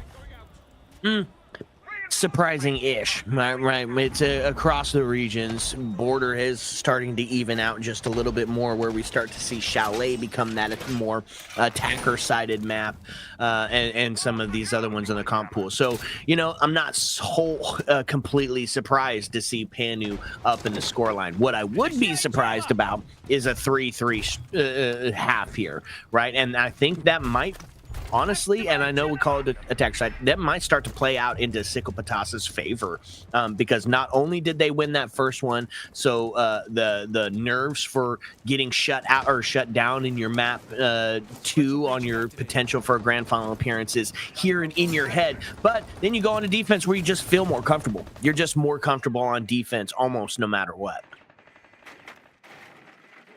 Yeah, that's a good point. See, that one felt a little bit more coordinated downstairs in the basement, but some of that was just, again, just punishing Panu for over-aggressing on the defensive side early. So if they hang back and don't play the aggressive side this time, that might be exactly what Panu needs to, again, catch Psicopatas off guard. Opening up towards that 90 area. I think those Selma charges might have got shot off potentially. So getting that vertical pressure going to be a little bit tougher. First minute is gone as the drones start to get in and do what they do best, and that's figure out where the heck these defenders are. The problem is, Mozzie going to try to shut that down, and Solus with the intel to know exactly where you're doing your droning from. So potential for a run out or a wall bang, it's definitely clear and present danger here when the Solus is moving. She's up in Armory looking for that exact fight. Yeah, but that's exactly the way that this attacking team punished Panu earlier, was taking advantage of them over-aggressing, and it certainly feels like they learned their lesson. Almost like those comms are like, hang back, don't rush, don't aggress this time, and now they're winning that battle. It's a little bit of a trade back and forth, 4-4, as we're nearly 2 minutes into the round, but this is a little bit more disciplined Panu team, and that is dangerous for the attackers. Twitch getting in and getting rid of a bunch of this gadget, specifically targeting those Fenrir gadgets. And now look at this intel. Shotgun's going to make it a little bit difficult to remain downstairs, as the SMG-11 is going to start to punish those for pushing in towards that bathroom area. Security going to be that next point of contest. It's going to be a shot potentially through the door, waiting for that rotate. Couple of shots, not going to be able to find anything just yet. A pre-fire not going to amount to anything because Coles is going to rip them off the board. arguably having a better game than he did on the last one. Nifsu going to find one, and that's going to be the P10 ringing out. Cole's good for a second now as we find ourselves into a 2-2 scenario. 25 seconds left on the last round of the first half of the second map. And it's going to see us in a good old-fashioned showdown. Oh, yeah, he's having a better run. He's doubled his kill count from that first map at 4 instead of his 2 and 11. So significantly better. Picks up a triple. Now they're looking very good, but it's only 4 seconds left. And ring around the rosy as he's in a dangerous spot. Goes for the knife. Oh, he stops the plant. This would have been it. And now pulls out the shotgun, gets the down. Hello. No way. Sorry for the W here on the defense. It's ring around the rosy, but the dangerous version. What a play from Panu and this defense. I mean, objective-based gameplay. They get the diffuser down, but then just some missed shots across the board. Wow, Whiff City downstairs in the workshop. Man, Coles picked up a triple there to send his team into what looked like a round win. I thought they had that thing in the bag. Diffuser going down, but then just the misses are flying like crazy. It's tragic there for Psicopatas. Well, if you're a Panu fan, you're feeling real good about that half. 4-2 on your defensive split means now you get to get aggressive on the attack side. Only a couple away from that match point scenario and forcing that map 3, taking us into Clubhouse. If you're a Psicopatas fan, you're wanting to see some activity here, and you're hoping that that defense going to look a little bit more coordinated, a little bit more of the power of friendship on their side. Is they're just not really getting that refrag potential, right? They're losing their ones, and that is and there's no trade back. So it's just free kills for Panu. If they can do it on attack again, find some of those isolations, some of those early entries, we might be looking at map number 3. Oof. And then going to a completely different style of play on Clubhouse as that decider. So all of this close quarter combat we've seen on both Skyscraper and Border now would be completely changed up. But there's some long angles. There's been some devastating DMR play by the Psicopatas team. So that feels like one that might favor them, but also they felt uncoordinated. Clubhouse is one of those maps that, yeah, there are some very defined, very good competitive strats, and if Panu is running those to a T, it's going to be very difficult for them to try and manage around that. So we'll see as this one gets closer to 4-2. Yeah, you said it, and on a potentially attacker-sided map. We'll see if these guys can lock this thing down. Feel like we talk about Clubhouse as being that map where good teams go to die. Feel like that same thing on Skyscraper as well. So if we do get there, could start to feel some of that Psicopatas like favor. Not saying that they're a bad team, saying that Panu is outplaying themselves currently.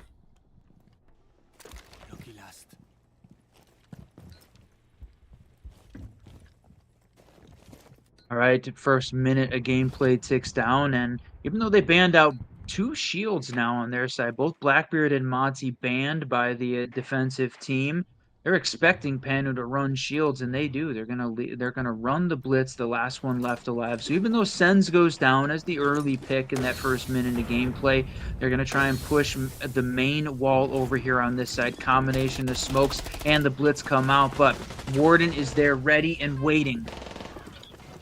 Yeah, they just find a couple of quick kills in succession, and Blitz is going to get taken down by a well-placed C4 as Prim puts himself onto the triple and a down onto the Nomad as well. Not in a case to find themselves the ace, however. He's just going to have to settle for breaking out the barbecue sauce for that 4-piece baby.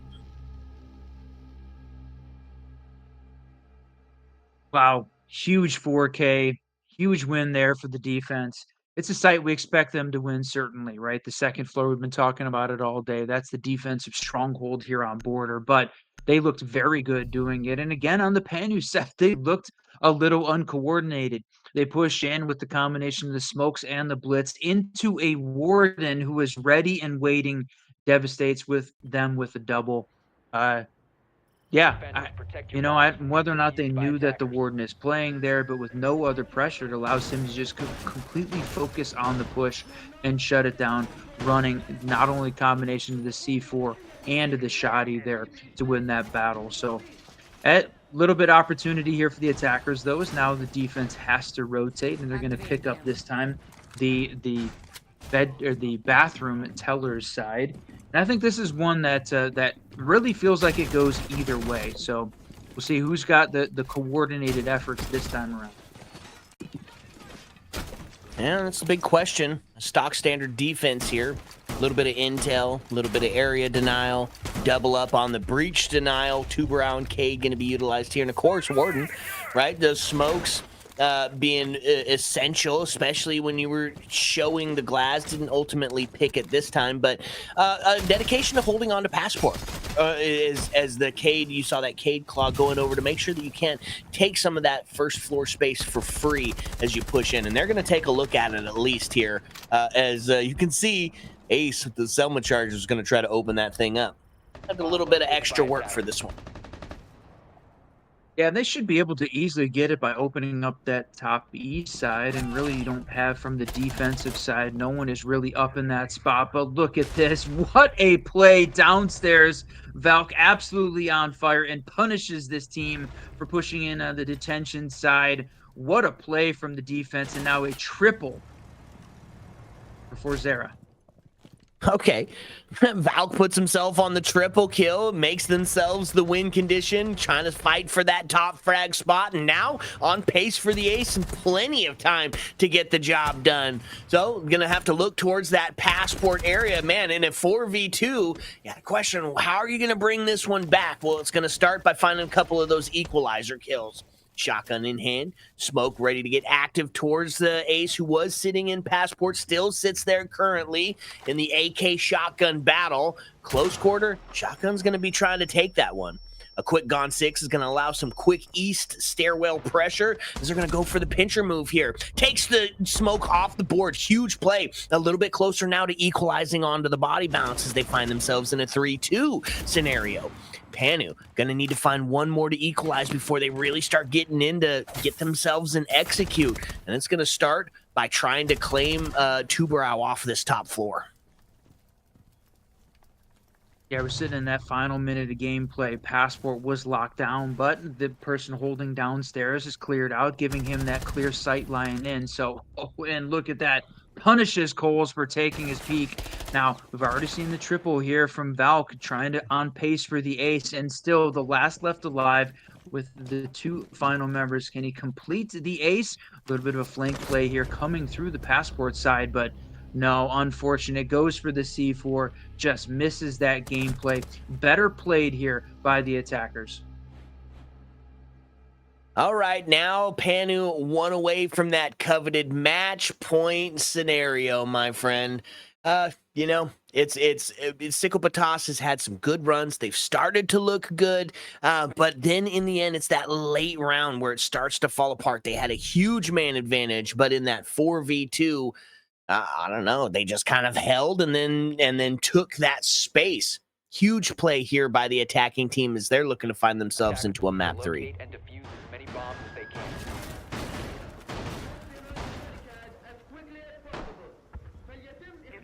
All right. 3-5. What do we need to see this team do? What do we need to see this team change up in terms of the hold? They need to be better on defense if they want to try again, close this thing out. So the fact that they're running this this combination of the Valk Cade combo seemed to be a pretty good one, right? Prevented the attackers from just pushing in. We knew for sure that the ace wanted to try and open up that passport wall. They sort of denied that piece of it, never really able to gain any control upstairs to clear out the Cade claw. That thing stayed in place the entire time, and it seemed like they had trouble clearing out the Valcam. So I wondered whether or not they were going to run an IQ, and this time Panu does. They're going to try and use this IQ to clear out some of this extra utility, which definitely slowed them down on the previous round. Swapping mags. Same strat, same ops. They're going to run it back, chat, on the side of the defense. Gonna try to find some of those gadgets a little bit easier. Prim is gonna take Nifsu off the board. That's gonna be a quick double. That's gonna give Psychopatas that man advantage really early No on. way. Now, Nomad is still outside, so potential to get back up, but that run out is in place to potentially solidify. Now they find themselves the equalizer if they can get Nomad back up, which I believe they're gonna do right now. Yep, easy to open that back up, but playing a little aggressive again. This is the thing that we talked about from the Panu side when they were on the defense, was over aggressing on defense, and then Psychopatas was just using that against them. Feels like we're seeing a little bit of the same here. They over aggressed on defense, lose 2. Even though they managed to get downed 1, if he had really been able to turn that into a double kill, we would have been talking differently about it. But right now, it felt like they over-aggressed, and Panu made them pay for it. This is not the time to sort of take those extra chances against a team that's playing very good. Let them beat themselves by making mistakes rather than gifting them from over-aggression on the defense side. Well, now they claim that man advantage, and time starts to tick down. Will play into that fourth man, as so to speak, play out here. Going to start to get a little bit of pressure here for the TAC team, even though they've claimed that man advantage. Now they've got it by 2. Now they're in a good position to start to get themselves ready for an execute, but it's going to be some aggressive play up here close to the window as Smoke looking to play spoiler with the shotgun in hand, and he's going to need to find 2 to really feel a little bit more comfortable with this last 50 seconds. And because Nomad and IQ are both on that very low health scenario, it is definitely within the realm of possibility.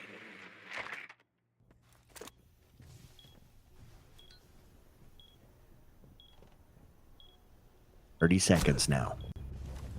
And takes a quick shot, has the intel, knows he's there, finds the headshot. Now going to be Warden alone in a 1v4 as the plant starts to go down. Not going to be very many ways to stop this one. A C4 does ring out, but he's not going to be able to pull the trigger on that one. They claim that, and now Panu in a really good position to see map number 3.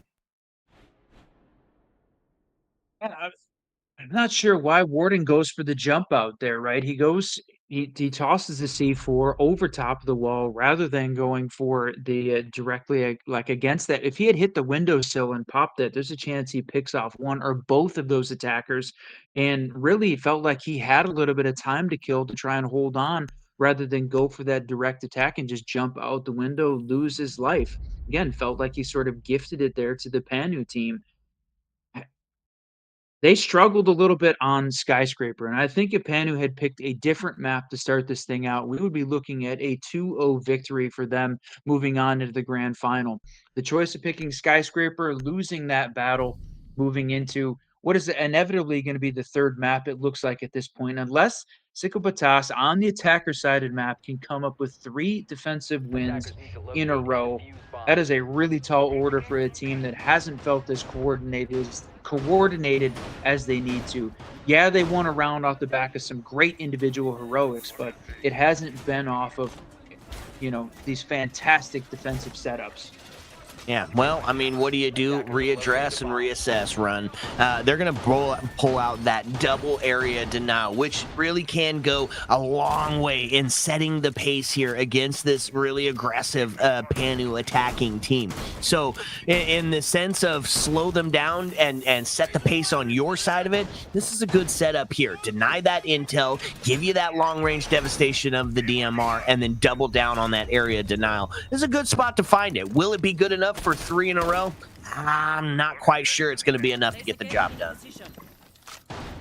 Well, for sure, they should win this round. They should be able to pick up this second floor site. They've got a good hold here with this combination of the Aruni. They're playing the Warden again. That was really the big piece, the hinge, the point for them to try and pick up that win. I love the fact that they're playing the double area denial with the Goyo and Smoke, like you mentioned. So this is certainly a setup that can work. And that'll be the question for me is, how aggressive are they going to play on the defense side? Can Panu punish them for it? Or are they going to be over aggressive, and that's where Psychopatas is looking to shut them down? Cole's down, going to start trying to put some pressure onto those smokes that are coming out. The Goyo canisters are going to slow it down, but a grenade rings out, and that's going to be a big one as Panu now just pushes in through the smoke and the chaos to get the plant going down. He's going to solidify the post plant, but not before after losing his life for sure. And as the trades start to ring out, when it's done, Lambit on the triple kill. It is going to be a 1v3. They know where he's at. The intel was there, and it was just a too little, too late scenario. Run for our last best of 3 of the day.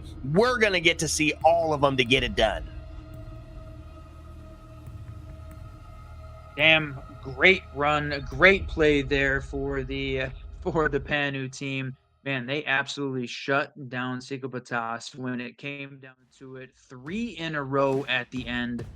That was a fantastic play by them. That was exactly what they needed. Aggressive attack to start off with and really catch them off guard. A team that was really struggling to sort of play together overall. And some individual heroics are not going to save you when they played that super aggressive style. And honestly, loved it. It's what we wanted to see out of Border. And now we get to see a map 3 where we get to see the standard, the map that every team goes and plays. This is Clubhouse, my friend. That's right. If you've ever played a match of Siege competitively or casually, you've almost certainly played it on Clubhouse. It is the textbook Siege map, and it has got very default strats that can both be exploited and used because they're default for a reason. They work really well, right? So when Clubhouse is the place where good teams go to die, we find ourselves 1-1 in the map count in the quest to try to find yourselves a grand final appearance to take on Geeky. More map 3 when we come back. Ayo. Let's go.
What's up, and welcome back, fellow Siege spectators and players. It is the last part of the last best of 3 today, and it requires all of them to get it done.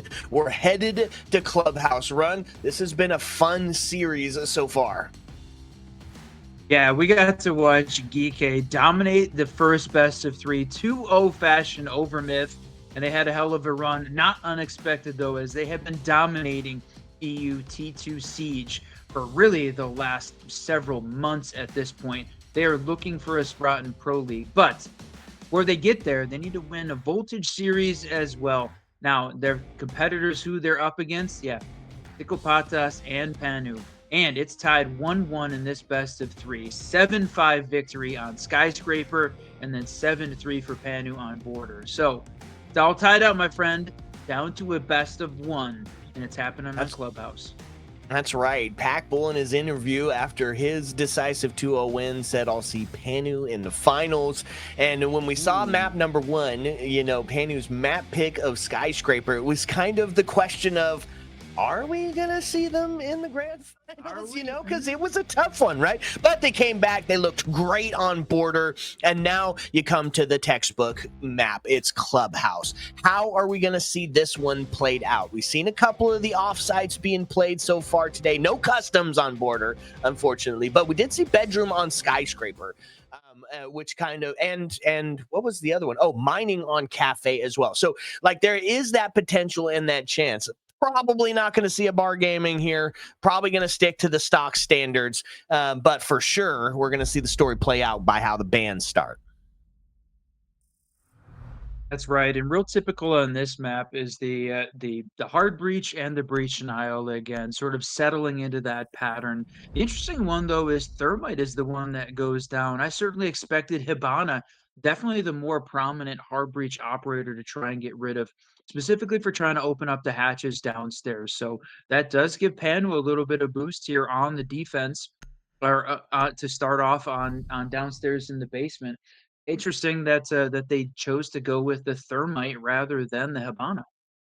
Well, when you come to some of that top floor play, right, the accepted strat is the open sesame, where you open up every single wall and you start to put the pressure and the pinch moves on. Your cuts are set and you take them off the boards. They're rotating back to site. And so when you take off both of the major hard breachers, Thermite and Ace, it's going to slow that process down, right? Not as much space available to get in and take space, not as quick, and you have to find yourself with potentially some vault action here unless you line it up absolutely perfectly. So when we get into the later rounds where we're seeing Cache CCTV, where we're seeing Gym Bedroom as the site, that can really start to have more of that effect. With Hibana, they're not even going to show it here on the first one, right? They opted to 6 picks off and bring the Blackbeard instead, which means rely on those can openers, which has kind of become that normal sense of play here when the hard breachers are banned.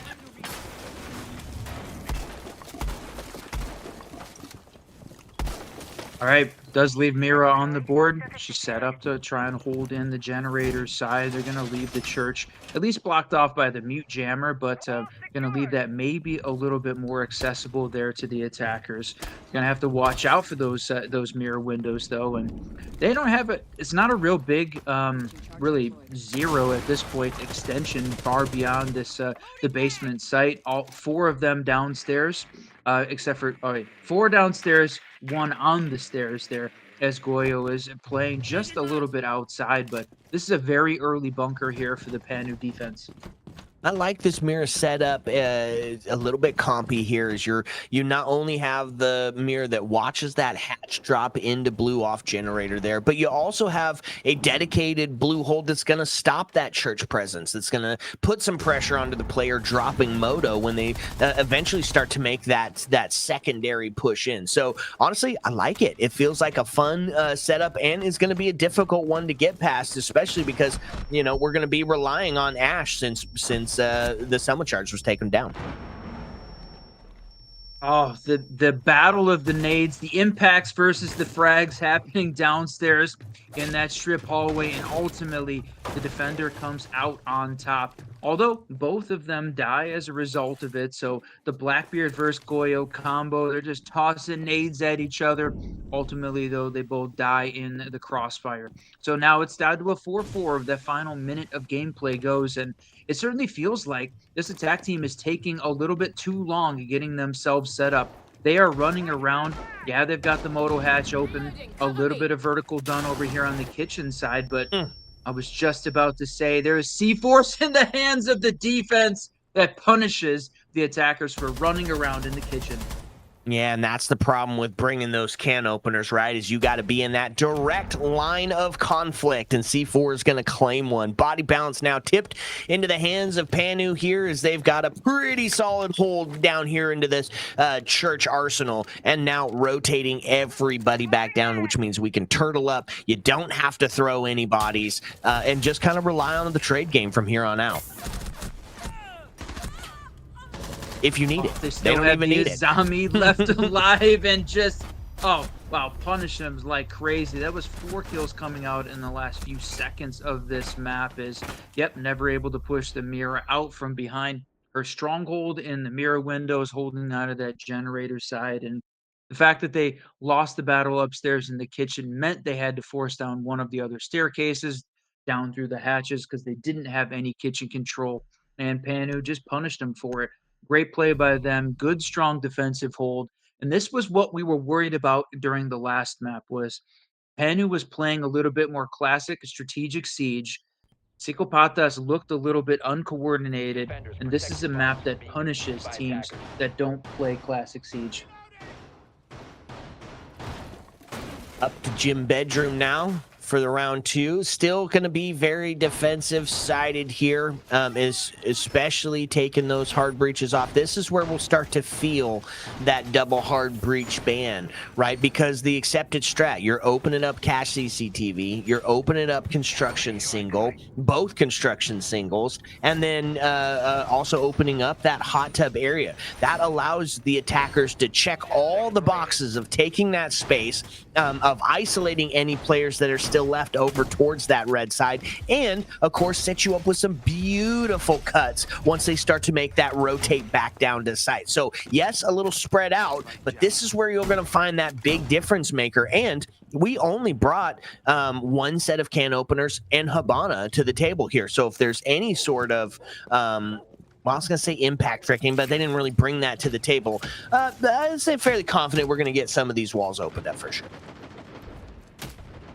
It looks like he's going to try the Hibana tech here, opening the top and bottom rather than going for just opening up a vault prompt here. Oh.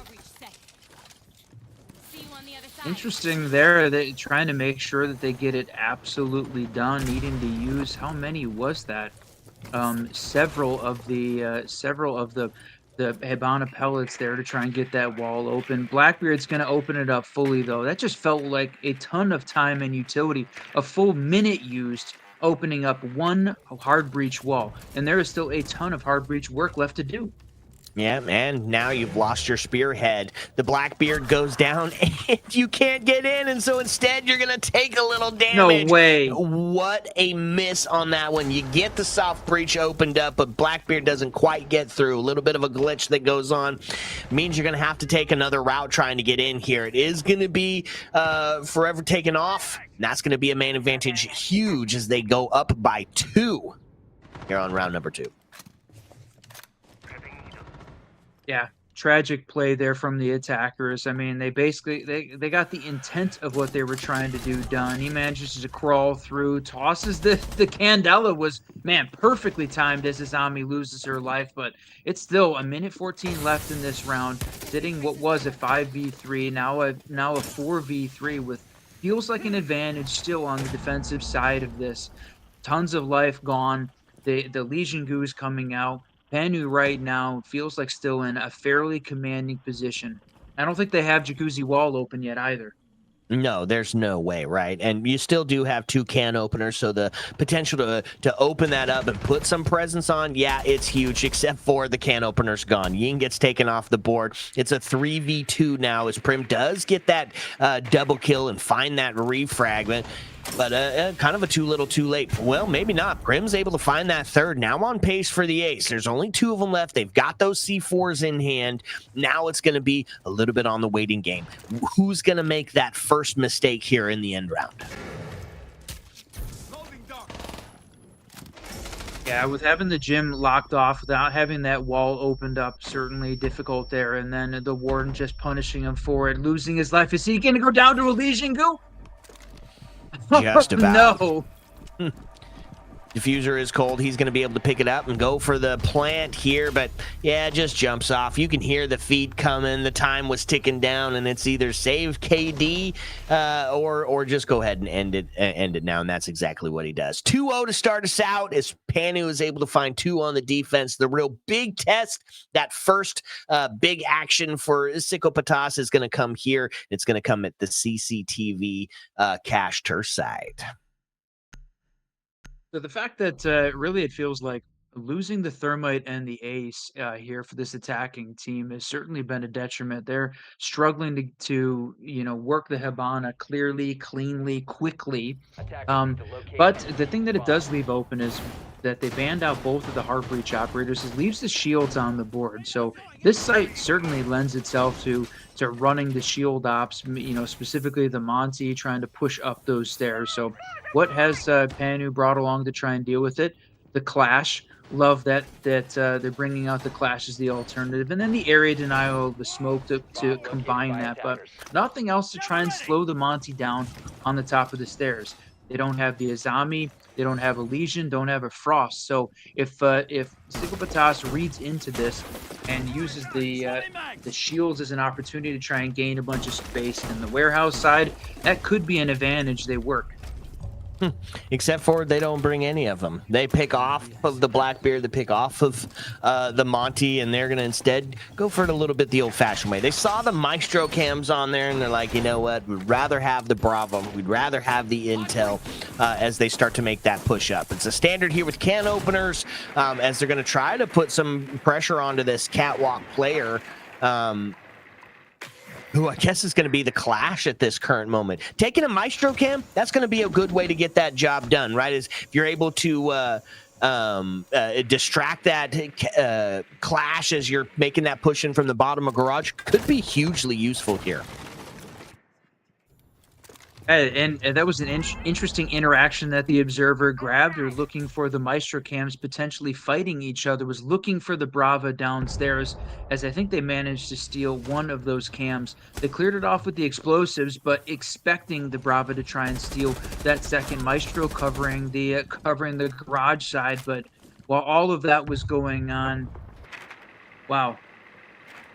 Push in the bottom of the secret stairs, clear out red. Well played. And it is a shield on the warehouse stairs, but it's the defensive side for Clash. Well, the Grim Candle is going to start ringing out as they are going to get his exact ping location, and there's going to be some damage as that Maestro cam from the other side is going to do it, and now grenades start to ring out, pushing them out, and the Maestro cam onto the Clash play is going to work. Huge W, huge impact out of the Brava, and now they've got the down on the Clash. Can't quite get the kill because behind that barricade up on the catwalk, but I mean, damage done. Huge play by the attacking team. I love the gadget interactions. Brava's one of my favorite ops, and to get to see that, the Maestro cam take down the Clash, classic. But look at this Hibana trying to open up that main wall, and I gotta say, epically failing at this point, just not able to open it. Tried the trick, just not working. It seemed like at that point, just use it to try and open up a solid hole in the wall rather than try and get it to pop to become completely soft. It feels like a waste of time and energy at this point, and you're talking about 30 seconds left. Yeah, 30 seconds with the plant going down, though. They've made their way in. Smoke canister is going to go out, but it's not I was going to say, not going to be in the right spot, but the defense quickly pulls it back, a C4 and an LMG to claim 2 lives, but it's a post-plant scenario now, so which means going to have to put that pressure onto the catwalk. Couple of pre-fires is going to ring out, and they're going to find one. Huge play, as now it's going to be all up to the Maestro. He's got an LMG, enough bullets to get them all done, but you know, with it being split up like this, there's almost zero way that he's going to be able to pull this back into contention. Oh! That was what a beautiful shot. play, but just not going to be enough. Pushes up to the catwalk, barely enough time to get it going, and he does lose his life in the process. That was just a good round by Attack. They win that test on the Tersh. Wow, despite the struggles that they had opening up the Cash CC main wall and the struggles that they had with the Bravo Steel and the Maestro cams, um, they managed to find a win here. That was fantastic, and I love we got to see the reverse Maestro takedown of Clash. What an epic play coming out there at the end. So, as the bans come in, as we head into round 4, yeah, this defense is going to lean into it and ban Hibana as well. So even though Sicko Patas was really struggling with the opening and using those hard breach ops, trying to get everything cleared out, they're going to go ahead and say, only thing you're bringing is can openers, no other options. And then losing the Azami, I think, definitely a hindrance to the Panu team, but it feels like 3 hard breach ops on a team that was struggling with managing the breach is going to make this difficult for the attackers. I don't know. If I'm Panu, I leave that Hibana in, right? It's playing more out for the defense than it is the attack anyways, right? Not able to get the breaches completely opened up, 0 ways to get in. And yeah, they did find a win, but it wasn't because Hibana was amazing on that final push in, right? So I don't know. If it's me, if I'm Panu, I'm leaving the Hibana on the board and taking out maybe a Grim, right? Somebody that's just bringing those can openers along, but also given that secondary use, finding that intel or taking the Capitao off the board and getting rid of that util dump, especially going down to this basement area. Either way, 3 hard breaches are done, Dada. We've got the double breach denial and, of course, that static warfare that Azami brings to the table. So defense going to switch it up a tad. Mira's still going to be played out, still bringing the area denial of the Goyo, but this time new operator Denari on the board. I think that's a great call, too. I think there's a couple great spots there for the Denari, specifically on the stairs to cover some space. Oh, wow. To cover some space on the stairs as you're moving down, but that was tragic there for the Warden. I think just caught unaware. Maybe all of the chaos caused by the ram, the boogie drone, just hid the fact that the attacker had pushed up so close. And again, over-aggressing your defensive position. That was one of the things we saw on Border for this Panu team, and carrying some of it forward here into Clubhouse, even though it's more of a standard map, even though maybe you're catching this attacking team off guard by playing a little bit more standard Siege, you still have got to be careful. They seem to be taking advantage of the over-aggression just a little bit better as the rounds have moved on. An early kill here for the attack side. You talked about it. W plays, the Warden gets done, which means that Capitao going to be just a little bit more of that viable option when they start to go for this potential plan. First thing, though, going to have to get past the C4, and you can hear it get ripped, which means they're kind of just waiting for it. A couple of faux rips, maybe even pushing them back from potentially getting those can openers onto the hatch. And, you know, this game of cat and mouse will play out for the defense here if they don't start getting active here within the next minute. Yeah, again, a little bit of I was going to say a little bit of a slow start or slow continuation here for the attacking team, but they do have some space downstairs. They're opening up the church wall. They have got Moto held on at this point and droning, so they've got the opportunity. This feels like enough time at this point. The one piece that they're missing, still have the Mira playing behind that wall, so they're not going to be able to go for a church plant unless they're able to clear her out of that position. C4 finally going to ring out into kitchen, but it's not going to claim anybody. So they still sit up in the man advantage by 1, but they drop. They make the plant starting to go down. He takes it to 50 to 75, and those Capital bolts are going to make it extremely difficult. And yet again, we find ourselves in another post-plant scenario. Defense caught a bit on the back foot as that util dump was just absolutely wrecked these players down here in blue. And now you're caught between a rock and a hard place. You're going to see one as the trade rings out. Prim yet again staying active. Prim on the triple kill. One left standing between a tied up game here. And it's looking like we're probably going to see it. A pistol in the hands of Goyo is not going to be any match for the quick swing from Moto. All right, gaining a little bit of momentum here from this attacking team. That's 2 in a row. They pick up the tertiary site and a win on basement off the back of a post-plan scenario. So that was a minute with a minute left, 54 seconds. They had fully made the drop. They had gained control of Moto, opened up that church wall, and then just as we were saying it, cleared out the mirror from playing behind the windows on the generator side. That was exactly what they needed to do. That was a well-executed round there, and they just sort of outplayed Panu team. I think they avoided the kitchen, which was their absolute downfall on the previous round, where they got really stuck, and focused more on the church, the Moto generator side, and that completely worked out for them. So that was a good adaptation here from the attackers, and now I think puts the Panu team a little bit on the back foot. The attackers have already picked up their 2 rounds. Standard split is done, my friend. Yeah, when you put it that way, quota being hit, you start to become that Psychopatos fan on the attack side of it. I like it. Now they're going to switch it up yet again, too, as we do see that gym bedroom for the next site of contention. Rorora is going to be on the board, and this one's fun, right? This can give you that potential to get in and a quick plant on gym. If you can get that construction wall hold off, if you can get bathroom taken care of, you'll find yourself in a really good position to get an execute down. Swapping mags. All right, just watching the setup play out. I like the fact that Lambe bringing out the Ella again. We saw that on Cafe. Seemed to be a comfort pick as well, switching out her for the Fenrir with the gadgets at the top of red stairs, protecting as they're going in. Now, it's not as big of a defensive spread and extension here that we see from some teams, right? They're a little bit on the Cash CC side, but really it's sort of hanging back in Cash and hanging back in construction. They're not over aggressing this position, which I like. Feels like they're almost like regrouping, you know. All right, let's not over aggress. Let's play this a little bit more settled. This is a good adaptation here from the Panu team. Swapping mags.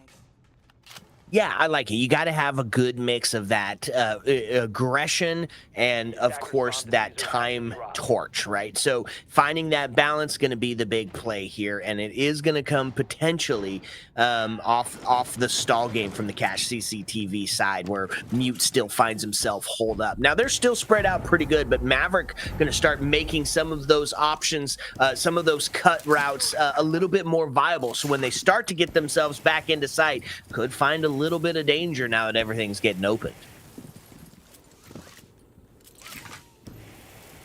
All right, so they actually used the Maverick was better at opening up the wall than the Habana was at this point. So it's almost like you said, leave the Habana on the board and let them fumble with it rather than switch into another op that gives them other secondary utility, or in this case, the Mav, which just seemed to be better. So well played there from the attackers. They've got at least the jacuzzi wall open at this point. They're spending a lot of time focused clearing that first floor, but there's none of the defenders are downstairs. I was going to say there weren't any defenders downstairs. Lambe had moved down and is holding on to that bar area to go for the initial engagement. But right now, feeling like a bunch of trades back and forth until they have surprised the defenders by getting in sight so quickly. Now it's going to be that aforementioned Aurora still alive. Does sit at that 7-2 KD mark, so kind of that top frag position here for the side of Psychopatos, and it's going to be resting on their shoulders as they do find another kill. We get equalized. Now you're not in a bad position on the attack side, right? You've got a gunner and a chase. DMR. Oh man, they're gonna say good night, sleep tight. He's gonna try and get in and get themselves ready for a plant. There's intel. The Legion Goo goes off. 7 seconds. You got to make a move. Holding just offside. The rotate up here from the main they stairs. doing? Gonna lock it down and now puts himself in a good position for the plant. But the rotate through gold is gonna see the defense to find one. What a comedy of errors from the attacking team on that one. Like the blitz is chasing the defender around the map. They cover three flights of stairs. He goes all the way down to main and basement before rotating back upstairs.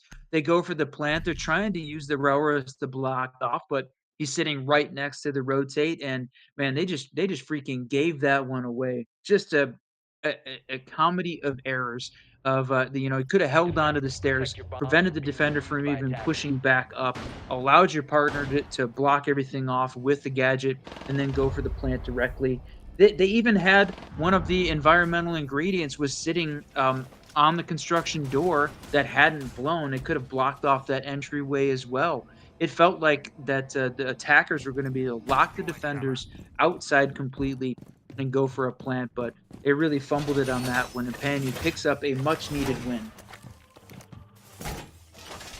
Back onto the defense for this last half, or this last round of the first half of the last map, and they're going to show another operator switch up here. In fact, they're going to double down on it. Castle's going to be out here to help kind of facilitate that extension upstairs, and we're seeing the Scopos come out. Now, they are sitting on that 1 in 5 scenario, so a little bit lacking in the kill department, but if you're getting across the map faster than Oryx can, this could be huge, especially for that late round flank game, which we've seen be very devastating this series.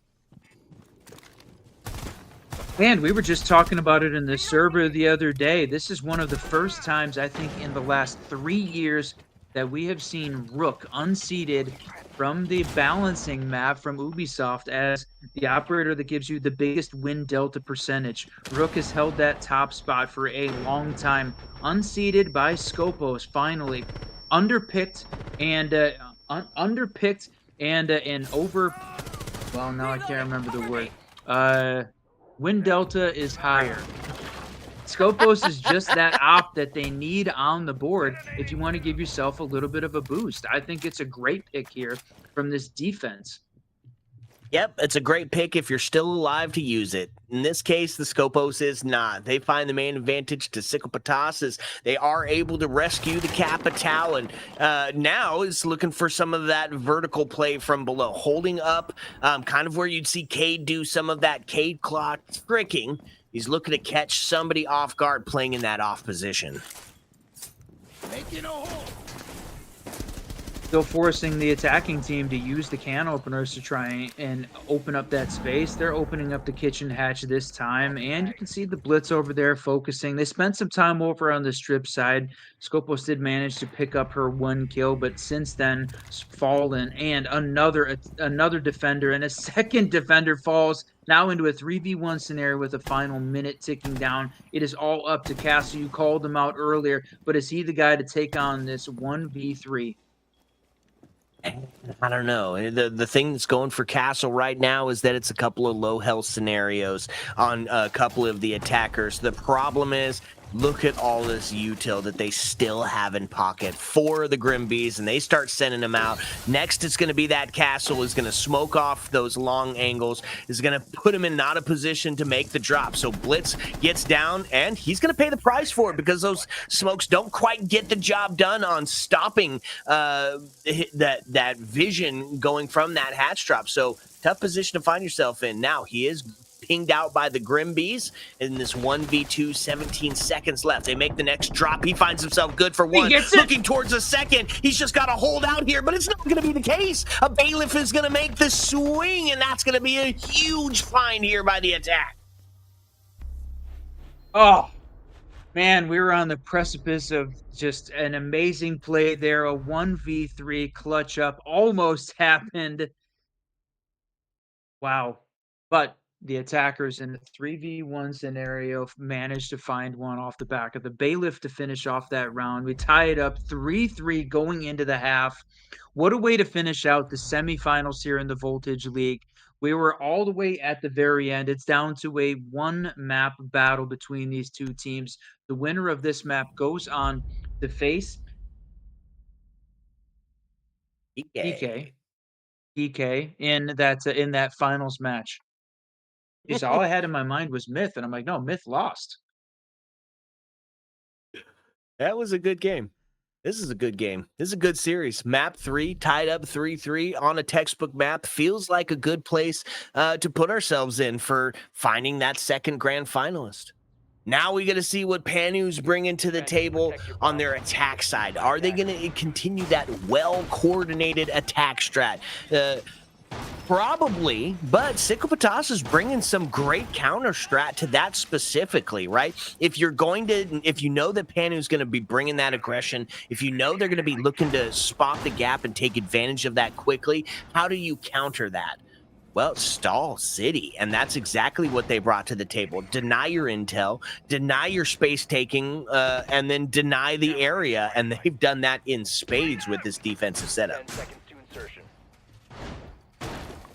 Yeah, and we take a look at the bans again. We're gonna lean into the hard breach, right? Ace and Hibana this time. I thought the Thermite was an interesting pick on the first half of this map, but yeah, gonna potentially wait until round 10 to go in and ban out the Thermite as well. But I think the Mirror is a good call. I think that makes it a little bit more difficult for them to try and make that push in, and a little easier to deal with the castles, a little easier to deal with the Azami barricades. But man, that's a big toss-up between the Mira or the Azami for that space denial. And because she's so adaptable, because she can find these peaks so quickly, it felt like it was the better pick. But man, she just absolutely got hunted here by the attackers. Trying to get that Ash charge to take him off the board instead. Prim's going to get back up, and that feels like the win con here for the defense is Wow. keeping that Azami W alive. res. Now they are able to take the castle down, so a tough position in a 5v3 and a low health top frag hold up here inside a generator. Now Blackbeard starting to push up towards those stairs, and huge play by Coles as that Vector's able to claim one life, a little bit closer to equalizing here onto the body count, but a safe return back down to sight. Can't believe he was allowed to do that. Minute 43. That was a ton of action happening early on in this round. We're not even halfway through at this point. There's a few players already dead, and we're in a 4v3 scenario here. As now we hit that halfway point.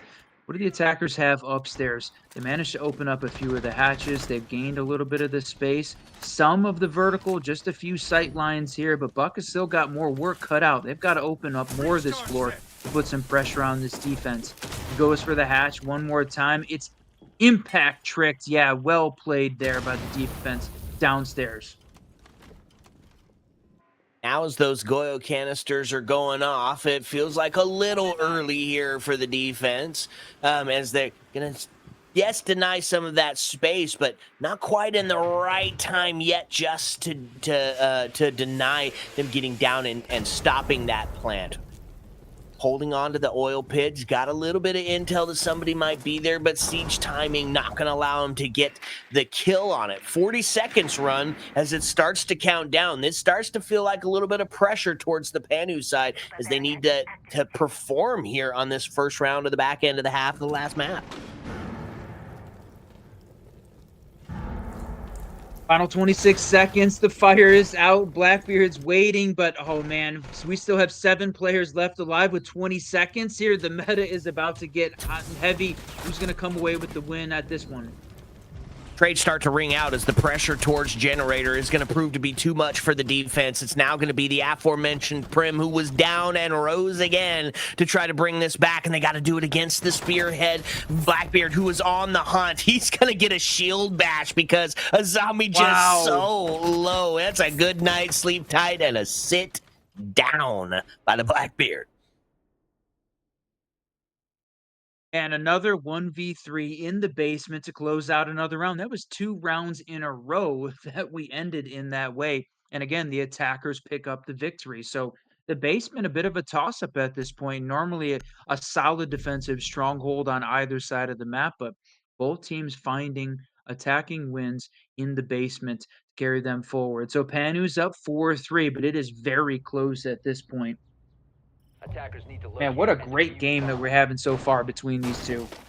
Yeah, man, what a tough loss if you're on the defensive side, right? Arguably the best site here on Clubhouse that just kind of fell by the wayside when the dust settled and the smoke cleared. It was another 1vx on the side of the defense to try to hold off a very aggressive Panu team. So what do? They're not going to ego check that. They're going to run it up to the gym bedroom and kind of lean into some of that extension strat, right? You can see him already getting active all the way towards the catwalk side as Scopos back on the board, going to try to be that impact player at least early on here.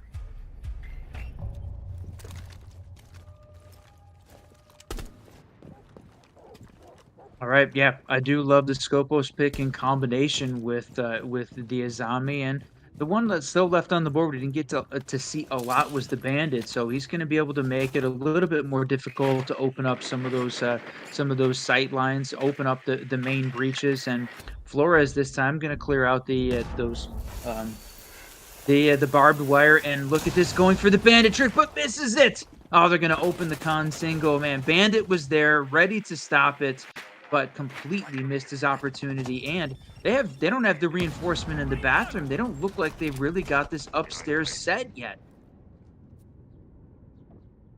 Still a couple of, and then no barricades yet in which to do so either, right? They've all been used up, Run. So, yeah, they're going to get it opened up onto the hot tub side of things as well. And so that strat of open everything going to start playing out in the attacker's favor, except for now you're down a man. Thermite got his job done. He opened up those main breaches, but life forfeit. So that body balance, that's going to tip in the favor of the defense as they look to try to equalize on the score line.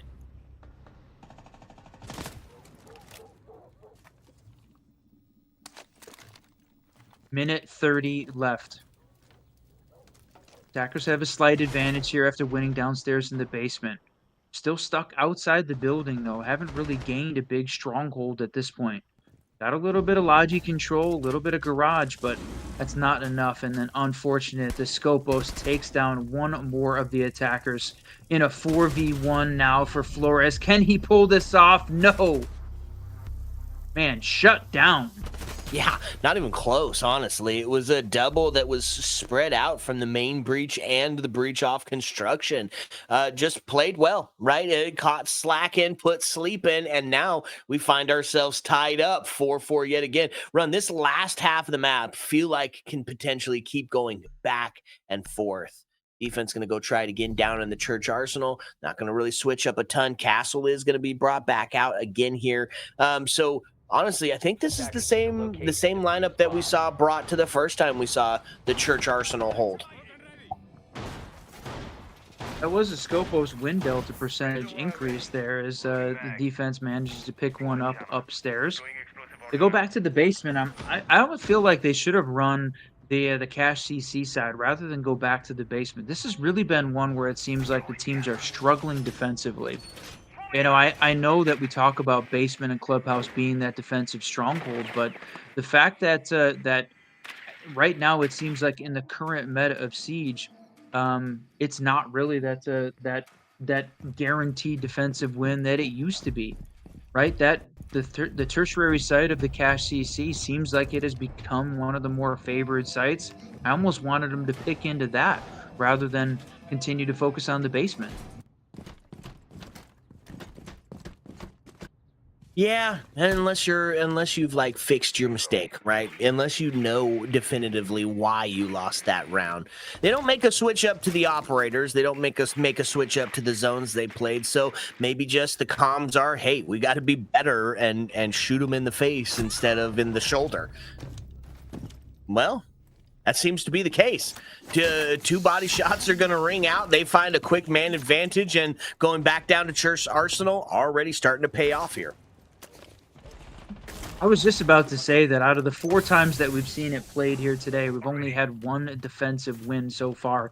in the basement. So it's a 25% defensive win rate. But you know what? If you're going to go ahead and shoot 2 of the attackers in the face before they even get close to the basement, that's a good way to try and win it, right? If you're not going to rely on the strats in the basement and you're going to rely on just shooting the attackers in the face, I mean, that's the way to pull it off. And why don't they just run that strat every round?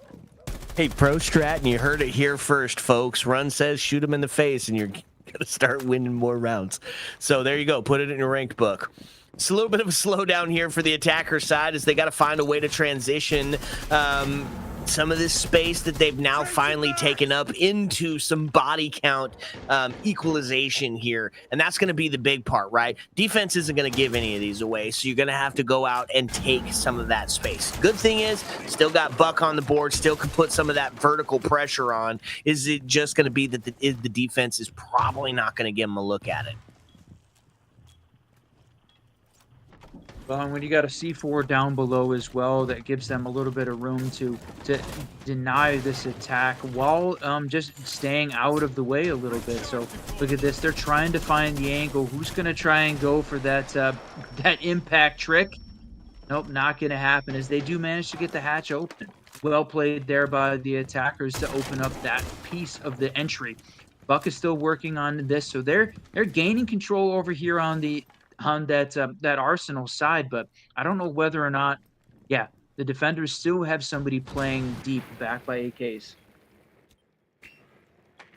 Started to deal with some of those Goyle canisters, but the problem still is 2 smoke canisters and a C4 in play here, and still a Kiba barrier. So, yeah, a potential for some devastation here on the side of the defense, and they've already claimed that man advantage. So now starting to look towards that main stair. Prim is going to take a little bit of damage as those Capitao bolts start to ring out, but it's just death being dealt. Prim's going to find themselves one, and with 1 second left, it's a too little, too late scenario. Vector from Cole's going to ring out and claim one, and that's going to be Sycopatas back onto that scoreline advantage. Ooh, the Pack-Will prediction coming true or not? 5-4 right now, as I don't know, the upstarts, the guys who have not been here in so many leagues, like we're not going to see for the 20th time. This would be a new battle between them, and they are looking to make their mark here on the EU T2 scene. The next band phase coming out, and geez, yeah, very similar bands across the lineup. They're going to go all of the hard breach, all of the breach, Nile and Mira. So they're just trading back and forth. It doesn't matter which side of the map you're on. Bands the same. Defenders, protect your bombs from being As that thermite does get banned out, though, we head up to the cache CCTV side, the test on the Tersh, and Sycopatas is 1 away from that match point scenario run. So having all 3 of those hard breachers off the board feels like this starts to get a little bit defensive favored, especially when you come up to a site like Cache and Cache CCTV, especially if we're leaving up those 2 operators who can be so devastating to the site rearrangement, right? The Architect going to be able to hold up on the catwalk side, and Castle solidifying that extension down into Swamp and into that lobby area. I mean, this will be a spread out defense while still remaining relatively safe. I was definitely assuming we were going to see this panel team pick into the MAV as the alternative to make sure that they could try and get that wall open. We've seen MAV be extremely successful on Clubhouse, right? In combination with the glass, in combination with the Capitao, but they don't. They stick with the can openers as the only alternative. This main wall is definitely going to get open, but they're going to use the can openers, forcing you to either, you know, crouch or vault through one of those openings. That feels like, you know, that they're going to focus on the execute coming from either the construction side or maybe the garage side, because those sight lines are only going to be really significantly useful for taking shots through and guarding that area rather than the main point of entry into taking the site. 14-4 Prim, starting to get active, looking towards that garage opening as he's trying to help hold on to that bottom floor. Glaz active towards the main breach, but not really seeing a peak just yet, right? As Azami, while still maintaining that pressure, still maintaining that first floor presence, isn't quite being sought out as the can openers kind of give him a free spot between those Kiba barriers. Except for when you peek. And that's a good night's sleep tight. Azami is going to go down. Prim going to remain at that 14 kill mark, and that's going to be the body balance. Tipped into the favor of Panu now as they start to send those Grim Bees out and suss out well, smoke goes down as Cole's life is forfeit, and now the Capital Bolts putting some pressure onto the castle, who does go down, and it just falls apart. Panu looking incredible here on this push into cash CCTV, and that's why it's the test on the Tersh. Finds one, looks for a second, looking towards the main breach, but SMG-11 versus the Glaz, well, there's only one outcome on that one, my friend. Yeah, he was going to have to hit all his shots with that SMG-11 to be able to take down the big DMR from the Glaz outside, but well played there by the attackers. You said it. Yeah, Azami just, playing for the garage door, just backs up a hair, and they use the can opener holes on the main breach perfectly, just as the sight lines they needed to put pressure on that defense and hit all of the right places. Castle trapped downstairs in the oil pit. Yeah, just taking advantage of a defense that was a little bit too spread out. There's really no pressure from the construction side. They had everything taken care of on that warehouse main breach and completely shut down this defense. Tied this thing back up as we sit 5-5, my friend, in what has been a back and forth battle, which is exactly what we expected going into map 3 of the semifinals. One map away from deciding who is going to the Voltage Series T2 Grand Final. Yeah, and who's going to battle it out for third place? Looked like they had all of the right operators in place on the defense side, but Panu's able to claim one and get us tied up, and now we're on the hunt for that first match point scenario. The possibility for overtime looming here as they both sit one away from that specific action. Scopo's going to go down into the strip area as they're looking to have that lurk role potentially fulfilled later on into the round. Doesn't go sussed out, could be huge. I love that we're seeing the castle back on the board. I love that we're actually combo moving the castle Azami, right? Both play off each other very well, and now that you've got the floors and those Roteros off the board, that means those castles, those Azami Kiba barriers, they're going to stay in place for quite a bit longer. Yeah, there's a little bit of a spawn peak, extra aggression there on the outside of the map, but look at this. What a change! Oh, Scopos is nearly dead. Looked like 5 HP before making the switch into a 100% health idle shell. What a play there. Just dodging a literal bullet as it seemed she was going to go down with the shell. So, yeah, great play outside. Good aggression there from the defense. Not over-peaking it at this point. Now starting to put the pressure onto that top red. Prim's able to find another kill as it just starts to fall apart for the attack side. We're going to say which team makes that first mistake. Well, starts to look at the Panu was making those mistakes, but Blitz is going to push in and take space and now puts us into a 2-2 scenario. Minute and 30 left on the board, and defense did a great job of just stopping that attack full force, but in the end, they find themselves tied up. Does favor Psychopatas here towards the late round as the time starts to tick down.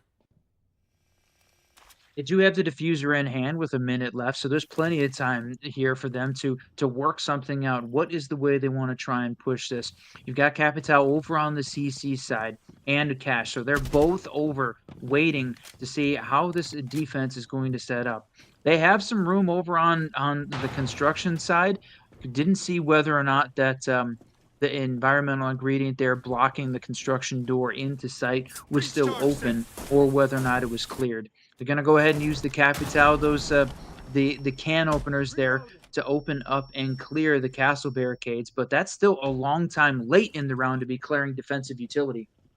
Not only that, kind of giving away your location exactly where you're standing. So it's going to be the hold on to Logi, a potential for the swing here from the top of main, as well as looking towards that window play, but going to miss the shot. So takes us into 19 seconds as the push in towards the construction door is going to find themselves with their life forfeit. Capitao going to be alone on an island as he tries to bring this one back into contention. He's not going to be able to do it. C4 to end it on that one. And there is our first match point scenario.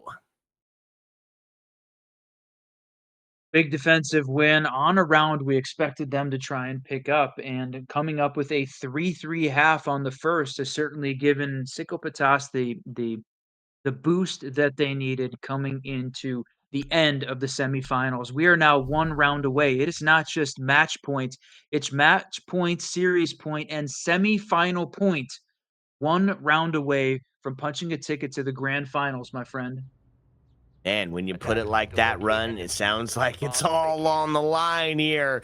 The difference between a first or second place and playing in that consolation third place match looming ever present. Now, the pressure was put on to Panu right away as they had kind of were the favorites coming into this one. Also called out by Geeke as the ones that they were probably going to take on to the finals. So now a little bit of momentum starts to put into the hands of Psychopatas as they're thinking, you know what? We can do this. We can pull this. We can extend. We can fry. We can kill. And we can put ourselves into that grand final. Got to do it here. And they brought some stall out game to get that job done, Run. Slow this team down, put them on the back foot, get them in a panic mode. Definitely is a successful strategy that seems to be working. When they get flustered, when they get on the back foot, that is when we've seen this defense pick up round wins. So honestly, I like that strategy. They went downstairs to the basement again, which, you know, for me right now, it feels like it's a little bit of a questionable call. But you know what? They're feeling confident about it. Out of the this will be the 6th time that we've seen the basement played. Psychopatas has won it 3 of those 5 times previously played. So even though it was on their attack, I think they feel pretty confident here holding down the basement. But does give a little bit of a boost here to the attackers. This has been a very attacker-sided basement round. It's going to be the opening pick. Where's this opening engagement going to happen? He's fairly spread out here from the defensive side. I mean, Legion's all the way upstairs on 2F along with Mute and Fenrir. They're holding down that Logi construction side of the map. So they are very spread out. There's an opportunity here for the attackers to make a quick entry. Speaking of, that's exactly what they're doing. They're going to get in and start taking space, and with the 2 players up on top, you would think that it starts to go haywire, but no, not going to be the case. No the fire way. rings out, now down into a 4v2. Yeah, they get the plant, but Run, it's all but dusted. Panu going to be denied the grand finals. Psychopatas going to be taking on DK, and that is going to be one hell of a match. GG's to rain out in the all chat. GG's indeed. That, my friend, is the end of the semifinals. Psychopatas comes up huge at the end in a 7-5 victory on the Clubhouse after winning Sky 7-5 and losing Border 7-3 to Panu. They played this thing perfectly, and honestly, Panu picking into Sky to start this thing off feels like the big mistake overall. This has been a fantastic match between these 2 teams. I mean, going all the way, I thought maybe there was a chance for some overtime, but Basement on Clubhouse was just their site, just their time, and they made it to the grand final. And masterclass, beautiful Clubhouse. We said it's where good teams go to die. In this case, they both thrived. Tragic. It was so close to being some overtime, but Psychopatas just played it better. They just played it better, and now they get a chance to take it all. Now they get to put on their dancing shoes and go to the big ball, the grand finals for all of that money, sending Panu down to that 3rd place match. Man, what an absolute game. Feels like, I have to ask, certainly, I wanted to ask Packbull during that interview is, if, you see Panu lose, right, does that give you a huge edge going into this? Is Psychopatas going to feel like, just making it was good enough at this point, or do they want to try and take down the current king of EUT2? That's what I'm hoping. I'm hoping they're going to want to go for this thing and win it, not just being content with being there. I think that's the case. The God Kings can bleed, and they've seen it, and now they got to try to get it done. October 31st, where they're going to try to take each other on, and who's going to walk home with that prize money. Well, I believe that we're going to do another little segment here, Run, of some who, what, when, where, and why. So a quick break while we get that set up, and then we're going to ask a couple of questions that are on the minds of the viewers here as we send Sikpatas to the grand final. Sit back, relax, because when we come back, we're going to chat about it. Hey, yo. Let's go.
What's up and welcome back, fellow Siege spectators and players. We were treated to 3 maps sending Psychopatas to the grand finals. We're here with Raxo, who's going to give us a little bit of insight onto how those went. First off, I just want to say GG's, congratulations on making it to the finals. What are your thoughts? I mean, you're gonna have to go take on GK coming up next. Like, how are you feeling going into that one?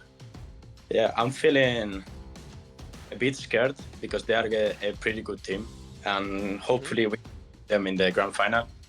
We faced them a bit of times and never won, so it's time to do it.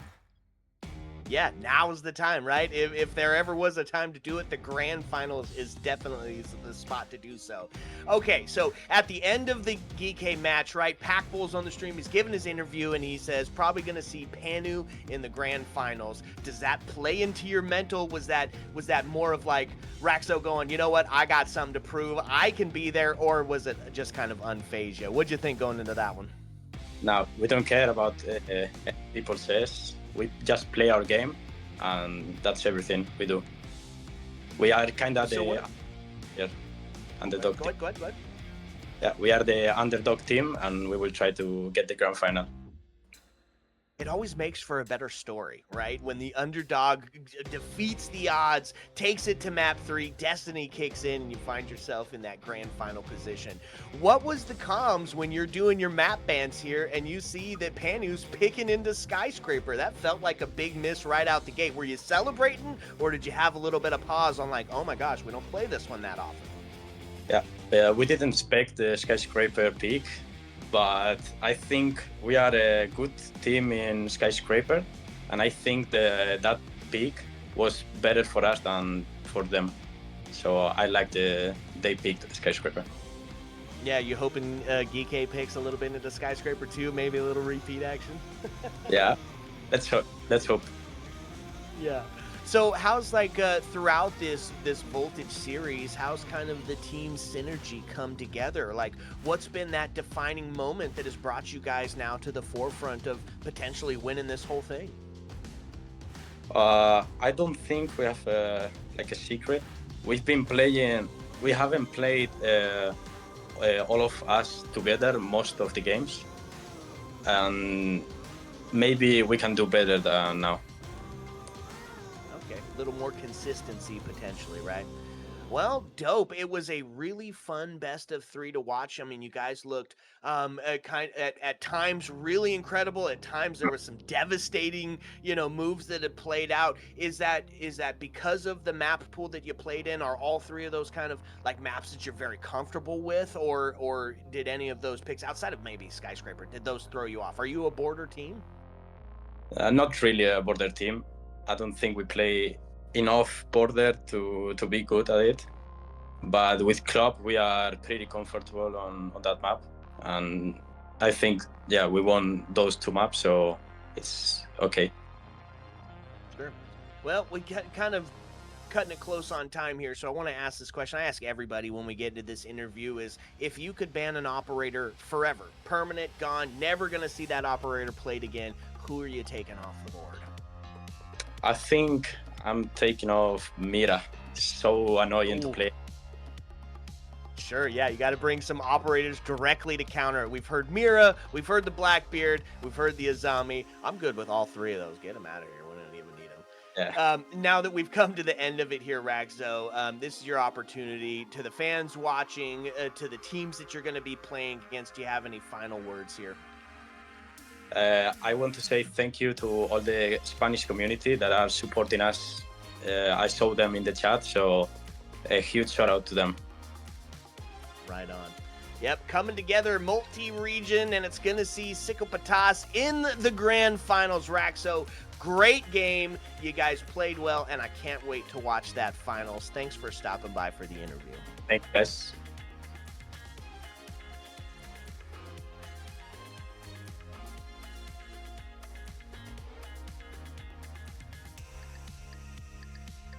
The end, it's going to be GK taking on Psychopatas to try to claim it all. How you feeling about that one?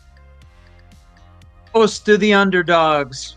I want to see Psychopatas at least put up a good fight against, honestly, one of the greatest teams we've seen in the EU T2 scene in a while. They have been dominant for sure, but everybody has got a weakness, and I'm hoping this team can find that opportunity to find, just that spot where they can come in and find a win against a very good team and put up a good showing, make a name for themselves, make a name for that team, and make a name for this EU T2 scene. I love that it's gotten big. I want to see more of that on the NA side. Again, thanks for the Voltage series for inviting the Siege Double Shot over to cast over here today. And we'll be doing more of the T2 scene with Spoits League coming up on Monday and Tuesday as well. So more of that coming your way. But honestly, this was a great day. Semifinals were fantastic, and I cannot wait for the grand final.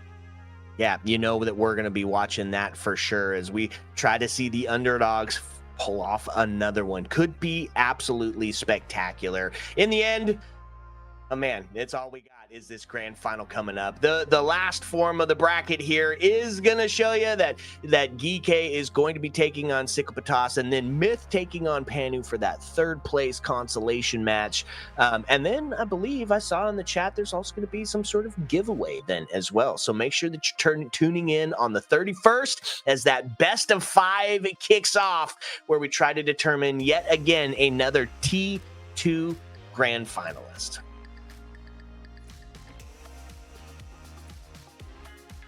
Both of them. This is in production says 2 separate giveaways. Monday on the 27th, and then yet again on that grand final Friday, the 31st October. So you set yourself up to get yourself some potential presents. You get a present of watching the T2 Titans take on for another T2 title run. I'm excited for it. I want it. If you like us, if you love us, we are the Siege Double Shot. You can find us on Twitter.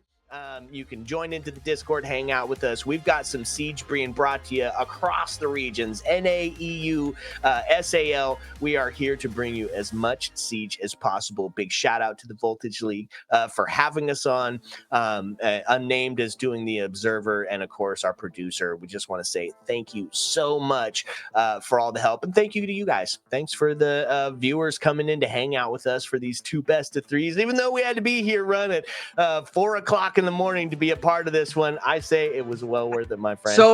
So worth it. Yes, to be a part of it. Hell yeah, we would do it anytime for this community. Much appreciated. Everybody joining in and sticking with us the whole time. Glad that we were a part of it as well. All right, folks, we've come to the dreaded part of the evening where we must, alas, bid you adieu. So as the lights start to dim and the jukebox starts to sing closing time, as always, my friends, you don't have to go home. But you can't stay here. Ayo. Let's go.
dance.